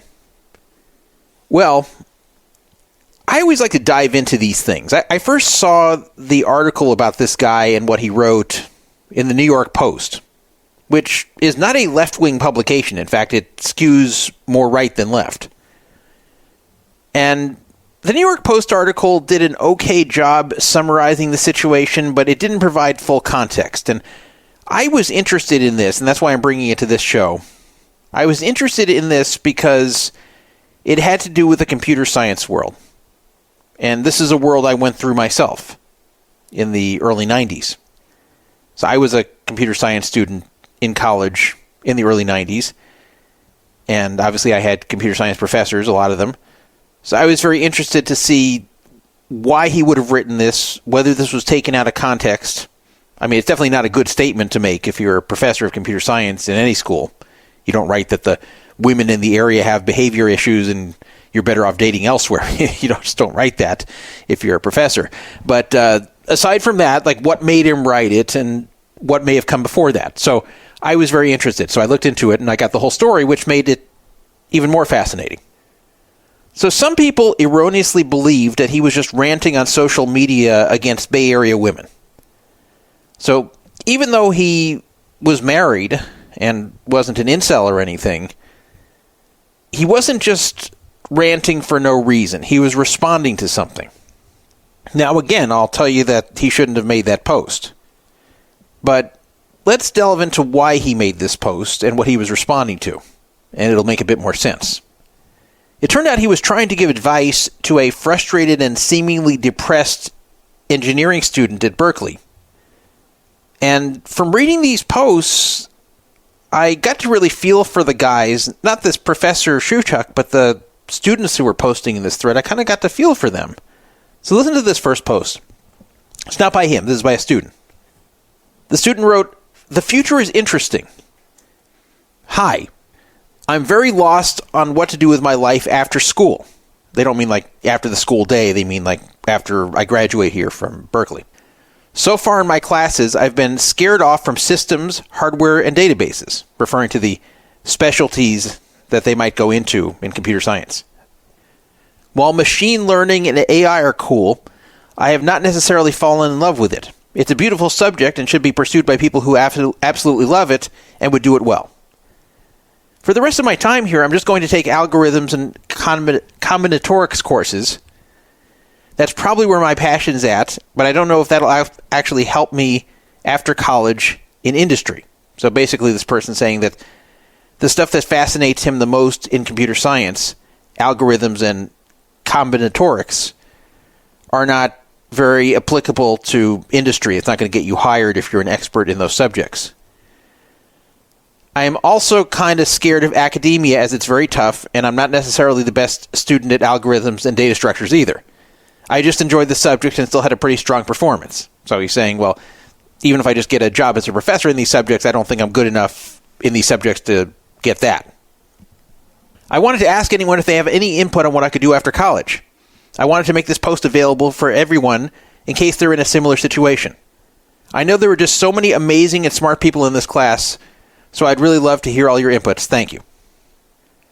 So this was a post to others who were fellow computer science students to hear from them what they want to do when they graduate, what specialty they want to go into within computer science, and if they had these same doubts about whether they're going to be able to succeed, that there's so much competition, that it's hard to pick a particular specialty that's also going to be able to get you a job, and that the ones that can get him a job that he's not that interested in. So the guy was having a lot of doubt about his career. Now, why am I reading you this? Because this is not the professor. This is not the controversial post, obviously. But this was the post that started the thread that the professor eventually responded to. So then this brought on another Berkeley student responding to him. The professor still had not entered the conversation. And before I read that, I just want to say I already feel for this guy here. Because I can relate. I can relate to being a computer science student and thinking, okay, what am I going to do? Who's going to hire me? What is my specialty going to be? What type of work do I think I'm going to be doing? Am I going to have trouble getting a job? Or am I going to get a job that's shit, that's boring, that I'll be stuck at for years and years? Like, you start wondering these things. And you see the tough competition around you, a lot of really smart people, some of whom seem better at it than you are. So I can understand how this guy was feeling. But the next post even creates more of a grim situation by a second person. So the person responding to him wrote, "I say avoid academia unless you are super cracked who is really into the theoretical realm of the subject. If you want to study and take 5 techs in a single semester and get all A's and A pluses." So basically this guy is saying, don't try to become a college professor in this subject. It's very tough, and you have to be very strong in the theoretical portion of computer science, and you have to get really good grades if you want to have a chance. Also, right now, the market is extremely competitive, and it's hard to even get an internship unless you're really talented and did a lot of stuff at network. I think I'm very fucked right now considering how little I've accomplished, and then there are these classes that already take up 90% of your allowable time, which means no time left. I think getting a job after bachelor's is still the best bet out of anything. Also, I think it's important to ask someone who knows how to get a job that it's way easier to figure out what you need to work on. So this guy's expressing the same doubts about his career path and saying it's so competitive. And not only that, you don't have a lot of time to get anything established before you graduate because the program's so rigorous here, it eats up 90% of your time. So you don't have much time for anything else. So he's saying my best advice is just to graduate and try to go out there and find something. Currently, the only drive that makes me still want to try my best and fight for my future is knowing that getting a girlfriend is even harder, like for real. I only know 4 girls. He's not saying 4 girls will go out with him. He's just saying he only knows 4 girls, period. Not counting the ones that are virtual or expired due to not having talked to them for too long. It's kind of a weird way of putting it, expired, like their food that expires. But he's trying to say that he knows 4 girls in real life. He knows some that are like online from far away, but that doesn't really count. And there's a few others he's talked to a very long time ago that would be awkward to even start a conversation with them again. But of those 4, he says 2 of them, their parents know my parents, so I can't do anything. One of them is friend-zoned and not interested, meaning that the girl just sees him as a friend and doesn't want him. One of them is about to expire because I haven't talked to her since last month. I don't agree with that. Like, if it's only been a month, talk to the girl again. I know for sure I'm not getting a girlfriend at least till I graduate. 100% sure. For getting a job right after I graduate, I know it's still somewhat possible at this stage, as long as I try my absolute best not to get distracted too much, plan my days and use all possible time allowed, seek help when needed, and not get affected too much by anxieties and negative emotions. I feel bad for this guy. So first he's worried about how difficult it's going to be to get a job, how competitive it is, how he has little time for anything but school right now, including trying to find jobs while he's in school or line up a career after he's done. He's going to concentrate on school and try to hit the job thing afterwards. But also, he can't get a girlfriend. He barely knows any girls. He doesn't know where to meet girls. And that right now, he's trying to keep his head down and not be affected too much that he's feeling very negative and he has a lot of anxiety. It's tough. He writes, also, if anyone has some friends you want to introduce me to, I'll pay $5 per guy and $10 per girl, double if you introduce yourself. Now, he's not looking for prostitution here. He's basically saying he has no friends. So he's saying if you know somebody that you can introduce me to be my friend, if you can introduce me to another guy, I'll pay $5 to you. And if you can introduce me to a female friend, I will pay you $10. Now, it's funny, but kind of sad that this guy is in such a desperate situation socially that he wants to pay any random money who could just introduce him to people who could possibly become friends with him. They don't have to become friends with him to get the money, but just if you can introduce me to a guy you know who will talk to me, I'll give you $5. If you can introduce me to a girl who will talk to me, I'll give you $10. That's what he's saying here. Please don't pay too much attention to the money, as I think compared to the tuition we got to pay, spending a few $100 on socializing is definitely worth it. If you want to introduce me to someone for free, that would also be perfectly cool. I totally expect a scenario where no one introduces me to any people. In any case, I still have a lot of plans in mind. However, if someone introduces me to a few people, then that would put me in a head start, and I would be in a much better position than having to start from scratch completely on my own while sacrificing time and potentially getting more behind in my classes. Sorry for writing something completely off topic, but considering this post doesn't have to do with anything within scope, I would want to share some of my opinions, as I think I'm also answering Anthony's questions in some way. I think Anthony's the first guy. So this is kind of a depressing post. This is worse than the first one, as far as on the depression scale. He's to the point where he's going to pay someone $5 to $10 to introduce him to just people to talk to. He knows 4 girls total, and he thinks most of them... it's been too long since he last talked to them, so he can't do that, and the rest of them are just daughters of his parents' friends that he doesn't feel he could pursue them. He's just basically saying, I'm not going to get a girlfriend. I want a girlfriend, but I'm not going to get a girlfriend until at least after I graduate, and maybe not even then. So regardless of what you want to think of these guys, these are guys in the computer science program in Berkeley with angst about their future and their present. So enter Jonathan Shuchuk, the professor of computer science. I don't know if he was teaching one of the courses these guys were in, or if he's just there in the thread. But here is his response. It's what I read you before. If you want a girlfriend, get out of the Bay Area. Almost everywhere else on the planet is better for that. I'm not kidding at all. You'll be shocked by the stark differences in behavior of women in places where women are plentiful versus their behavior within artillery distance of San Jose and San Francisco. Someone named Anonymous Giraffe actually liked that post. Said, thanks for the advice, Professor. I've been struggling to get a girlfriend, and I think being in the Bay Area is the only reason why. On a related note, where do you think the best place to get a girlfriend is? For context, I'm 5'2", no job, no money, and an electrical engineering computer science major. Another person responded back to Anonymous Giraffe, another computer science student, says, relatable, not the 5'2" thing, I'm 6'2", and still no girls.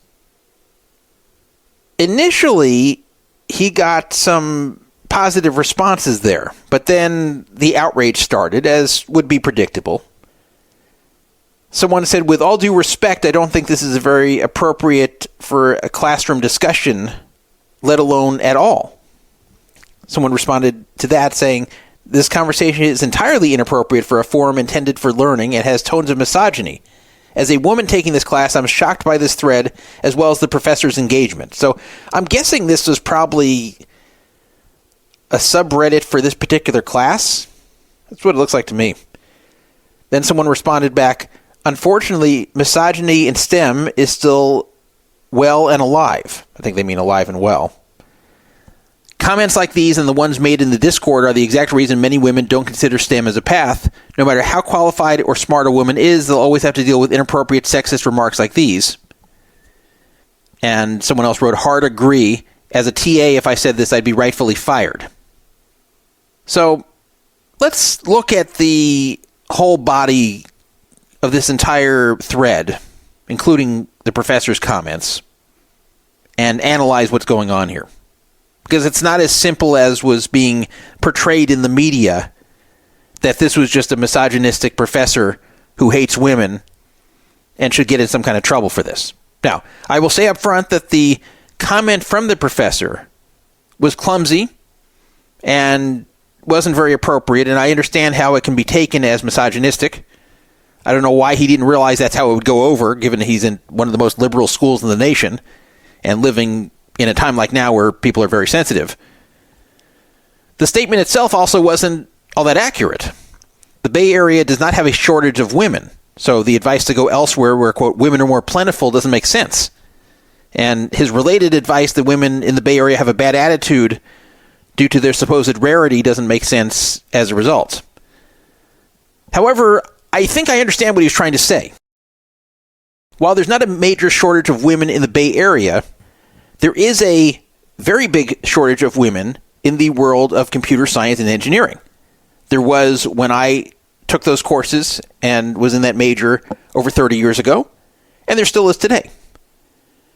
Women have made huge progress in fields that were once male-dominated, like law, like medicine, but the same cannot be said for computer science and engineering. It continues to be overwhelmingly male. And the reasons for that are not fully understood, why they just cannot attract women to these fields like they can in other formerly male-dominated fields. But it's just the way it's been. Some still think that it's because parents, career counselors, and peers convince women that they don't belong in these fields. That might be some of it. But others believe that just men are more naturally inclined to be attracted to these type of fields. And we've seen these similar debates regarding poker, if you think about it. Poker is very heavily male, and the question has long been, is it that men make it unwelcome for the women to come play, or is it just the women don't want to play? I can tell you with my own girlfriend, she just doesn't want to play. She's never had a concern, I don't want to play because the men are not going to treat me well. She just doesn't want to play. And I've found that with a lot of females I've known. Anyway, regardless of the reason that there are very few females in engineering and computer science, it's definitely the case.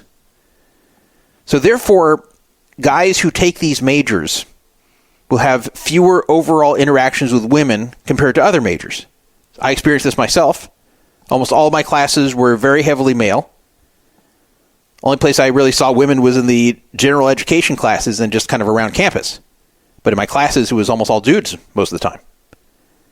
So had I counted on meeting women through my classes or peer groups, I would have dated 0 women in my college years. I had to look outside that realm to find dates. The few women that were in my computer science classes and other associated classes I had to take for the major, they were so few and far between. The competition for them was so fierce, I didn't feel like it was even worth trying. So I totally get how these guys were feeling there. It's not a matter of being an incel or having no game. It's just that you're not exposed to that many women. There's way, way, way more guys that you're constantly exposed to, and there's hardly any girls. Then the second poster, they brought up the fact that 90% of his time was sucked up by class and class-related work. And this caused him to concede that he's not going to be dating at all during college, which seemed to upset him. This wasn't someone saying, who cares about dating? Who cares about girls? I'll worry about that later. He seemed very depressed over that situation, even offering money to be introduced to girls. But he felt like he didn't have time to just try to go out and meet people. Then enter the professor, Professor Shuchuk. Now, he probably ran into the same thing when he was younger, when he was a computer science student himself. He probably was a computer science student in the Bay Area, maybe at Berkeley itself. So at the time, he probably found that the heavy concentration of tech in the Bay Area just always led him in male-dominated spaces. Just wherever he went, it was just tons of other dudes and hard to meet single women. It's not that women weren't around, it's just that whatever he did that had its connection to tech in the Bay Area, it was just mostly dudes.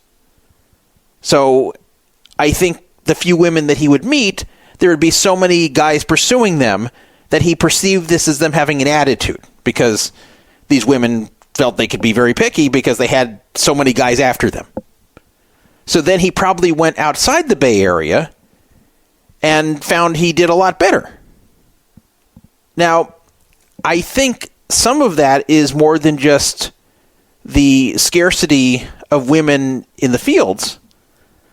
I think it's also because, if you think about it, if you're in the Bay Area and you're in tech, you're not special at all. No women in the Bay Area are going to meet you and think, oh, wow, this is so unusual. A guy who's into tech, wow, a smart guy in the Bay Area who's into tech, or a smart guy in the Bay Area who's a computer science student who's going to be a successful tech guy one day. They're never going to think that because you're a dime a dozen. There's tons of you there. Tons of guys who are just as smart as you or smarter, who are headed for a career in tech or already in tech. So this is not going to impress any women there. So what's a big part of your life, a big part of your being, is very commonplace over there. So you don't stand out. You're nothing special. Whereas if you go to the outlying areas, especially like an agricultural area, something that's, kind of far away from the whole Silicon Valley culture, but not all that far away geographically, you meet women in a place like that, and you stand out more. Then you're more interesting. Then you being smart and you being a tech guy, this could be something that stands out, that would impress some of these women. Not all of them, obviously, but it would impress some of them, and you're going to do better. So that's probably what he found. So he was saying, there's a shortage of women in the Bay Area. They've got a bad attitude. It's not a shortage of women. It's that in the tech spaces in the Bay Area, there just aren't many women. That's where the shortage is. And the few that there are, probably there's so much competition for them, he had a hard time getting any dates. And then he goes to other areas where this isn't going on and where he's not competing with a million tech guys just like him, and all of a sudden he does better. It makes sense. So that was the advice he was trying to give. I'm convinced. I can't tell you I wasn't in his head, but to me that sounds like what he was trying to say. It didn't sound like he hated women. It didn't sound like he was trying to tell these guys to hate women, or that he's going to discriminate against the girls who take his classes. Now, I will say you can't post something like that, especially in this day and age, because it does come off badly. I can understand why women who are taking his class will read this and go, well, shit, this guy's got an issue with Bay Area women, and I'm in his class. What if he gives me a bad grade because he resents me for being one of the Bay Area women that he hates? So you can't write something like that. I don't know why he didn't realize that. You just can't write something like that. And as I said, he didn't put it well. If he wrote it in a better way, in a much less offensive way, and didn't like blame the women, but more was advising these guys to go where they're more unique, where their intelligence and field might stand out more and might attract women more easily, rather than being one of a million tech guys right there in the Bay Area, then I think this wouldn't have gotten the bad response it did. A lot of it was how it was written. I compare this to being a cowboy in rural Texas compared to being a cowboy in Los Angeles.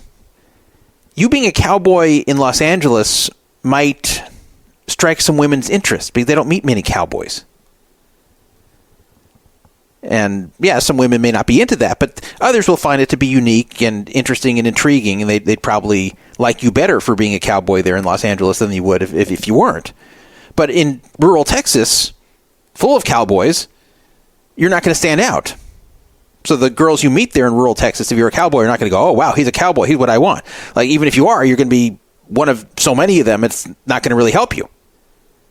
So it's kind of like that. And again, I can say this from experience, not from being a cowboy, of course. But I can tell you that when I would go to places like small towns in California or in Nevada or whatever, I found that women that I met that noticed that I seemed like I was educated, like I was intelligent, like I was sophisticated, that they were really impressed. That was a big point in my favor. Whereas women I would meet in college towns or in the big city, they weren't that impressed because there were tons of sophisticated, intelligent, interesting guys there. So that by itself didn't mean much. So sometimes being the one who's different in a good way, that stands out, that can really help you as far as being in the dating scene. The problem when you're too much like everybody else around you is that then you have to find a different way to stand out, and if you don't, you're not going to get dates. So that's why you have all these guys there complaining. There's not many women in their classes. They're just not encountering that many. And the few women they do encounter elsewhere, there's nothing that special about them that stands out. They're probably not really all that good looking. They probably don't have a lot of game. They're probably not all that outgoing. So, okay, they're a smart tech guy. Okay, well, who isn't over there? That's the problem. I will say that one of the angry responses to the post was kind of telling and kind of had a problem in the opposite direction. The one that said, as a woman taking this class, I'm shocked by this thread as well as the professor's engagement. Now, I will say I understand her shock regarding the professor's remarks. If I were a woman in that class, I'd be pretty shocked too and not like to read that. So I have no issue with that portion of the post. But notice she said she's shocked by the thread. Now, what's the problem with the first two posts in that thread? I understand the problem with the professor's post in the thread, but what about the first two?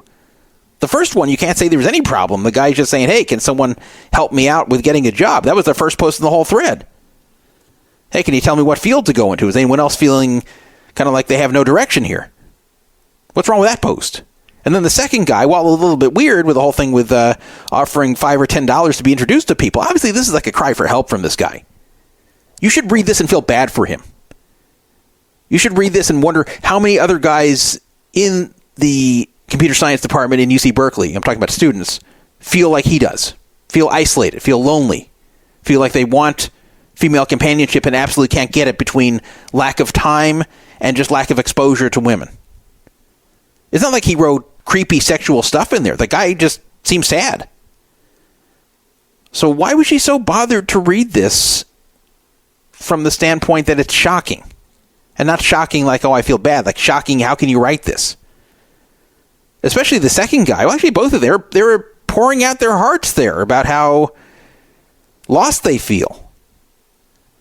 And it kind of made me think about how, for men in general, there's this sexist belief that you're not supposed to express angst or depression or self-doubt. You have to put on a mask and always act like you're confident, like you've got everything taken care of. If you've got things that are frustrating you or making you worried, or if you feel lonely, or if you feel depressed, or if you feel hopeless, that it's not manly to say so. You must keep your mouth shut as a man. Whereas as a woman, it's acceptable to say things like that. And then people feel bad for you and give you advice and sympathy and whatever. But there's kind of a sexist double standard that men can't do the same thing. And I think men should be able to express their feelings about these sorts of things and not be judged. But it looks like this woman is kind of judging these guys. And again, I'm not talking about the professor, but the first two guys there that are expressing a lot of anxieties and concerns. And she's saying she's shocked by this. She's shocked that this type of thing can be discussed out there. Why? What's wrong with it?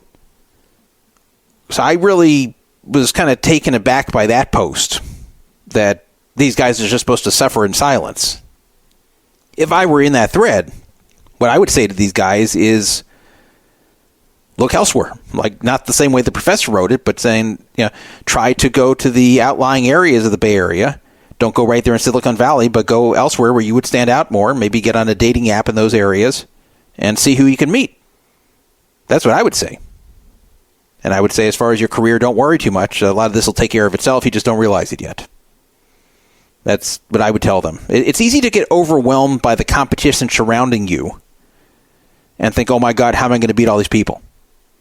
And you don't realize there's enough jobs out there that you don't have to be an absolute superstar to get a decent job. So that's what I would tell them. And I would say this type of anxiety is normal. And it also makes sense that you're lonely there and you don't have exposure to many women, and keep your chin up. And something else I would say is that being a male in college is actually one of the worst times as far as meeting women, unless you're really good looking or you have a lot of game.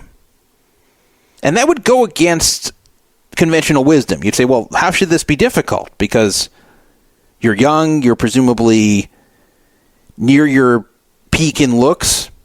What, are you going to wait till you're 40? I mean, you're going to probably look worse at 40 than you do in your early 20s. So why would it be more difficult when you're young? You're right there at a college where there's a lot of women who want to date and hook up. How could this be tough? Well, the reason it's tough is because you've got a pretty narrow group of women to choose from. Take like a 19 or 20-year-old male in college. He can't go much younger because then you're dating high school girls, and that's frowned upon. And also illegal in a lot of places, so including California. So you can't go that direction. So you got to stick to over 18, even though you're not that far over 18 yourself. The women who are older than you, even a little bit older, even if you're 20 and she's 22, a lot of them don't want guys younger at all. So it's like their age or older, and they will instantly reject you for that. You are pretty much stuck with who you meet and interact with. A lot of the women are shallow at that age, so if you are smart, if you are someone with a good career ahead of you, that's going to matter a lot less to girls who meet of that age than women who are a little bit older, who are thinking about their future and thinking about wanting to be with a guy who can support a family. I'm not even talking about gold diggers, just ones who want a guy who has a stable career, a good career, things like that. The women in that age group, around 20 years old, they're going to think about how good looking you are, how interesting you are, what your personality is like, how edgy you are. That's what they're going to think about as far as dating you. They're not going to so much think, oh, I bet this guy's going to have a good job one day and have a good career. That's just not what most women think about at that age. So you're not even going to get much benefit of that. Furthermore, the girls that age who are less shallow also tend to be the ones who like older men. I don't necessarily mean like much older men, like 50, but the ones that will date guys who are late 20s, mid 30s, 40, whatever like that. Those tend to be the ones who are not as looks obsessed, and they're going to reject you because you're too young. And what about older women? Well, there's a few cougars out there, but for the most part, older women just would see you as a kid and don't want you. So you're really left with a pretty small group to choose from. But as you age, it improves. So let's take this same guy who's 20 and struggling. He gets up to 35. By this point, he has got a career. By this point, the women he meets that are his age are less shallow. So the same ones who were shallow 15 years ago are probably no longer shallow. There's a lot of them aren't. And will be more impressed with the guy's career and having his shit together. And again, I'm not talking about gold diggers here, just ones who want to meet solid guys with lives in a good place. So you have those women before that would have rejected you 15 years ago that now will date you. And then you also have younger women that like older guys, like I was describing earlier. So now you've got those too that have aged into a dating range where back when you were 20, they were kids. And you've really got a much wider range to choose from and who you will appeal to. So you're in a much better spot at that point. And a lot of these guys don't realize this. They just see when they're in their late teens, early 20s, and no girl will talk to them, no girl will touch them. They think, oh my God, if I can't get a girl right now, what am I going to do when I'm 30 or 40? So I know it's a long time to think about waiting. I don't know why I'm giving this advice on this show because nobody's young who listens here. You guys are all old. None of you are going back to that age, and I'm not near that age myself anymore. But I'm just saying that this is something that I think would help these guys if they knew there's some hope for the future. That even if they're struggling now, it will get better. It's only going to get better from there.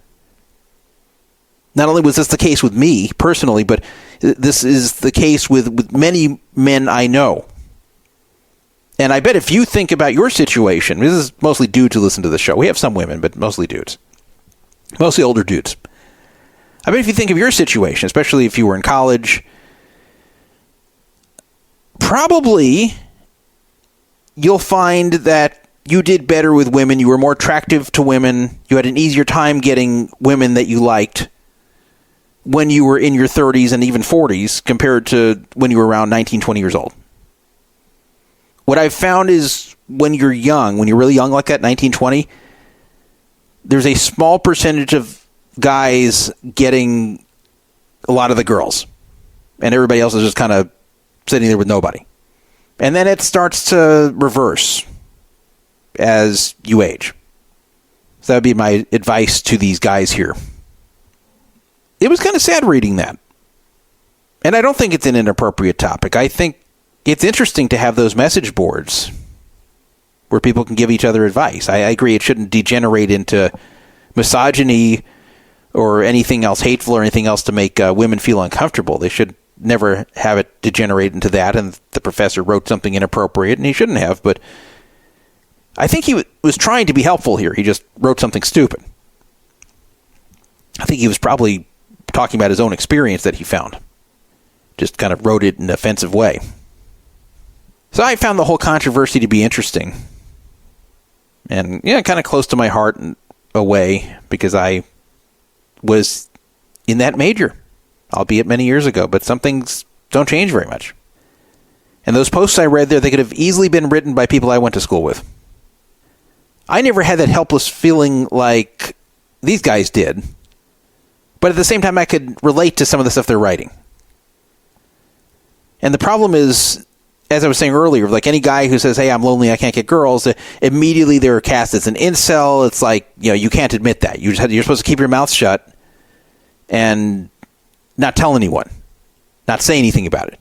Just suffer in silence. If you admit to this, then you're seen as either pathetic or someone who is bitter. So you're just kind of encouraged to shut up about it.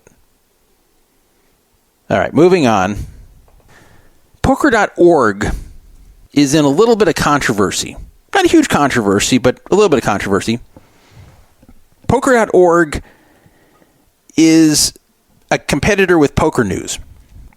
I'd say in the last 2 years or so, they've risen to prominence. I'm forgetting the exact date they really seemed to become relevant, but before no one had heard of them, and then all of a sudden they're writing a bunch of poker news articles, they're hiring a bunch of independent journalists to contribute to their site, they have interviews that they do with poker players, they're covering a lot of different topics, they've even kind of got some tabloidish type content related to poker. I haven't really talked about them much, though I have discussed articles they've written and subjects they've covered. I will give them credit for covering a wide breadth of issues in the poker community, and recently they've even been covering like poker gossip and poker controversies. So good for them on that. But sometimes they do things that are a bit tone deaf and sometimes even borderline harmful. And I think they just need to be careful. I mentioned when they had that Maurice Hawkins interview, and I played you some clips of it at the time, that I did not like that interviewer. Now, I had no issue with Maurice being interviewed, and some people did. Some people complained that Poker.org was interviewing Maurice and giving him a 29-minute interview and platform to spew out all the reasons that he claimed he wasn't paying back Randy Garcia, basically giving a guy who was a habitual deadbeat a chance to make himself look good and giving him a platform. So some people are saying, why are you letting him use your platform like that? And I am not a believer in deplatforming or even refusing to give someone a platform. It's your right to if you run a site, but I think the best practices in poker would be to give everybody a chance to defend themselves. So even those who are unpopular in the community at the moment, even those who are under a lot of criticism, even those who have really done things wrong, they should have a place to come out and give their side of it, and then let the public come to their own conclusions. I do this on Poker Fraud Alert. Anyone I talk about on here is welcome to come on and give their side of the matter. And I even just let people come on here and express gripes with others, and then they offer the other side the chance to come on either at the same time or later on and give a rebuttal. Because I don't think it's fair for anybody to face criticism where they just can't respond. Everyone should be able to respond, even if they're in the wrong. So giving Maurice Hawkins a chance to respond is totally fine. I had no issue with Poker.org doing it, even with the interview being as long as it was, and even with him bringing on a lot of incendiary rhetoric regarding the situation and regarding Randy Garcia. My problem was that the interviewer was helping him along with establishing a racist motive for those calling him out. And there was no racism here. And when I say here, I don't mean with me or Poker Fraud Alert, I mean in that situation. It was very simple. Maurice owed money, and still does owe money, to Randy Garcia. He's admitted it. Years have gone by. He hasn't paid. There's a court judgment against him now related to that. He's still not paying. And then he's claiming that racism is involved in how people are judging him. No. People are judging him because, number one, he's been a deadbeat with his debt for a long time and doesn't seem to be making an effort to pay it. Number two, there's a number of other controversies he's been involved with over the years, including one very similar controversy.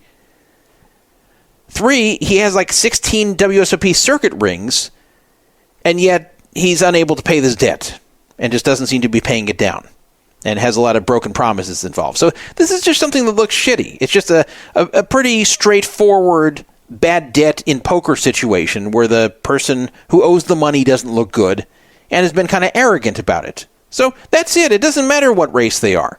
This has nothing to do with the guy being black. And Randy Garcia is not even white, by the way. So this is just two guys, and one owes the other, and one is not paying the other, and there's a court judgment involved, and he's still not paying, and that's what's going on. This is dragging on for years, and they're watching Maurice win all these rings and get very deep in the main event. Obviously, Maurice is a good player. Seems like his leak is elsewhere.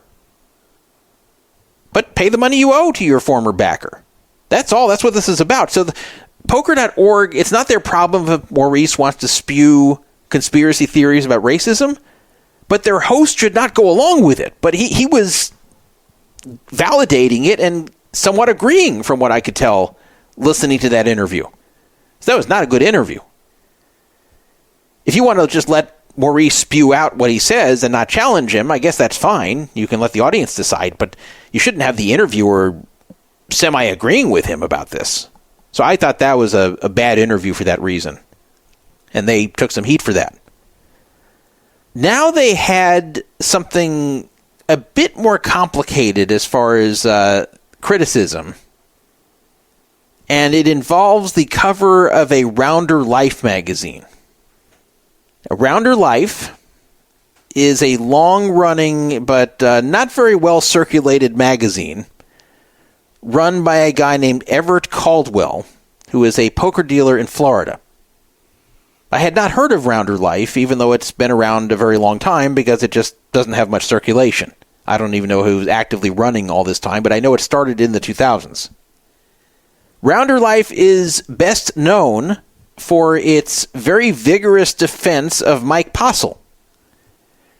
They've published a ton of articles, all written by Everett Caldwell himself, defending Mike Postle and really putting a very pro-Postle slant, a very obvious pro-Postle slant on everything. This is not objective journalism. This is like a pro-Postle propaganda piece, and that's really very dominant in their coverage. And this is what they're best known for. If you ask anyone who's been following poker Twitter in the last 4 or 5 years and ask him what is Rounder Life, you'll get one of two answers. Either one, I don't know, or two, oh, it's that magazine that's always defending Postle. Like, seriously, that's the impression people get of it. And it's for a good reason, because that's pretty much what it is. They have other subjects they cover, and they like to put pretty girls on the cover, and it kind of, at first glance, looks like a regular poker magazine, but the dominant focus in the last 4.5 years has been defending Mike Postle. Why? Because Everett Caldwell, the owner of Rounder Life, is a longtime friend of Mike Postle. In fact, Mike Postle was even involved with Rounder Life, even had an email address at Rounder Life back in the 2000s.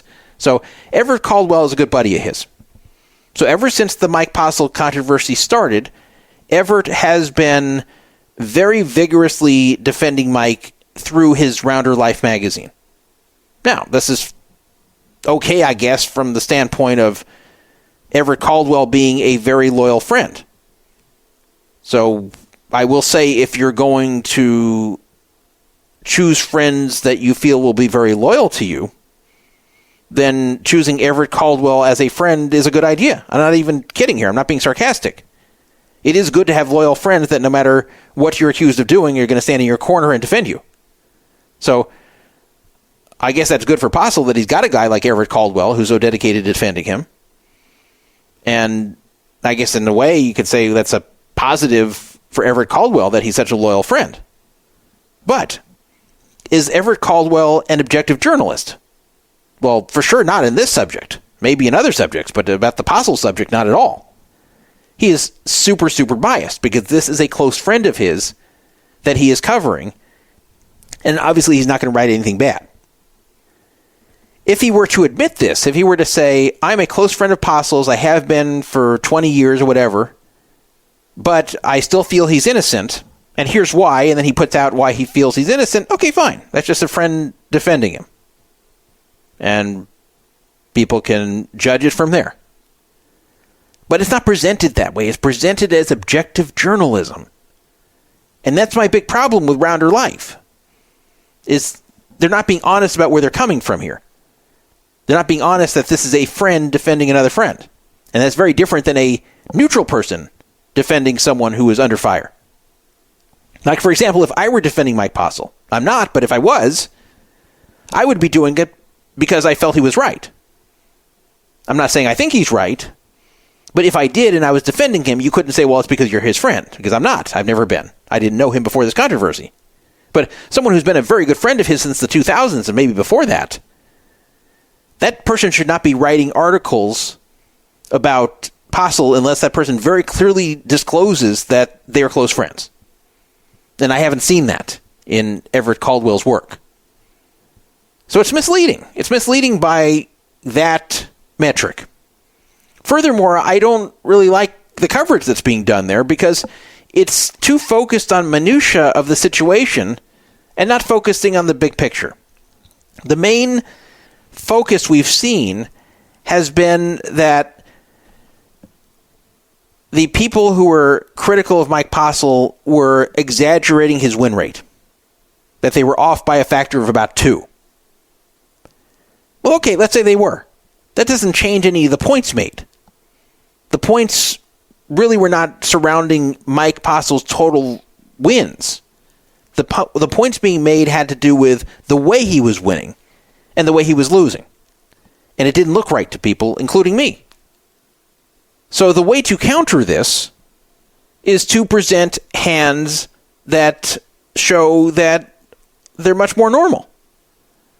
So when people say, well, Postle, he just never makes the wrong move when the pot is big, then the counter to this is, okay, here's some big pots where he bluffed into the nuts, or he bluffed into a big hand that was very, very likely to call him, or he made this fold here because it made sense to make the fold, not because he knew the opponent's hold cards, or he made this call for a very good reason. Like, that's how you defend against allegations that you're cheating and you can see hold cards. You show other hands that existed for a lot of money where he was on the wrong end of it and made the wrong decision, and that he would not have made that wrong decision if he could see the cards.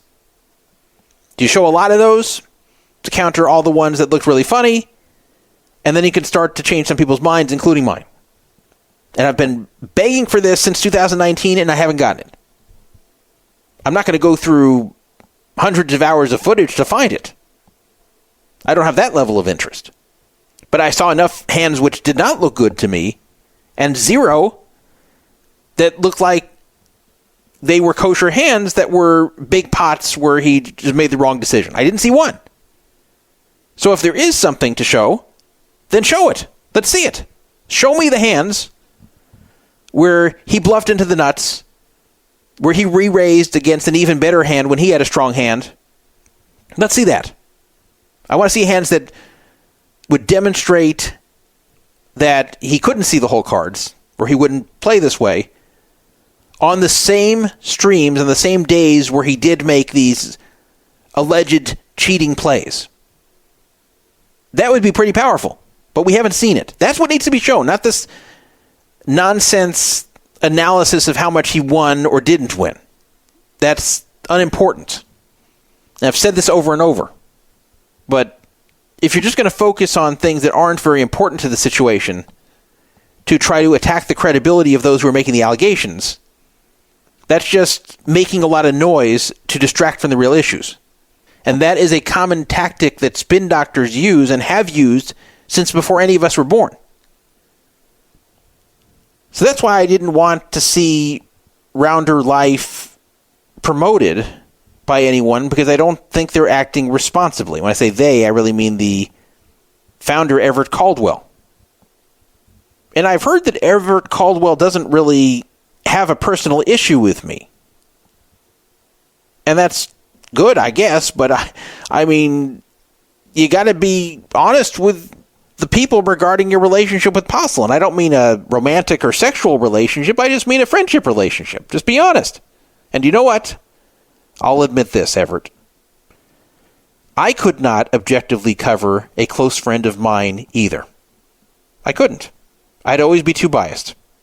I could try, but really, if you're very close to the person you're reporting on, the best thing you can do is either not report on it, or if you feel you have to be responsible, then cover the minimum and then link to others who are unbiased and truly unbiased who are covering it. Because it's just not something that you can do fairly if you really like one of the people involved in the story. It's actually harder to cover someone in a controversial story that you like than someone you dislike. I can actually be fair covering someone I dislike in a story, and I've done it before. I've covered stories of people I really don't like, but I've been fair to them. I can put aside my personal dislike for them.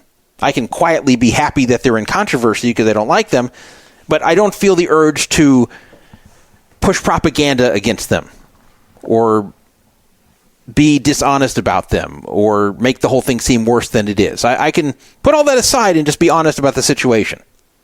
It's harder than covering someone I'm neutral toward, but I can still do it.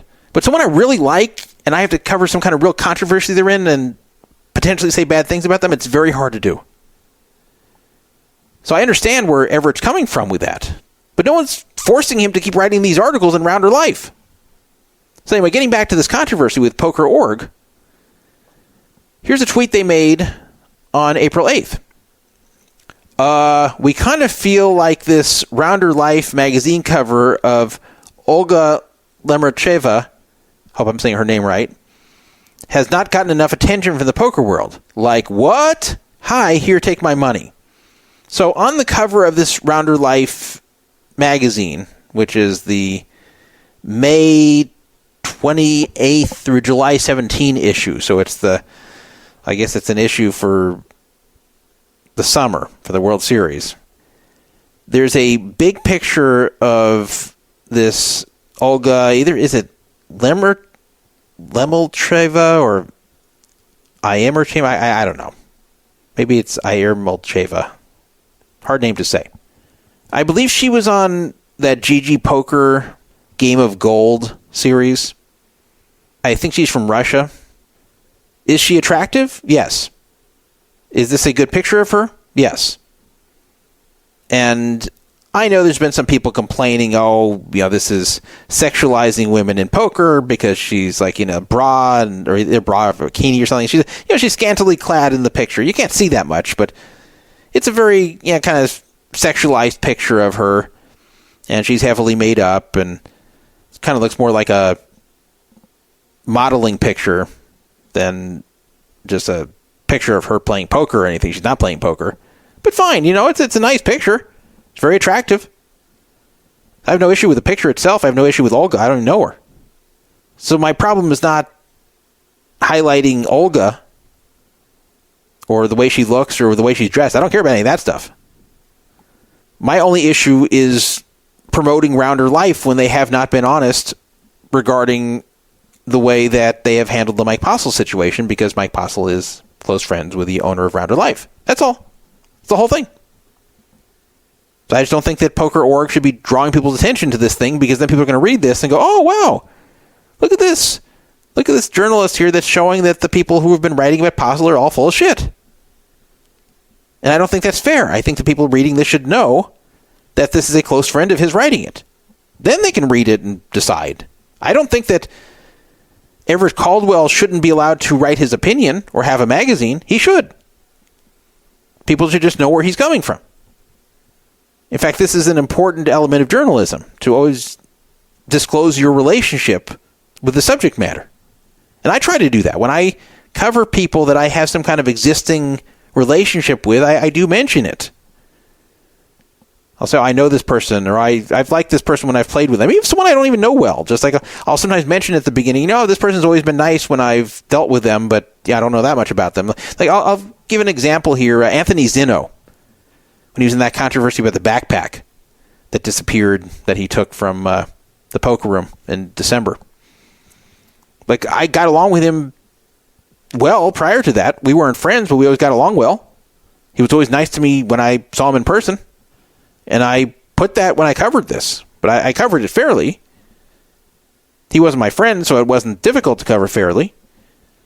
But I did put that he had always been nice when I dealt with him. So I'll even put things like that. You got to put when you're someone's close friend. That's all.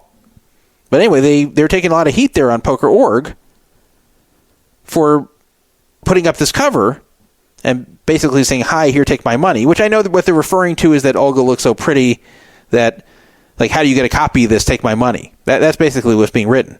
Now, you might wonder, what pervert wrote this? What creepy dude wrote this about Olga? Well, it was not a creepy dude. It was longtime poker player and poker personality, Tiffany Michelle. I didn't expect that. I'll tell you. I can kind of see how this was written by a female. If you look at the writing style. I just didn't expect it to be Tiffany Michelle for some reason. But it was. And I know this because she responded to my tweet that was sort of critical of this.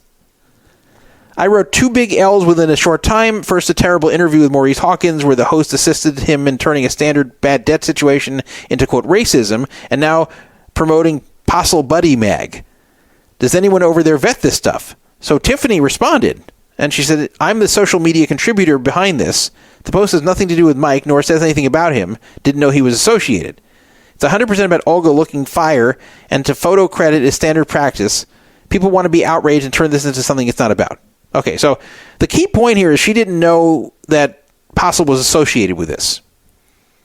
And that's where I was talking about having people vet this stuff. Because, okay, Tiffany Michelle must have just not paid attention enough to the Postle saga to know that Rounder Life was always defending him.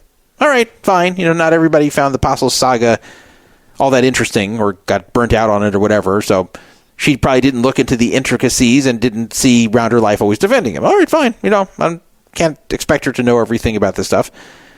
But I have to think somebody at PokerORG would know it. Because a lot of people instantly didn't like it when they saw this thing. Got a lot of negative responses. So I don't think people are looking for something to be outraged about. They just don't like this being promoted, given what it's been used for. I know her tweet was not meant to promote Postle. I believe her that she didn't realize that magazine had an association with him and was defending him. And that she was just kind of trying to show this attractive woman. And said the picture was done very well. And I'll agree. The picture was done well, and she is attractive. I'll agree with that part. So I said back, I don't get easily outraged. For example, I was in the camp that it was okay to give Maurice a platform, but not okay to assist him in pushing a BS racism excuse. In this case, Rounder Life has basically been a pro-Postle propaganda rag masquerading as journalism, which is what it's been. Like, I'm sorry, but that's what it's been. It has other things in it, but that's what everybody knows it for. So again, I'm not a believer in deplatforming. I think that Everett should have the right to put out a magazine, and he should have a right to editorialize that Postle is being unfairly persecuted here, and that he was not actually cheating, and that people are all jumping to the wrong conclusion. I think he should be welcome to express that opinion, and I'm being totally sincere here. But you got to be careful before you promote these things as a third-party company that's not necessarily looking to promote them. I don't think this is a horrible gaffe on the part of PokerORG. It just was kind of one of these things where they need to have someone, like a second set of eyes looking at these things before releasing these.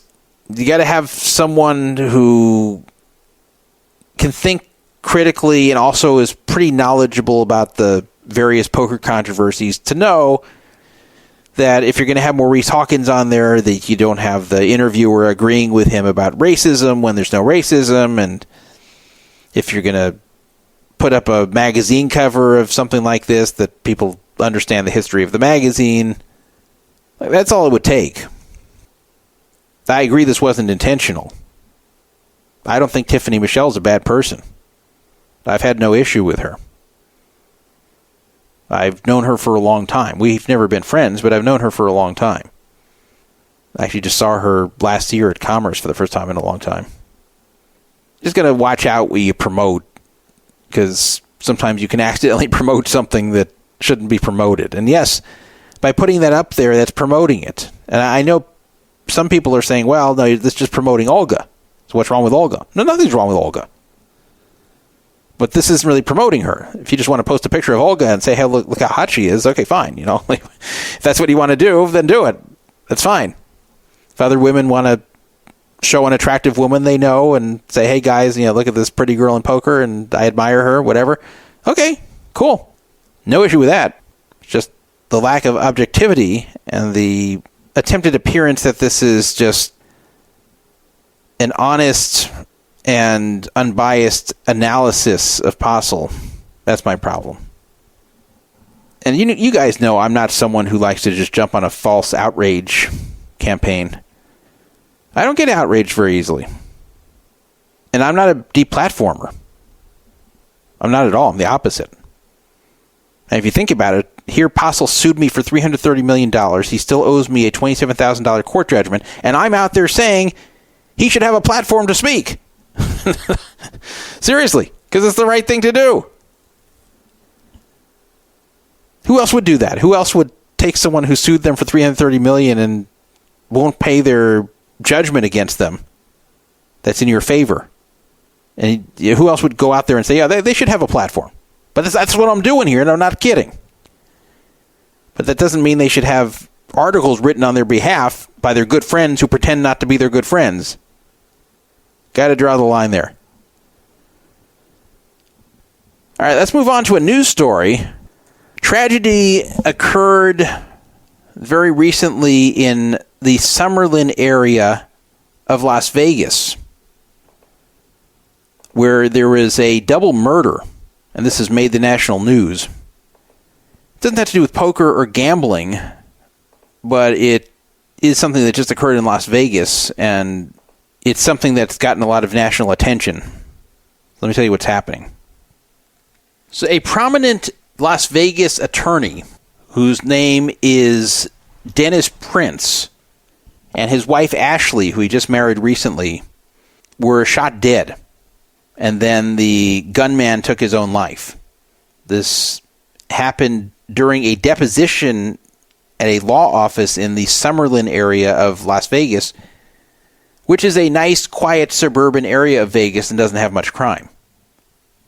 Nevada Attorney General Aaron Ford personally knew Dennis Prince. He said, "I'm devastated. Dennis Prince was not only a brilliant attorney, but also my former law partner and friend. I can't believe he's gone.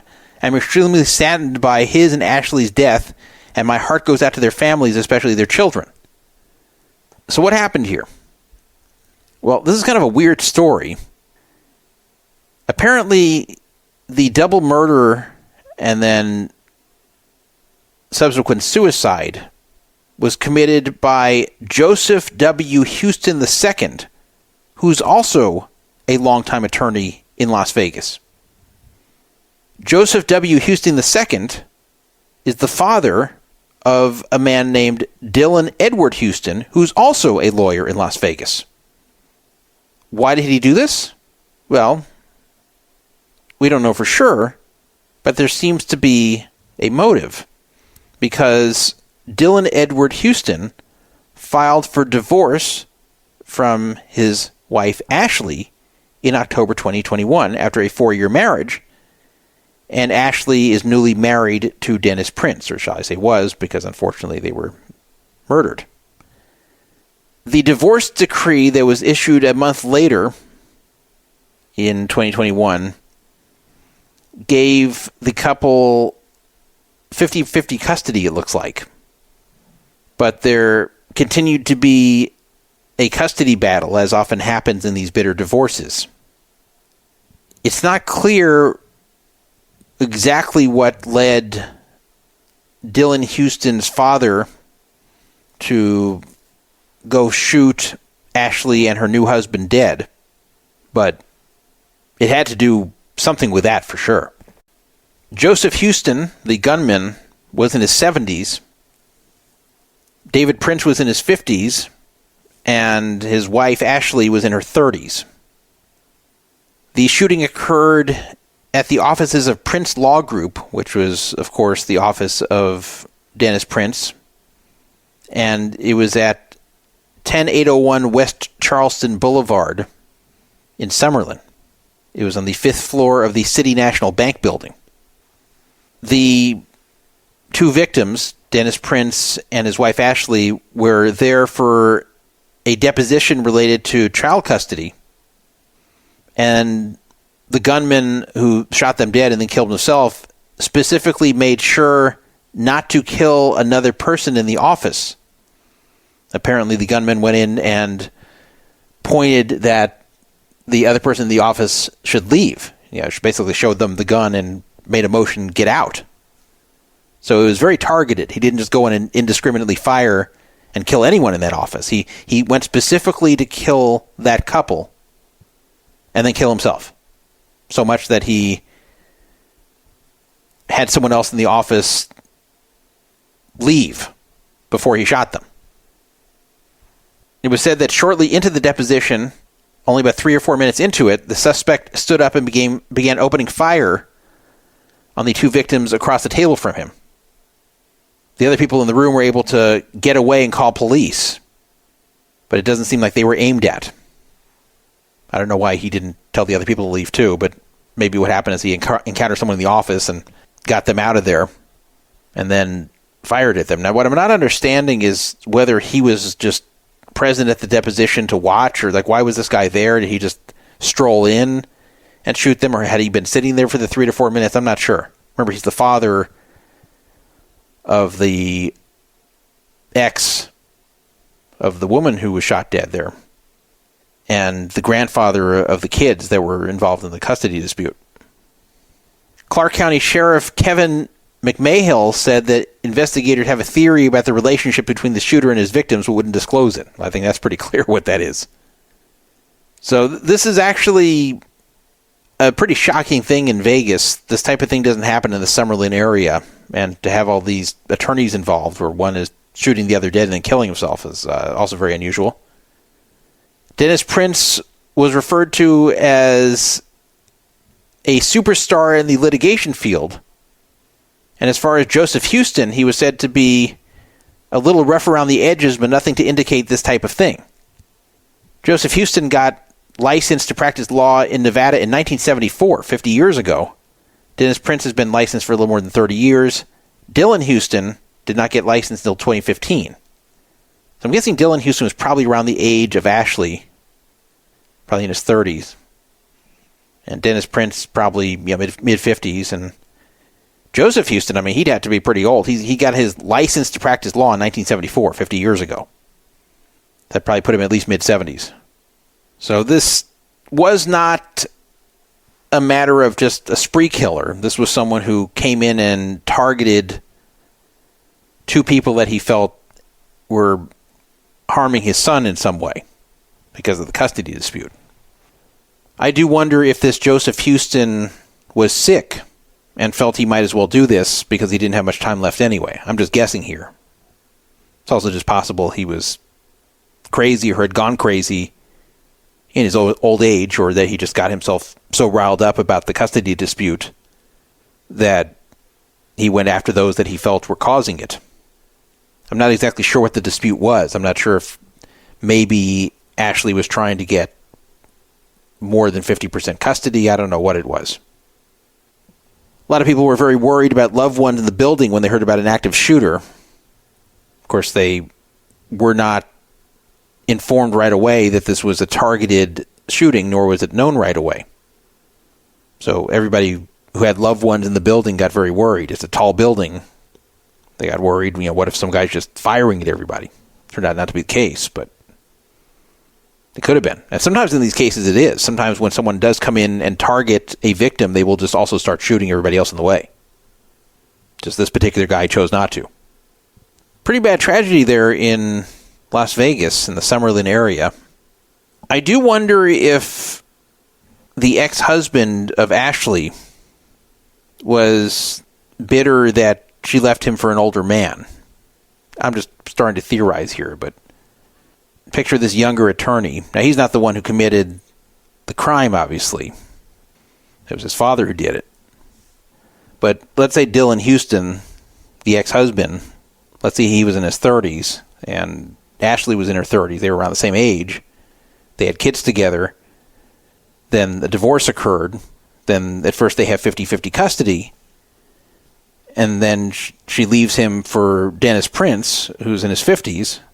And that's already the first indignity that he's left for an older man. But not just an older man, another attorney and someone more prominent than he is. And then maybe she made an attempt at that point to get more custody of the kids. And maybe he felt that this superstar attorney in Vegas was helping her do this or even encouraging it.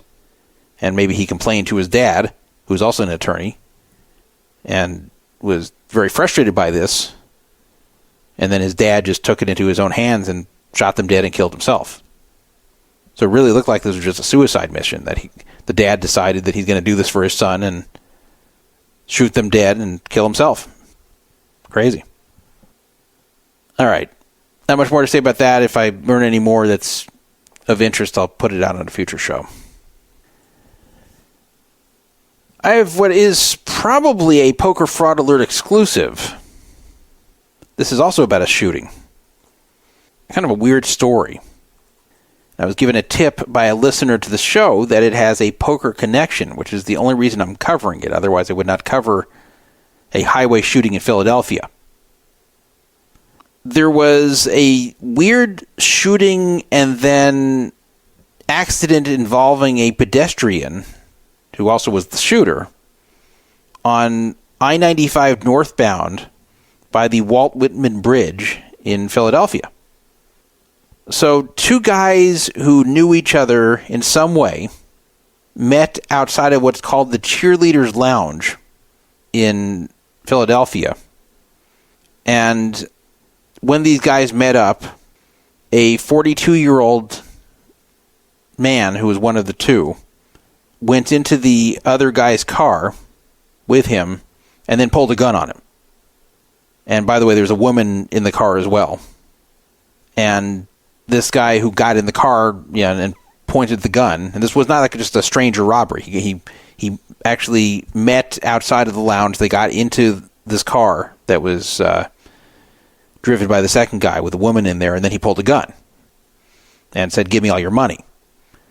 And then he ordered the guy that he was holding at gunpoint, the second guy, he was ordering him to drive onto I-95 north. So the guy did. However, once on the highway, the driver who was being held at gunpoint just quickly pulled over on the shoulder of the road, jumped out of the car, and ran off. So then the guy who had pulled the gun jumped out of the car and tried to run around to get into the driver's seat, presumably to chase the guy who had just run.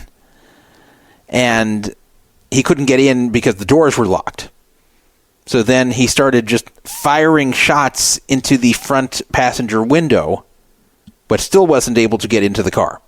So I guess the whole car was locked now. He couldn't get in. I guess he probably went out, closed the door from the passenger side, tried to get in the driver's side. The whole thing was locked. So then the gunman decided he's just going to run away. I'm not sure if he was trying to just flee or if he was trying to chase the other guy on foot, but he just started running across the 4 lanes of I-95, and what do you know? He gets hit.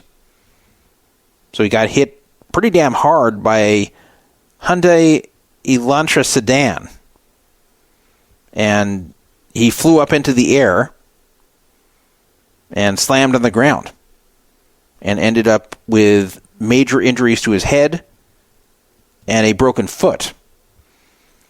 And he was transported to the hospital and is in, quote, very critical condition. So he's probably near death. This is the guy who pulled the gun.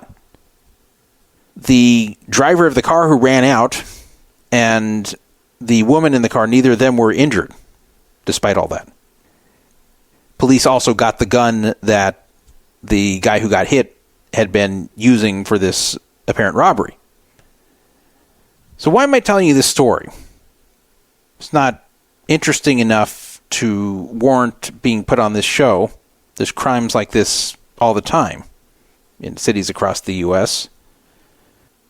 I was told by a listener to Poker Fraud Alert Radio that this was actually an attempt to collect a poker debt. Yeah. So here is what I was told by a listener to the show. Again, this is not verified, but I have no reason to believe this guy's lying to me. Apparently, the whole situation occurred after these two guys met originally in a poker room, in a PLO game. And the guy who had the gun, the one who ended up getting hit, he borrowed money from the other guy, the one who was driving the car that ran off. So what happened was, after the game was over, supposedly they were going to go meet in front of this cheerleader's business, and the guy who borrowed the money, the one who had the gun, was going to pay him back. But apparently the actual plan was that the guy who borrowed the money was going to rob the guy and not pay him back. So instead of paying him back, he was actually going to take more from him. And apparently the rumor, and I have to say it's a rumor, but the rumor that I'm hearing is that the guy who loaned the money, the victim of this whole thing, was known to deal drugs. So the perpetrator believed that he was going to steal drugs in addition to not paying back the money that he was floated. So that is what I was told. So apparently the two of them went there so one guy could pay the other, and the one who owed the money pulled the gun and tried to rob him further, and then the victim ran off out of the car. The perpetrator attempted to get in the car, could not get in, tried to shoot the window out to be able to get in, still couldn't get in, tried to chase him across the freeway on foot and got hit, and is now in critical condition. Pretty crazy story, right? The one who was the victim in the whole thing, the guy who loaned the money, the one who ran out of the car, he is known as Onesie. That is his name, or nickname, I guess, in the Philadelphia poker scene. So there you go, a Poker Fraud Alert exclusive as to what happened in this story. And you can check all you want all over the internet. You won't find a single source reporting it quite this way. I want to tell you guys something about the Founders card. I have learned on Twitter that apparently the Founders card works again to get Caesar's Diamond. So we reported on a previous show that people were not getting their Diamond status at Caesars as members of the Founders card, and I was recommending against renewing the Founders card. In fact, the Diamond benefit had been taken off of the Founders website. Apparently this has been put back up there as if this all never happened, and people are getting matched to Diamond again. So I'm not a fan of the Founders card, and they rejected me. And I think it's very pretentious. It's a stupid card. But if it's your cheapest way to get to Diamond, then yeah, you might still want to do it, provided they approve you. Keep in mind, they don't seem to like people who get in through discounts anymore. And they also have been inundated with a lot of different people trying to get this card, because ways to get Diamond without gambling have decreased.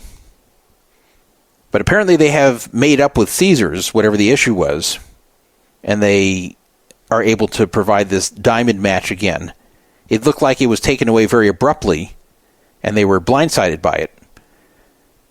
As I said when I covered this last time, it looked like a marketing partnership where Caesars analyzed it and probably correctly determined that just giving Diamond for free to these Founders Card members is not doing them any good, because the ones who are getting the Founders Card to get Diamond for free probably are not gambling very much at all and are probably not spending much of these properties.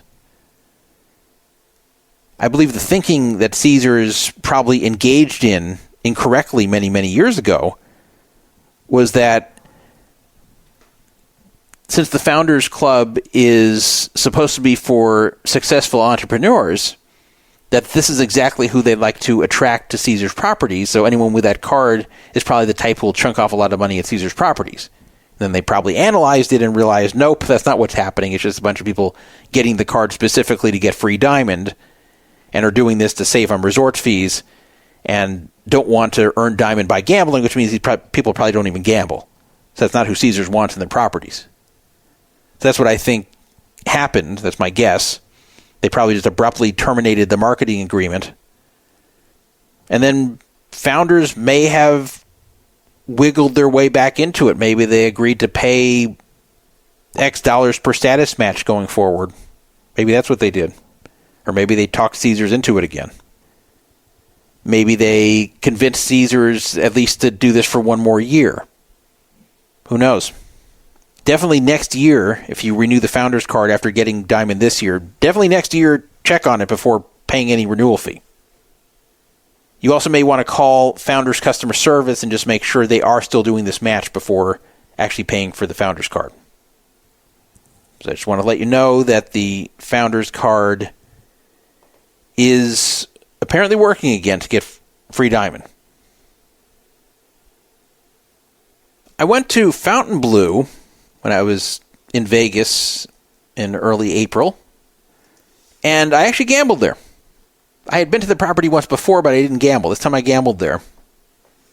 And I want to tell you about two things that have changed there. First of all, their video poker has improved. And in fact, if you want to play some decent odds video poker and not have to gamble at high limits to do so, and yet do it at a strip property, I have good news for you. That Fontainebleu does have such games. Now, they're not the only ones with such games, but other places that have such games will often reduce the points you can earn from it and things like that. Fontainebleu isn't doing that. Fontainebleu is just offering these games, and the payback percentage at these games is better than most games at these limits at other strip casinos. But there is some variance here, so keep in mind that situation. And I don't believe this was originally the case there. If it was, I wasn't aware of it. But I do want to let you know that Fontainebleu has what's known as Deuces Wild 44, and that's a Deuces Wild game with a pay table of 800, 200, 25, 15, 9, 4, 4, 3, 2, 1. And also double bonus poker, which is 800, 50, 400, 160, 160, 80, 50, 9, 6, 4, 3, 1, 1. So these are pretty common games. The Deuces Wild 44 is basically the second best common variant of Deuces Wild. Pays back 98.91% with perfect play on average. And double bonus, slightly better, 98.98% with perfect play. It's known as a 9-6 double bonus. Very similar returns, obviously. Now, these games by themselves are not exciting, but what is much better here than other places on the Strip is that you can also do double super times pay. Double super times pay is a feature where you're paying 2 extra coins above the 5 you're already doing. So whatever the credit is that you're playing at, it's 5 times that, plus another 2, so it's 7 times. So let's say you're playing at a dollar machine. It would normally be $5 to get the proper payout on Royals. It wouldn't be $1 per spin because you're doing 5 credits. But with double super times pay, it would be $7 instead of 5. But the advantage you get from double super times pay is that every so often you'll get a multiplier either on the deal, on the draw, or both, which will add together. I believe once out of every 15 for each on average. And that will multiply whatever you get paid on that hand. And the multiplier will be either 2, 3, 4, 5, 8, or 10. Overall, while this does increase variance a lot, double super times pay does increase your odds by roughly 0.5%, which then would push a Deuces Wild 44 game to 99.41% approximately, rather than 98.91%, and that makes it a much better game. And same with the double bonus at 98.98%. So this is a good game. It's not something that's positive expectation. But if you're going to play video poker at a strip property and not play at a very high limit per credit amount, then this is a good game to play. Because they have these at dollar denominations. So you don't have to play $5 or $10 or $25 of credit. You can do it at $1. And they also have multi-play. So you can play 3-play, 5-play, even 10-play. That even adds more variance, but you can do it. So I threw caution to the wind. I actually played Deuces Wild 44, which is a higher variance game, with double super times pay, which makes it even more high variance. And I did 5-play. So this became very deal and multiplier dependent. So if you get dealt shit hands, you're going to get crushed. And if you are not hitting decent hands on the multipliers, you're going to get crushed. Ideally, you're dealt a very strong hand and get a big multiplier. Then you're going to do very well on that hand. Unfortunately, I did not run well. And even though I hit 2 instances of 4 deuces, which is the second best thing you can get, the only thing better is a non-deuce royal, which you're not going to get very often, just based on the patterns of what you hold in that game. So I got 4 deuces twice, which pays 1,000 credits. So you would think that I should have done quite well, but I didn't because I ran pretty bad otherwise, and neither of these 4 deuces was on a multiplier. So I didn't get absolutely clobbered, but I lost. I ran worse than average. Now, something interesting about Fontainebleu, and this was also the case when I was playing there, was that their points were very stingy. And this is because they seem to be able to do something that most properties can't. And you should know this if you play at Fontainebleu. They seem to have the ability to tell what variant of video poker or other game you're playing. They seem to be able to calculate your theoretical loss, which means what your loss would be if your luck was exactly average, right there on the fly, even on a multi-game machine. Whereas before, this used to not be possible. Before, if there was a multi-game machine that had a bunch of different variants of video poker, and sometimes even blackjack and roulette and things like that, that it would just kind of average that all together, and that would be what they'd use to determine your theoretical loss. And the points you would earn would not be based upon theoretical loss. It would just be based upon a formula that they use based upon what they pay for video poker or what they pay for slots. That was the old way of doing things. But apparently, some of these systems, including the one at Fontainebleu, have the ability to actually see if you're playing a game that does not have a high theoretical loss, like the one I was playing. I was playing one with a 99.41% payback with perfect play. So that means my theoretical loss is pretty low. That means it would be $59 per 10,000 wagered. So anyway, that was kind of bothersome to see, and what was also bothersome is that it also influences how much you can earn in what their equivalent to Caesar's reward credits is, and that is just points that you can use for comps on property. So I earned almost nothing. However, this system is very unpopular because it's confusing to patrons who don't understand all this stuff about theoretical loss. To these people, they just put a lot of credits through, and then they barely earn any points. And it's hard to explain to these people, well, you're playing at a machine with a low hold, blah, blah, blah. Like, people are going, what are you talking about? I just lost a lot of money. Why have I earned $3 in comps? So they really couldn't explain to people very well how they're earning these points. And the whole theoretical loss thing is difficult for a lot of casual gamblers to understand. I believe Mirage currently does it a similar way, but not quite as well analyzed, shall I say. I think it's kind of more standard, but it's also just not an easy thing to figure out how many points you're earning and how many tier credits you're earning when you're running video poker or even slots. But Fontainebleu was basing it on theoretical loss. That's the first time I've seen that.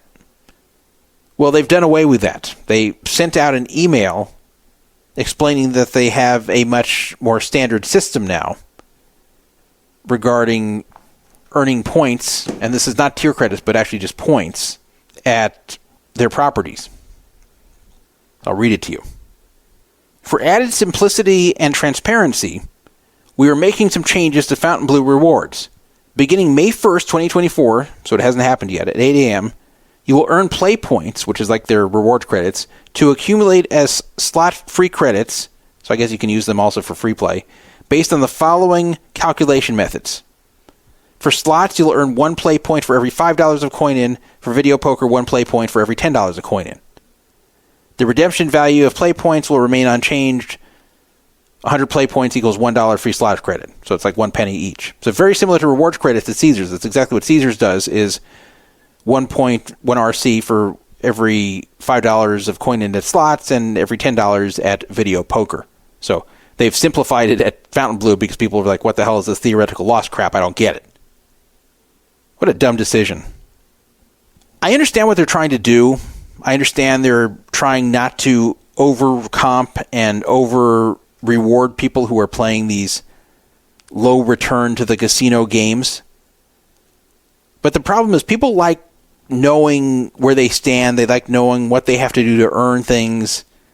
They don't like it when you try to ask the employees, how exactly do I earn these points? At what rate do I earn them? And they can't answer it, or they give you a complicated answer about theoretical loss and how it's different from game to game. So with Fontainebleu struggling as they are, and they really are struggling, when I was in there, I was the only person in the high limit room. Only person the entire time. And I played a while. Now, yes, it was Monday night, but still. So they're really struggling over there. I was told that in late 2023, when they opened, they were not even giving any offers to locals who played there. Which is crazy. How do you open a casino in Vegas and actually give no offers to locals? So apparently they were just very arrogant and just thought locals are going to come, or they don't need locals. I don't know what they were thinking, but they have since reversed that decision. I know some locals who are getting offers from them.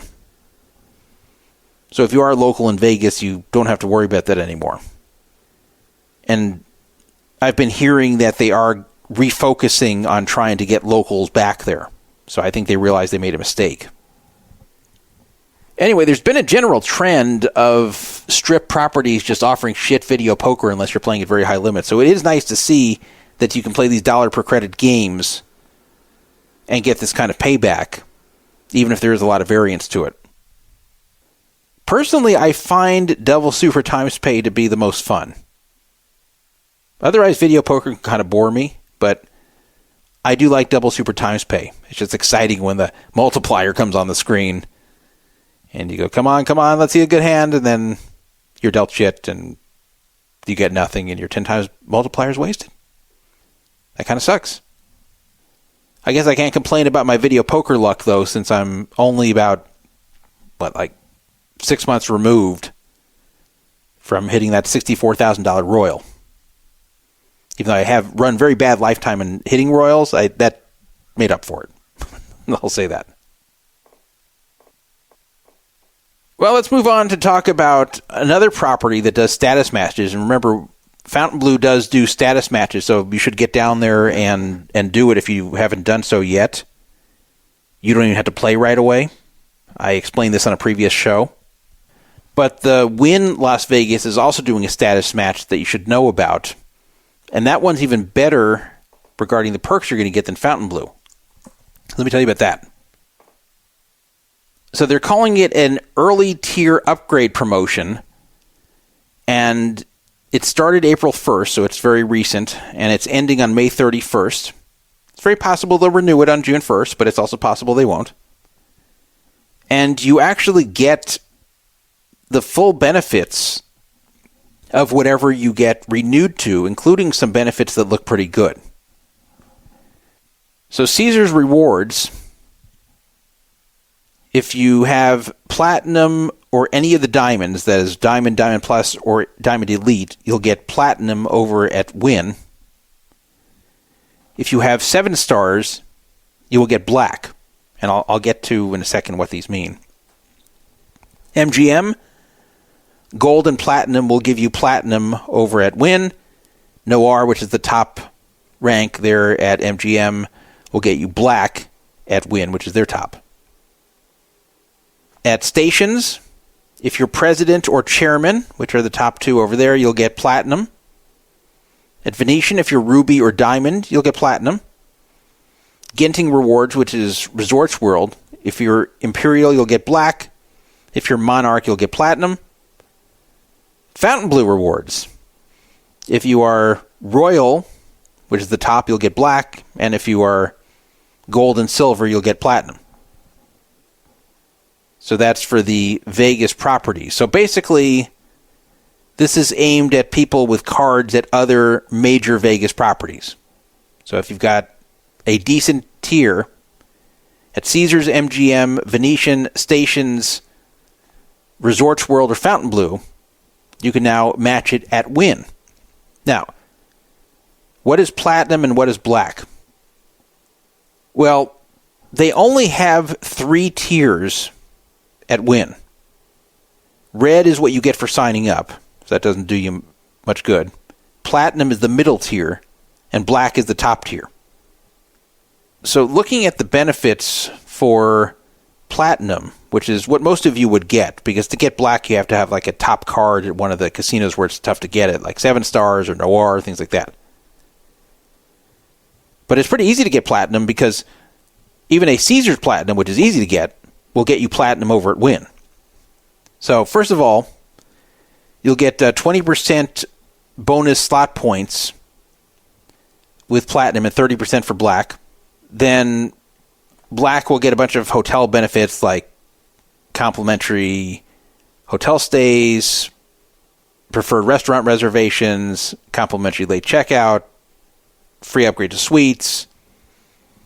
Then as far as just other benefits, they have a cruise on Holland America. So that's something platinum and black get. You'll also get a $100 spa credit for platinum and $200 for black. You'll get a birthday dinner credit, which is available in most but not all restaurants there. $150 for platinum and $300 for black. You get to go to 2 complimentary Wynn masterclasses for 2 guests for platinum and 4 for black. And then black gets a round of golf at the Wynn Golf Club and a complimentary one-night stay at Encore Boston at black. Now, how long do you stay at the tier that you would get matched to? Well, remember, you'd be getting matched between April 1st and May 31st, 2024. And you will stay that tier all the way through January 31st, 2025. Now, what about the birthday food credit? I don't know about that one. If you are born between February 1st and the time you match it, it probably won't help you because your birthday won't roll around again until your tier goes back down. Not sure about that, but that might be the case. But it also might be that just once your birthday comes, then you can just use it for the rest of the year. That's something that's worth asking them. Regarding the cruise at Holland America, that seems like that would be one of the better benefits if you do like cruising. So is that something that's worth doing? Is that actually a good benefit, or is there some kind of trick to it? Well, here's how the cruise benefit works. And this is similar to Caesars cruise benefit. First of all, you can use it on anything that's a Carnival Corporation cruise line. And before you panic and say, oh no, I'm not taking a Carnival cruise, you don't have to. You do it on Carnival, Holland America, or Seabourn. I'd recommend staying away from Carnival, but the other two are fine. And with this cruise benefit, you can use it at any point between February 1st and then January 31st of the following calendar year. You can only use it for those who are 21 and older. So if you've got a kid that's under 21, you can't use this benefit on them. You can take them and pay for them yourself, but you just can't use them for this benefit. You are required to put a $200 deposit up when you book, and then you will be given a $200 onboard credit once you're actually on the cruise, but there's otherwise no way to get the $200 back. I haven't been on Holland America in a long time, but if it's anything like Norwegian, there's a trick to get the $200 back for the most part if you're not going to spend it on board. And that is you can just buy into the casino, take the 3% hit, and then just immediately cash back out. So you get almost all of it back, provided it works that way. As far as the stateroom you will get a stateroom that's an ocean view room And it can be a maximum 7-day cruise, either to the Caribbean, Mexico, California coastal, Alaska, Canada, New England, or Northern Europe.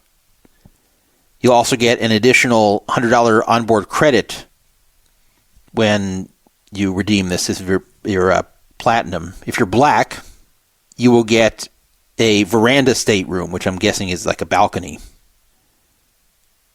And you will get a $200 onboard credit. That's in addition to your own deposit. And you can do up to a 12-day cruise to these same places. So is this worth doing? Well, it depends. And this is what I've said before about the Caesars cruises that they give away. But the good thing is you actually get this cruise by doing the status match. So you may want to do the status match just to give yourself this option if you think you might want to do it. The thing is, you have to see how much money you're saving on this, and if you really enjoy cruising, and if the travel expense to even get to the cruise is worth doing. So if this is going to be some cheap cruise that's like $550 per person normally, and you have to spend a lot of airfare to get where the cruise is going from, it's probably not worth doing unless you really want to take the cruise anyway. If you live by where the cruise is going from, then this is probably worth doing as long as you like cruising. I will say personally, I would not want just an ocean view room, which is what I would get. I'd end up being a platinum if I did this. I'd be getting an ocean view room. I'm not sure how much it would cost to upgrade, or if that option's even available. And if you can do it, then you have to look at the cost, and if the cost to upgrade is too close to the cost of just buying the balcony stateroom as it is, then it's not worth it. Something else to keep in mind is that unlike airlines, cruises tend to get cheaper as you get closer to the date of sailing. Like the week or 2 weeks before sailing, it's not always the cheapest, but usually the cheapest time to buy cruises ranges between like 14 and 55 days before the cruise. A lot of people think you buy cruises early to save money. That's only true if you're getting suites, and you're still not going to save much. You're just getting better selection. But as far as balcony staterooms and below, you do not want to buy early with cruises because you're going to get the worst deal. I tell people that, they get upset because they think they're smart shoppers and they realize otherwise. The reason this applies here is don't just look at what the far in advance price is going to be and think you're saving that much money, because you should take a look at similar cruises that are going to be going, maybe 2 months from now and see how much they really cost at this category. So like, I'm not going to do it right now, but if you look at an ocean view stateroom to like the Caribbean for 7 days, 2 months from now, and if it isn't that expensive, then you're not saving that much money.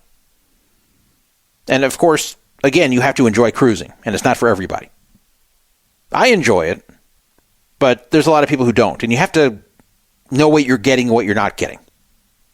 You have to understand that the cruise is more of a means of getting places and a way to avoid packing and unpacking to go to a lot of different spots.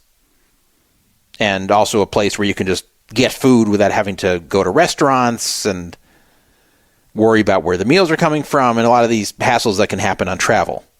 So for that, it's nice, but then it's got its downsides. You're stuck on a boat.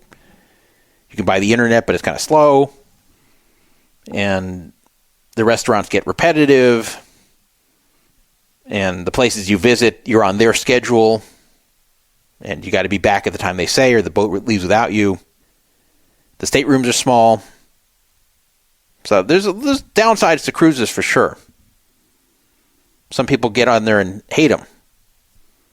But the point is, you've got to look at what a cruise is and isn't, and how it would appeal to you or not appeal to you, and either not go or do it the right way. Like I see these families of 4 cram into an inside stateroom, and then they complain the whole thing sucked. I go, well, yeah, of course. That does suck. Putting 4 people in that tiny room, of course it sucks. You should have gotten 2 rooms. Or they take the ship excursions at the ports, which are expensive and slow and not very fun. And I said, no, you should put the work into booking your own private excursions. It's way better and sometimes cheaper. So you got to look at what you really want to do on these cruises. And the cruise itself is not going to give you a ton of entertainment.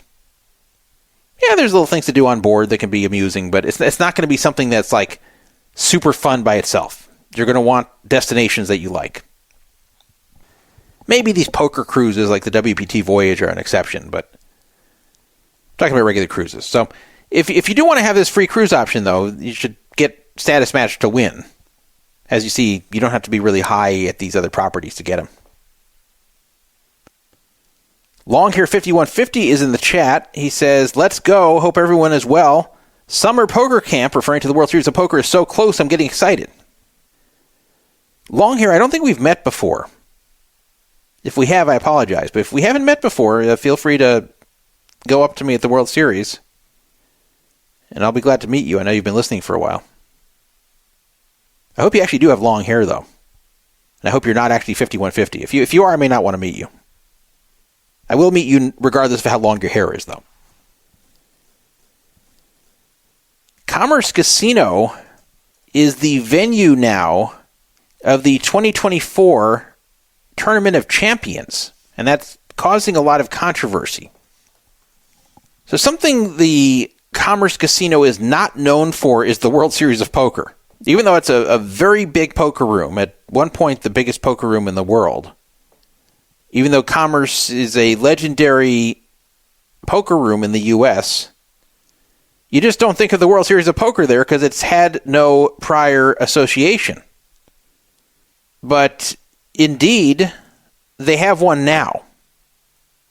So there's going to be a World Series of Poker circuit event at Commerce from May 10th to 24th.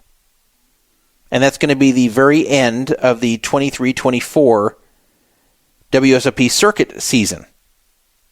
And it's going to end just 4 days before the 2024 WSOP begins in Las Vegas, which is considered the beginning of a new season. Ty Stewart, who has been the longtime head of the World Series of Poker, he's the head honcho there. He's above Jack Effel. He said, for years, the Commerce has been the home of poker in Los Angeles and one of the leading card rooms in the world.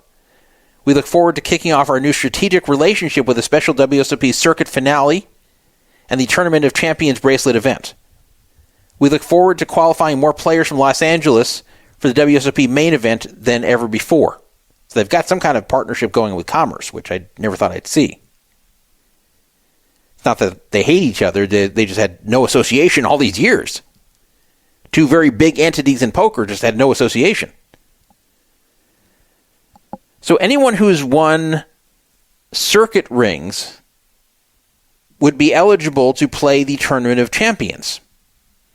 And it's a $1 million free roll.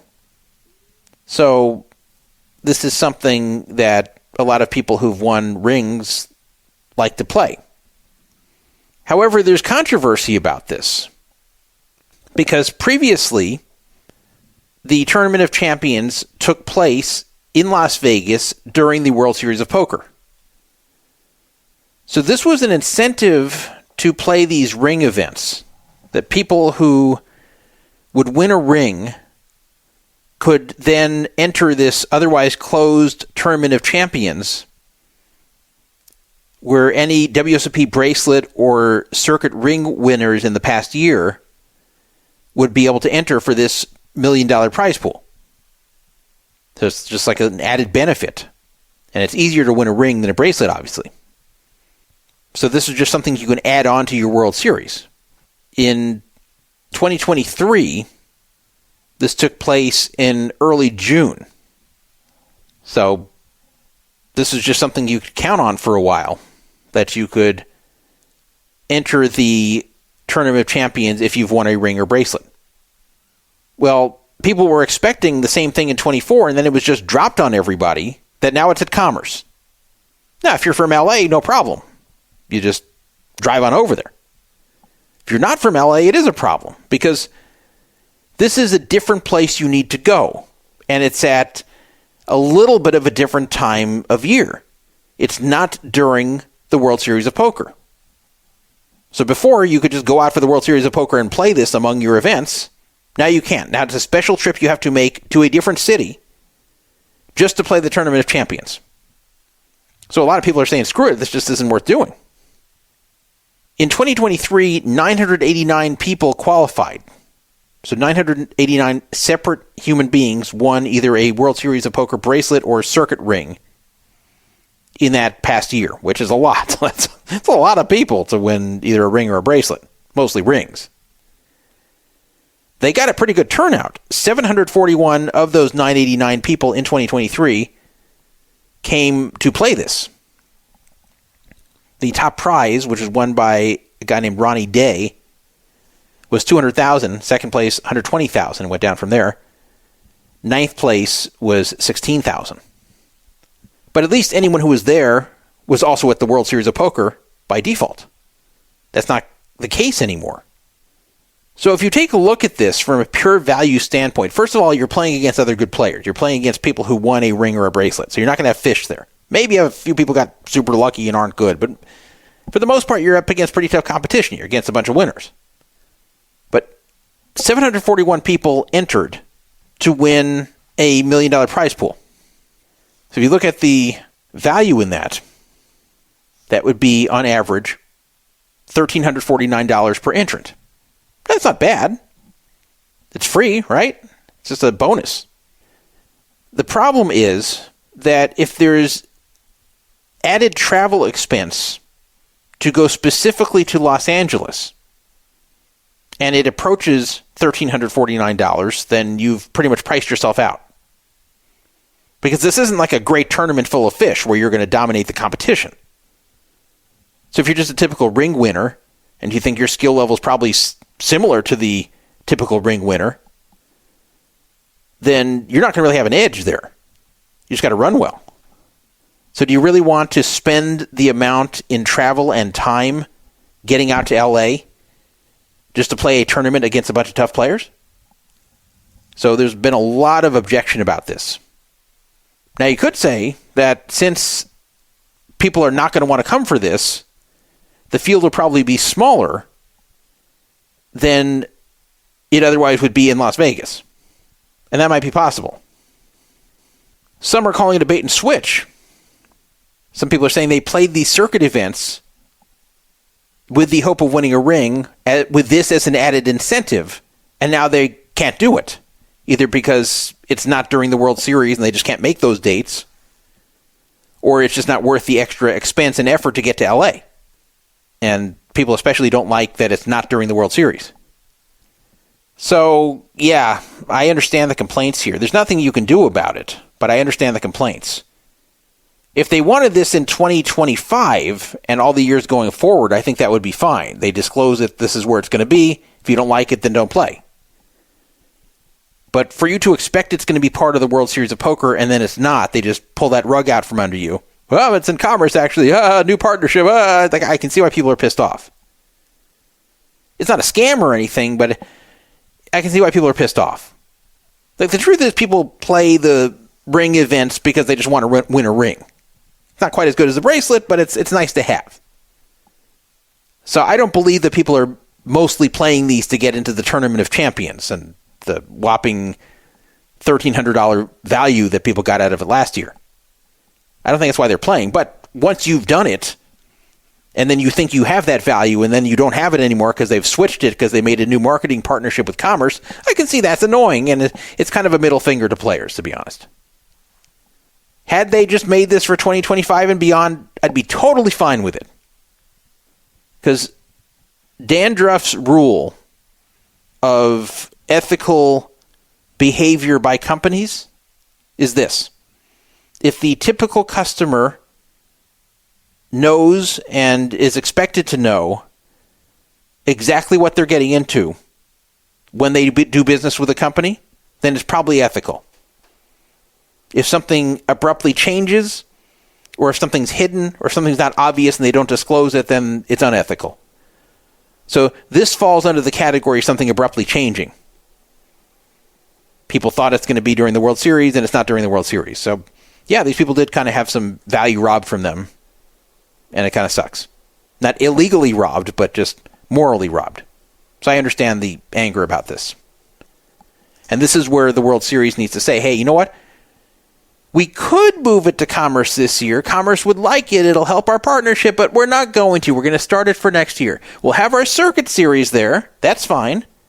But we're not going to have the Tournament of Champions there. We're going to have it in Las Vegas for this last year.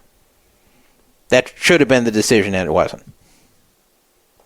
Moving on. I want to tell you about the weird thing going on with PokerOK and the GGPoker network. This is so strange. GGPoker has these odd skins that people can play on to get into their network. PokerOK is a skin that's out of Russia. I had never heard of PokerOK before, probably because I'm not from Russia. Anyway, PokerOK got into the news about a week ago when it was found that the head of it was very, very anti-player stables. Now, what is a player stable? A player stable is a group of poker players all playing on the same bankroll. So basically, you know some good players. They can't really afford to play tournaments, at least not at the level they want to. So you back them, and you back a bunch of people like that, and they're all playing for you. And if they win something, then they will get some of the money, and the stable keeps the rest. So it's kind of like group staking. Now, truthfully, if a stable acts ethically, there's nothing wrong with stables. There shouldn't be anything illegal about stables. There should not be anything that's inherently bad about them. But there can be if they don't behave right. A big problem can be that stable members collude with one another or soft play one another. So there is a legitimate concern about the rise of poker stables, but they're not as bad as PokerOK seems to be indicating. So on a Russian poker forum called Gypsy Team, the CEO of PokerOK, which remember is just a skin of GG Poker, he was very angry about the stables, which he was calling funds. He said there will be no more negotiations. Funds are prohibited from playing poker, period. Take the money and get out. If you come back, we will find you and measures will be stricter. So basically he's saying, if you have been part of a stable, cash out now. We won't stop you. We won't confiscate your money. But cash out now and don't ever come back. If you come back, there's going to be consequences. So all the stables were banned. He said, first of all, we emphasize that our position is known and agreed with the GG Poker Network. So basically he's saying that GG is okay with this. The leadership fully supports our line as a whole and all of today's dialogue.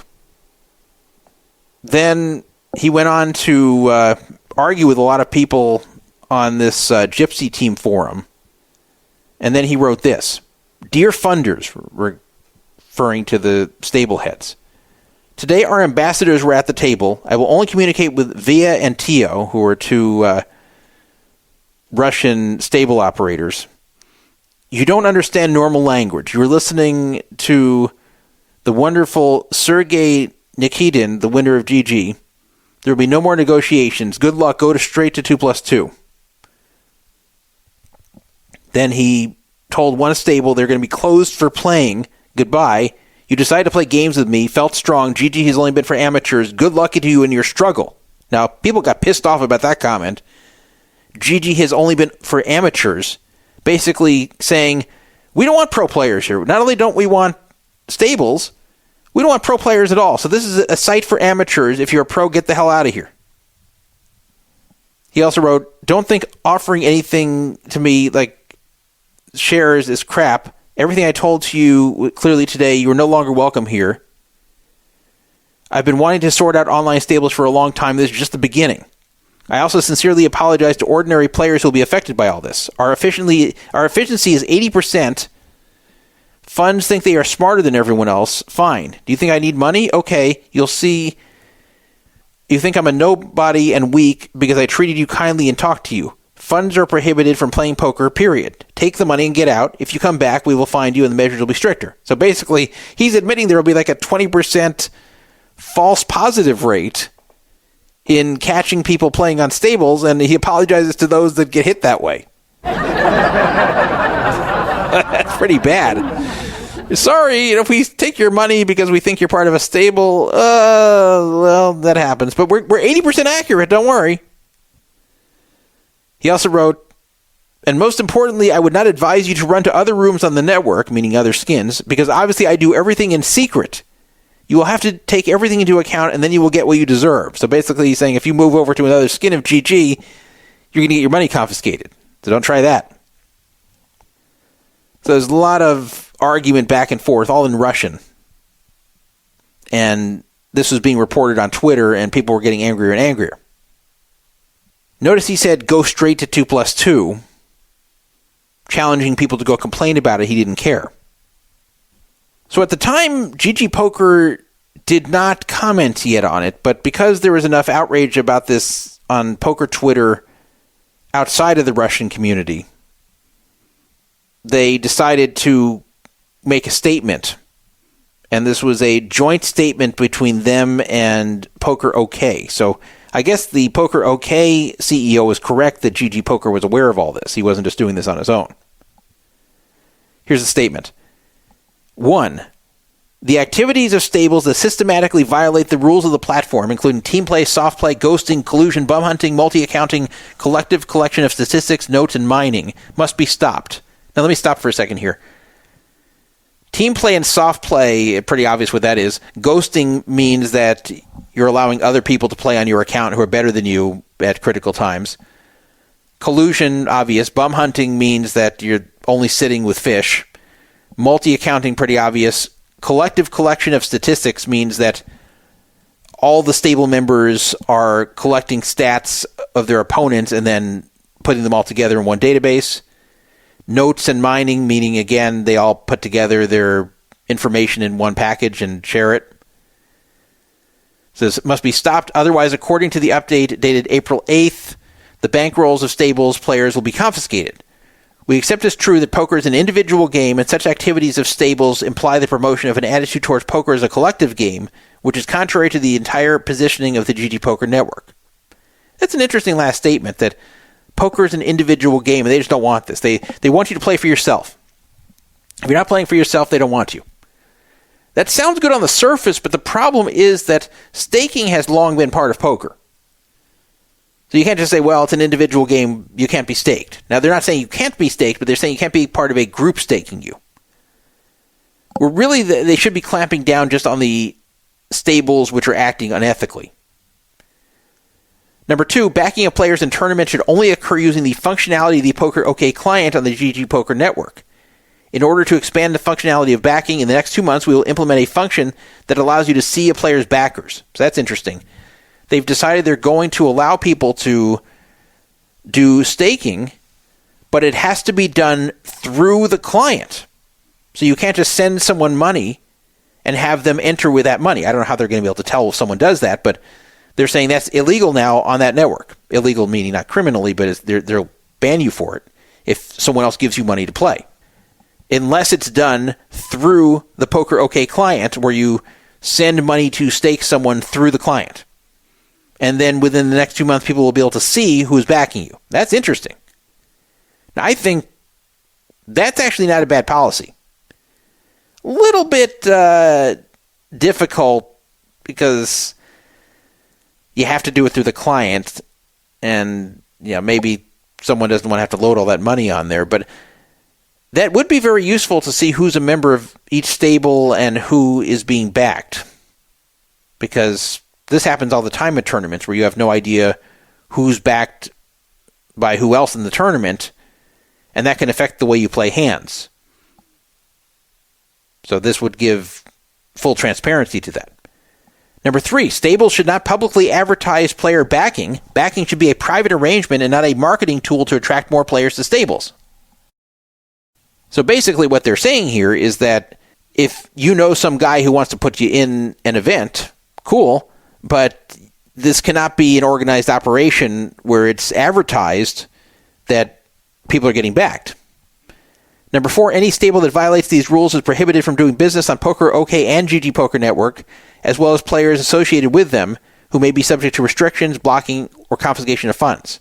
Now, keep in mind, these are only rules for PokerOK, but GG is saying, we're okay with this, we're okay with PokerOK, and furthermore, if anyone gets banned from PokerOK for this reason, they cannot come back to any other skin.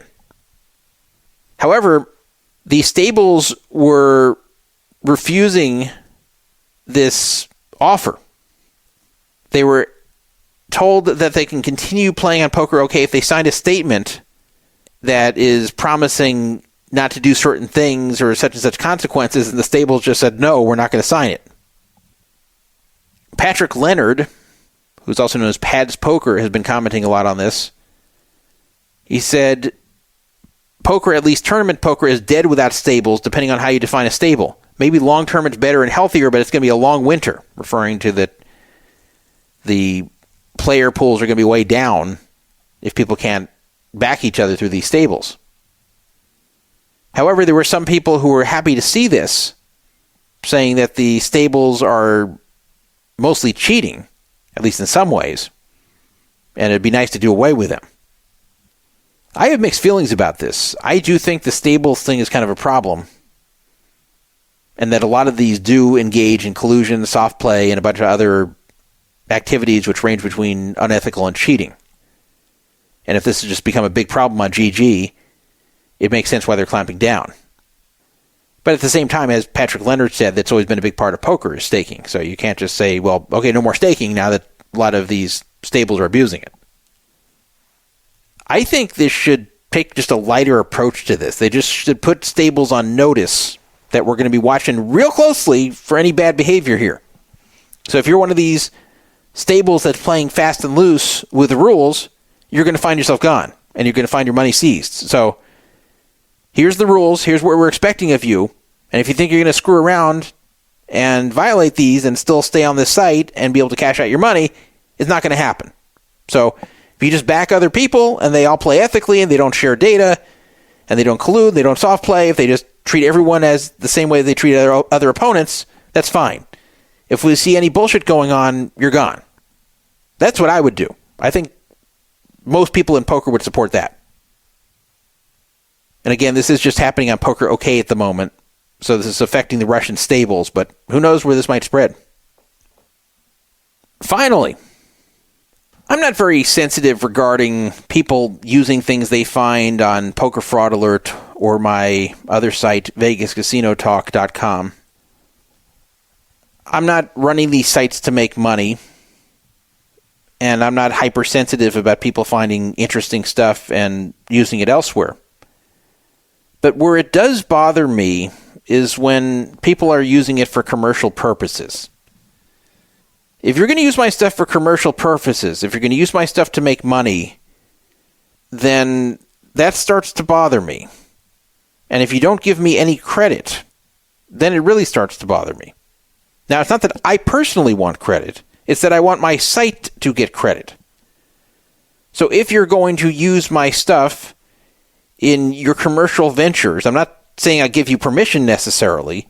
I'm just saying if I see it, it will bother me much less if you put a link to the source and say, this came from Poker Fraud Alert, this came from Vegas Casino Talk. If you just snatch my stuff and don't put any link back and don't indicate where it came from, that is something I cannot allow.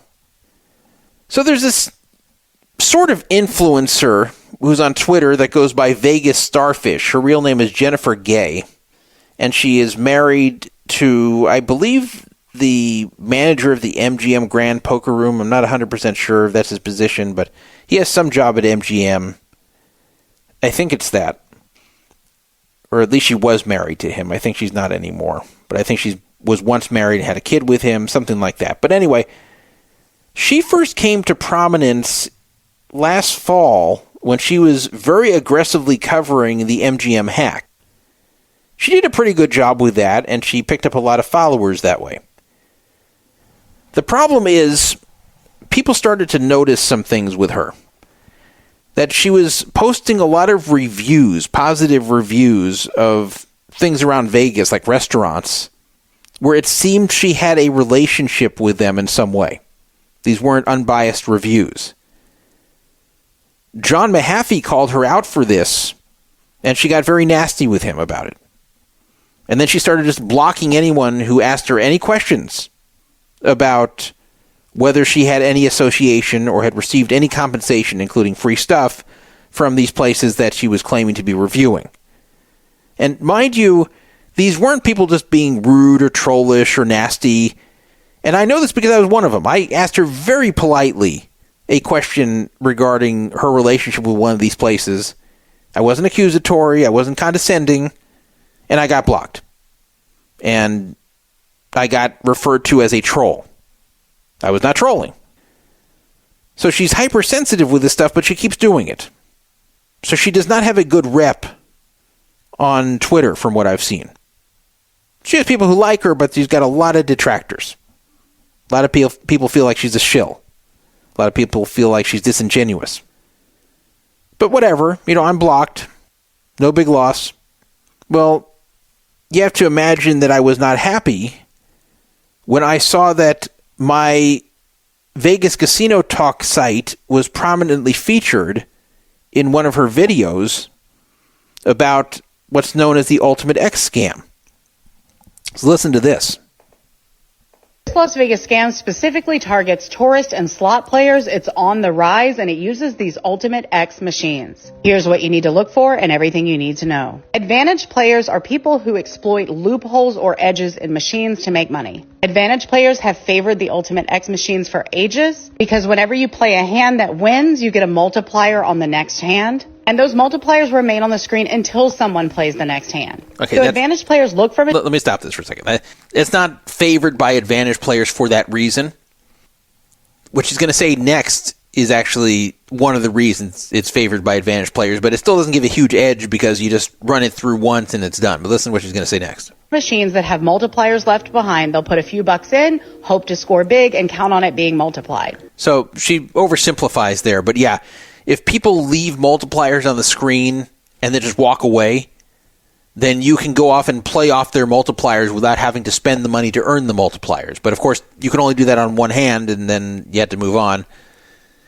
Now you can switch through the different denominations on the machine and find anything that was left there. But it's tedious, and you're not going to find that many, so it's not like it's a huge advantage play. So now listen to the rest of this. There's only 1 minute remaining here.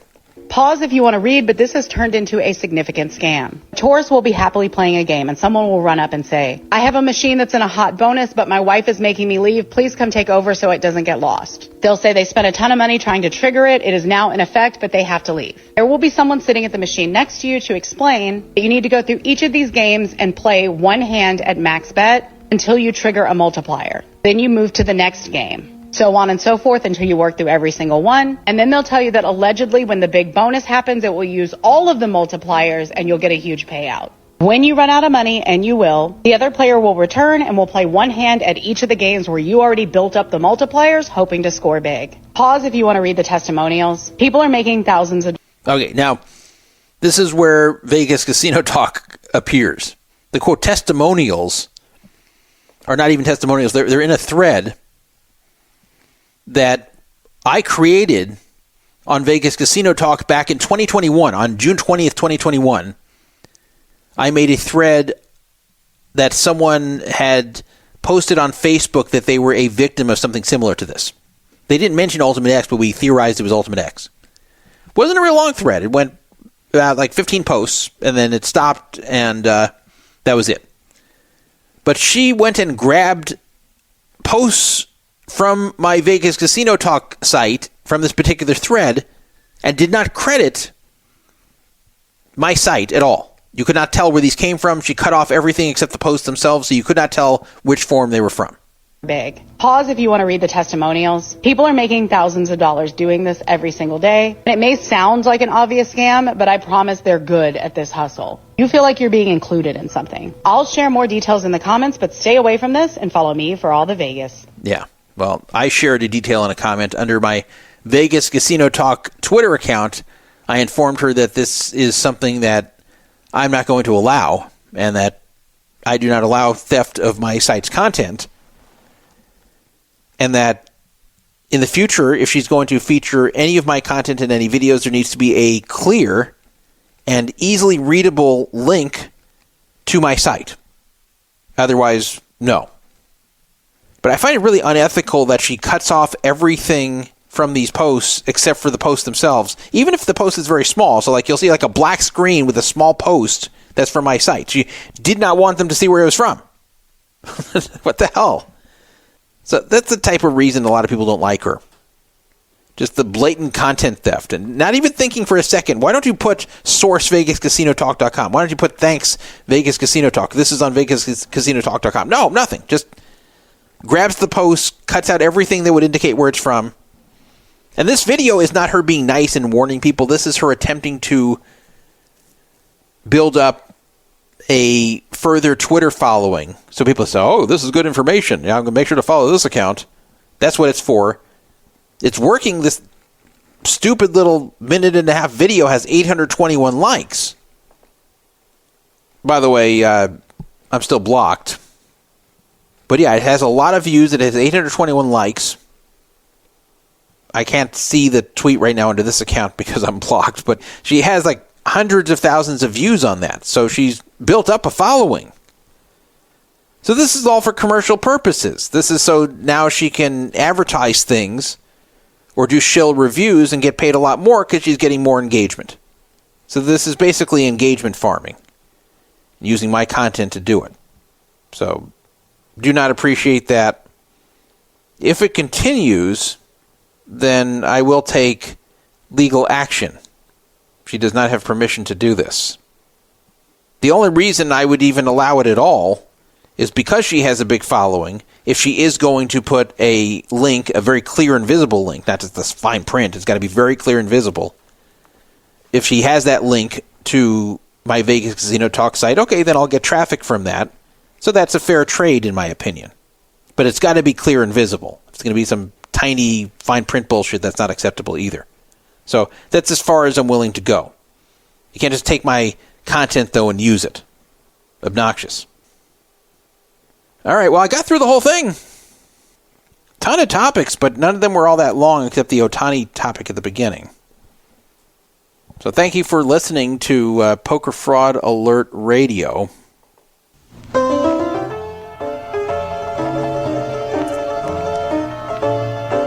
I guess there won't be a free roll this week because I did this all in one shot. This may be split up into two parts for archival purposes, but it was recorded all in one sitting. Right now, as I speak, it is a little bit after 7 a.m. on April 9th. Hope you guys enjoy doing your taxes if you haven't done them yet. It's coming due.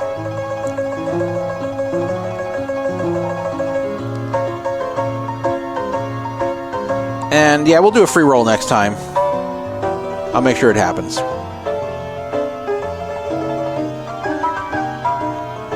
Remember, if you listen on YouTube, I make a little bit of money. Stress a little bit. And I'll keep the commercials to a minimum. I promise you that.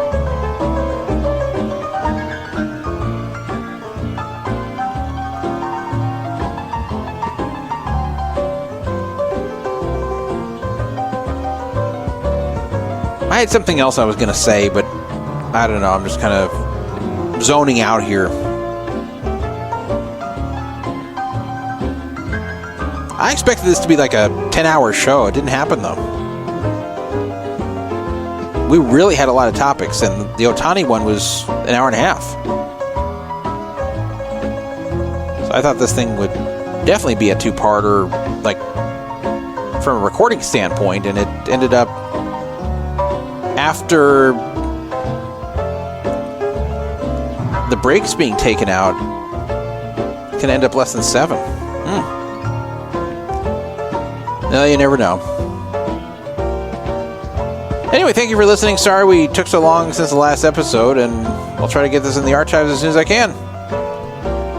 good night, everybody. Good morning. Good afternoon.